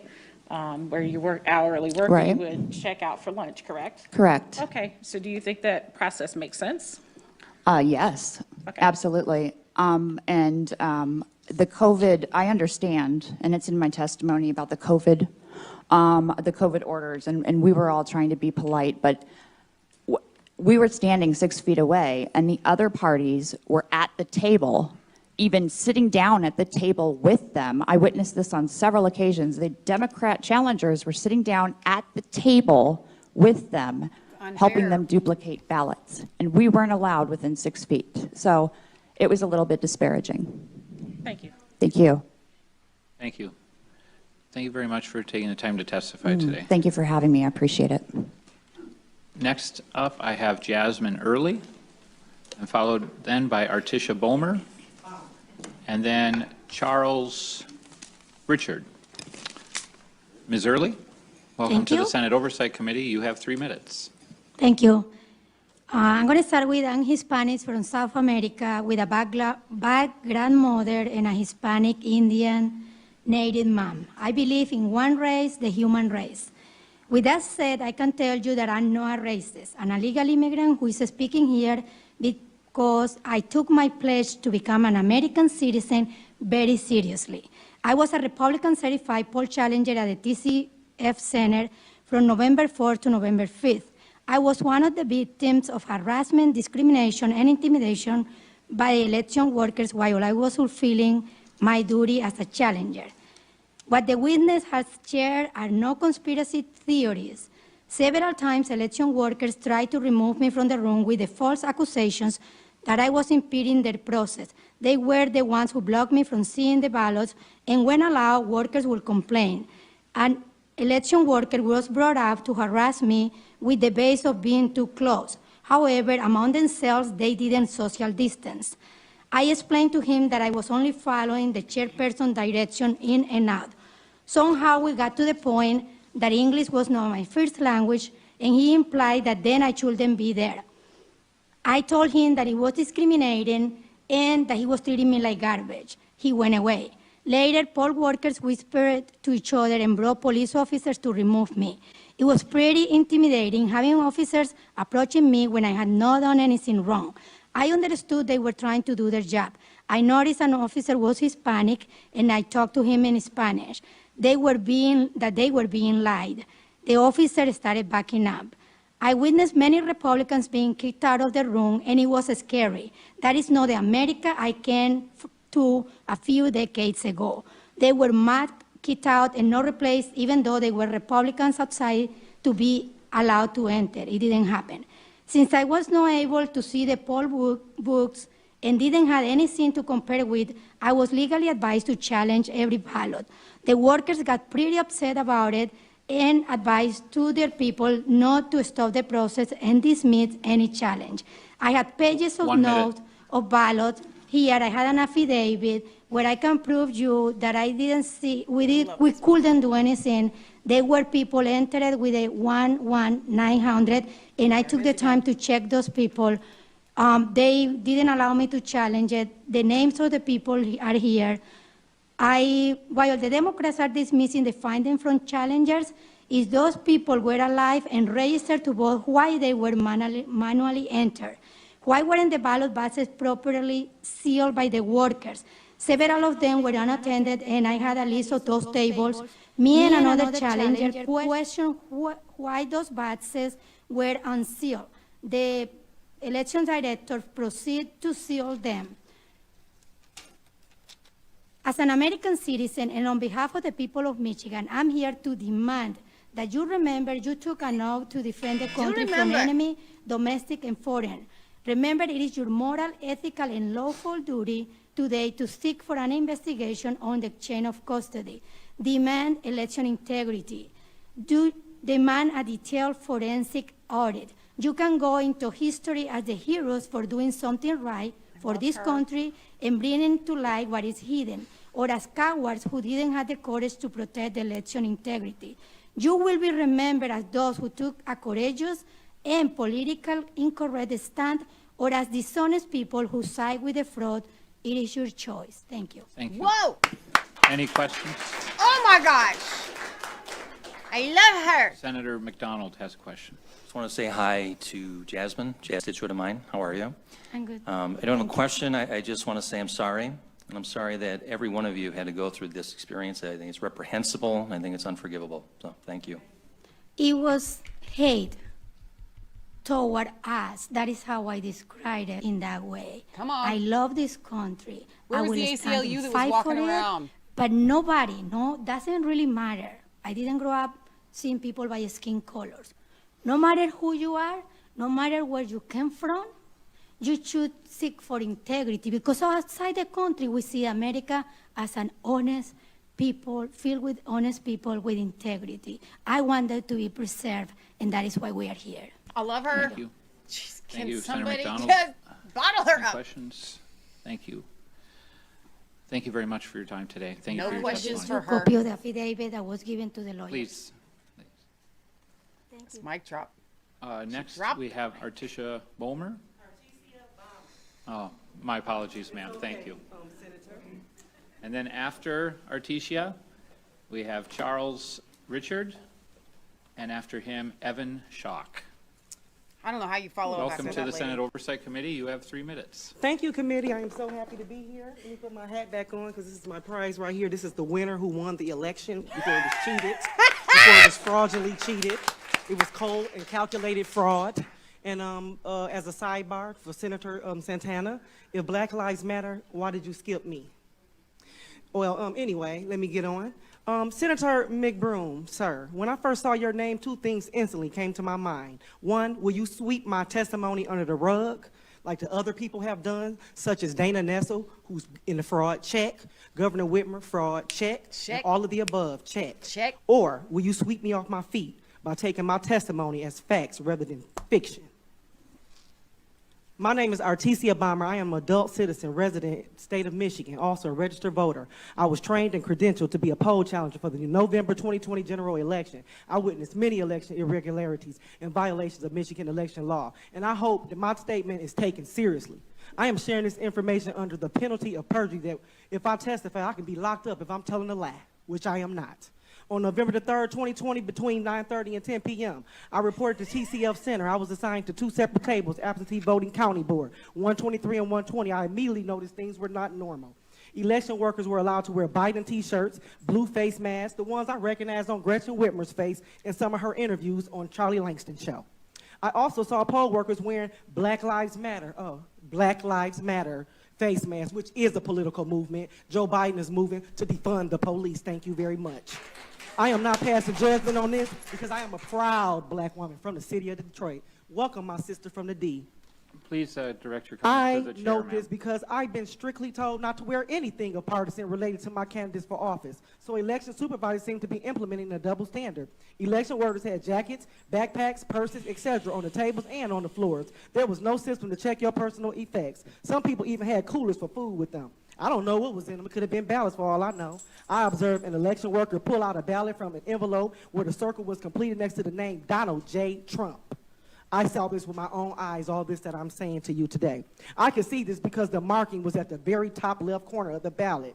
Instead of processing the ballot, I saw the election worker push the ballot back in the envelope and put it in there in a black container on top of the table.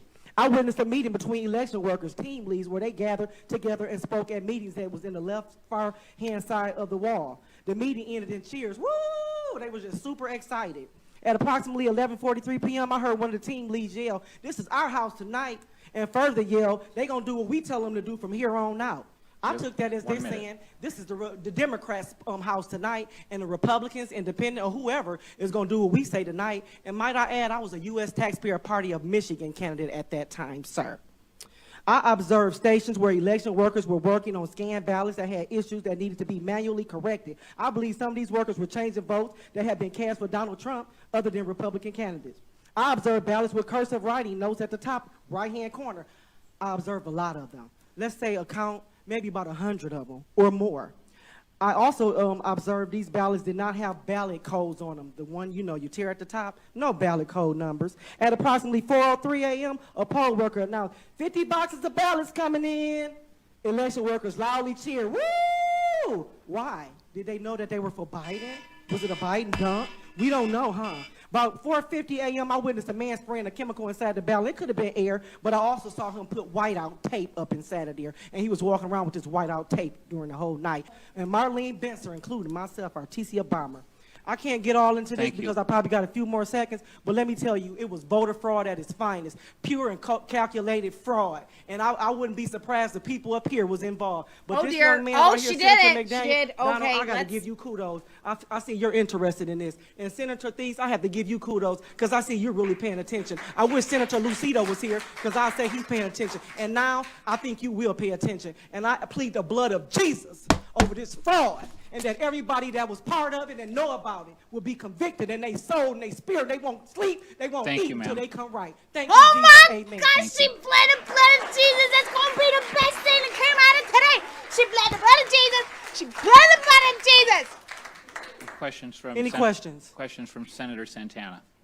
That you were also a candidate for the U.S. 13th Congressional District at the time that you were a challenger.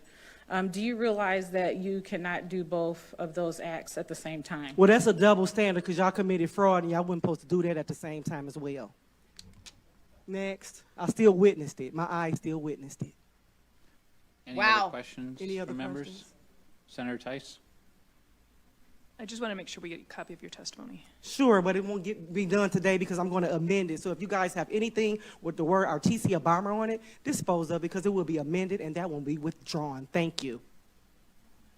Thank you, ma'am. You're done? Thank you. You all have a wonderful day. Oh my gosh. Oh my goodness.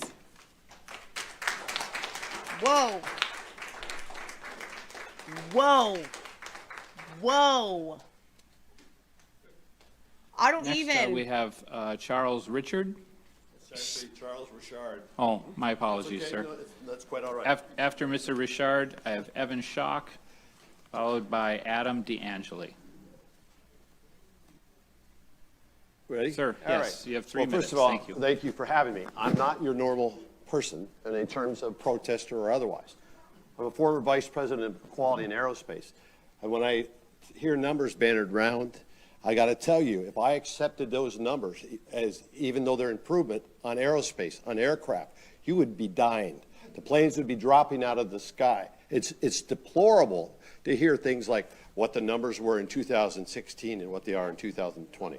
So when I hear this, so I'm going to go into my speech. I'm sorry, but it really does I just can't believe that we talk about this, okay, it's acceptable. So anyways, let me go on. My name is Charles Richard, and I'm the chairman of the Oceana County Board of Canvassers, and I'm one of the plaintiffs in the suit with Sidney Powell. And I'll make that emphasis. That suit is very valid, and we're going forward. And you guys will be involved in it too before long, I guarantee you. So I say that because we have got to clean up what is going on in the election process. When I hear Senator Lucido say, well, we're just lawmakers, wrong. You guys chartered it. You chartered the Board of Canvassers. You go back and look at MCL 168. You guys chartered it. It's a 113-page manual too. So I can tell you specifically on that. I've heard a lot of things about it. I've heard about clerks testifying. Those clerks know it up to this process. They know that part. But after that, no, they don't. The tabulators, this stuff, very few do. It's too technical. But let me tell you about one piece of evidence you don't know. The Secretary of State contracted with a company called VoterWorks. They use a software called Arlo. Arlo is an open architecture. You ought to look at that. That's a serious flaw. It's a back way into the QVF, the qualified voter file. What does that do? It allows him to enter names that may be fictitious. Well, I've seen examples of places where these people don't live and whatnot. Take a look at it. That's pretty serious flaw. It's like your bank or your credit card being opened. No one's looking at that. How did we find it? We found it by preparing for the Board of Canvassers last week. I happened to discover it by looking at the audit file, the risk.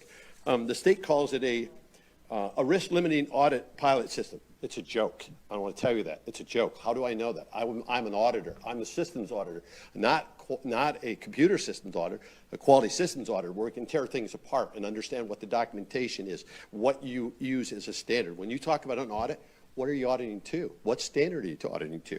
So when I say that, so that's a joke. And that 1 minute, sir. Actually, that open hole there is like your credit card being breached, and that's what it is. It is a distinct breach, and it's there. We need to really focus on that. And another thing is, I heard a thing about the Black Lives Matter and Jesus. We had an incident in our poll. Well, a lady had a Trust Jesus shirt on. They would not let her be in the poll. She was a poll worker. They stopped. They told her it's it's a code, dress code issue, or it's an issue. She went to five different people, including the state. So I didn't accept it. I went to the FBI, and I heard Pete Lucido say that. The FBI is a joke, and I'm going to tell you that right now, and I can validate it. So I want to finish with this. It's a joke because they don't go that far. I backed the guy into the corner, really, and then I talked to him again. He says, what do? Are we going to go after a $5 case, or are we going to go after a $10 million case? And you know what I said to him? I said, both. You know why? Because that's selective enforcement if you don't. I've been on city council. I can tell you that. If you do that, you are subjugating freedom. You're basically just going after money. So let me finish with one thing if I can, then I'll give you my notes. It'll be quick. I said, finally, you have a job to do under U.S. Constitution, Article 2, Section 1, Clauses 2 and 3. That states, and I'll paraphrase, the legislature will pick a number of electors. The electors is described in the U.S. Constitution and rule this election null and void. Be a leader, not a wuss. Void the vote, elect electors. Thank you. Thank you for your time, sir. Be a leader, not a wuss. We have questions from members. No questions. So you said thank you, sorry. VoterWorks, and then you gave another name, but I didn't. Arlo is the software that they use, yes. But if you go on, if I can, let me give you just a little bit addition on there. On their website, and I didn't tell you this because we ran out of time, it's an item 3, it states, add voter information for voter request. They're given a procedure, okay, just so you know that. So it states, add voter information for voters requesting ballots. This can be done manually and does not require a voter registration system integration. In other words, it can bypass the verification steps. Who would ever approve an open system like that? It's a major flaw. And that's Arlo? Pardon me? That part is Arlo? That's right off. That's in VoterWorks. That's what they. That's a claim to fame. Pull it up and look at it. It's like I almost died when I found it. Thank you. So. Wow. Okay, thank you. Thank you very much, Senator. Okay. Thanks, Mr. Richard. Yeah. I'll give you these if you want. Please. I didn't put my phone there. Yes, thank you. Next, we have Mr. Evan Schock, followed by Adam DeAngeli, and after him, I have card for Karen Chopshian, I believe. Mr. Schock, welcome. Was an independent challenger at the TCF Center on November 4th, 2020. So I arrived around the time when the windows were being boarded up with cardboard boxes and signs and stuff like that. And when I walked in, I was confused on why they weren't letting challengers in and why these boards were being put up. And the people around me were also confused, so we decided to ask questions. Nobody around us could give us an answer. We were ignored, and people were walking in and out. We had no clue how these people were being let in and out. There was really nobody constituting it correctly. So after about an hour of waiting, I was an independent, so I had somebody come up to me and ask me, hey, are you an independent? I said yes, and I was let in. It was me and about 8 other people. Once I got in, I signed in, and I noticed right away that it was very chaotic in there. There was groups of people in the middle where somebody testified earlier and said there's empty ballots in the middle of the room. There were groups around those empty ballots where it'd be easy for somebody to grab these ballots, hide them, or take them somewhere without being seen. I noticed a commotion in the back right corner, so I decided to go over and see what was going on. And in another independent challenger, I asked him what happened. 9 people around there, they wanted a new challenger in. So I felt that was wrong. And as I went over and asked her if there was an independent challenger at her table, which she said no. And they were blocking her view from seeing the ballots. So I offered to tell her what I'm seeing when they're duplicating these ballots, because she was in fear that she would be kicked out if she spoke up and challenged any more than she did. With these manual ballots, after we watched the duplication process go on, they brought more ballots over, and I didn't ask any questions in the fear that I'd be kicked out, as I just witnessed 4 other Republicans/independents get kicked out. Say that no propaganda is allowed inside of the polling center, and I did see Black Lives Matter masks, and again, I feel there's nothing wrong with that, but I feel like that's a double standard, and I feel that it's wrong that people can have that, and it's okay. I was called names whenever my mask fell down even a little below my nose. I'd be called names. I'd say I was killing people, stuff like that, while they'd be talking to somebody not wearing a mask. People at the polling centers weren't wearing masks, the people who were doing the duplicating. It was just very unorganized. Yeah, that's all I've got. All right, thank you. Any questions from members? Thank you very much for taking the time to testify. Yeah, thank you. It would be one thing if we just had like that Mr. 2 or 3 people. Yes. Person after person after person after person. We want to card off here. This is the next. We haven't had her yet. That was the name I was struggling with. This is one we just did. So you want to change the number on it. All right. Thank you. Next we have Adam DeAngeli.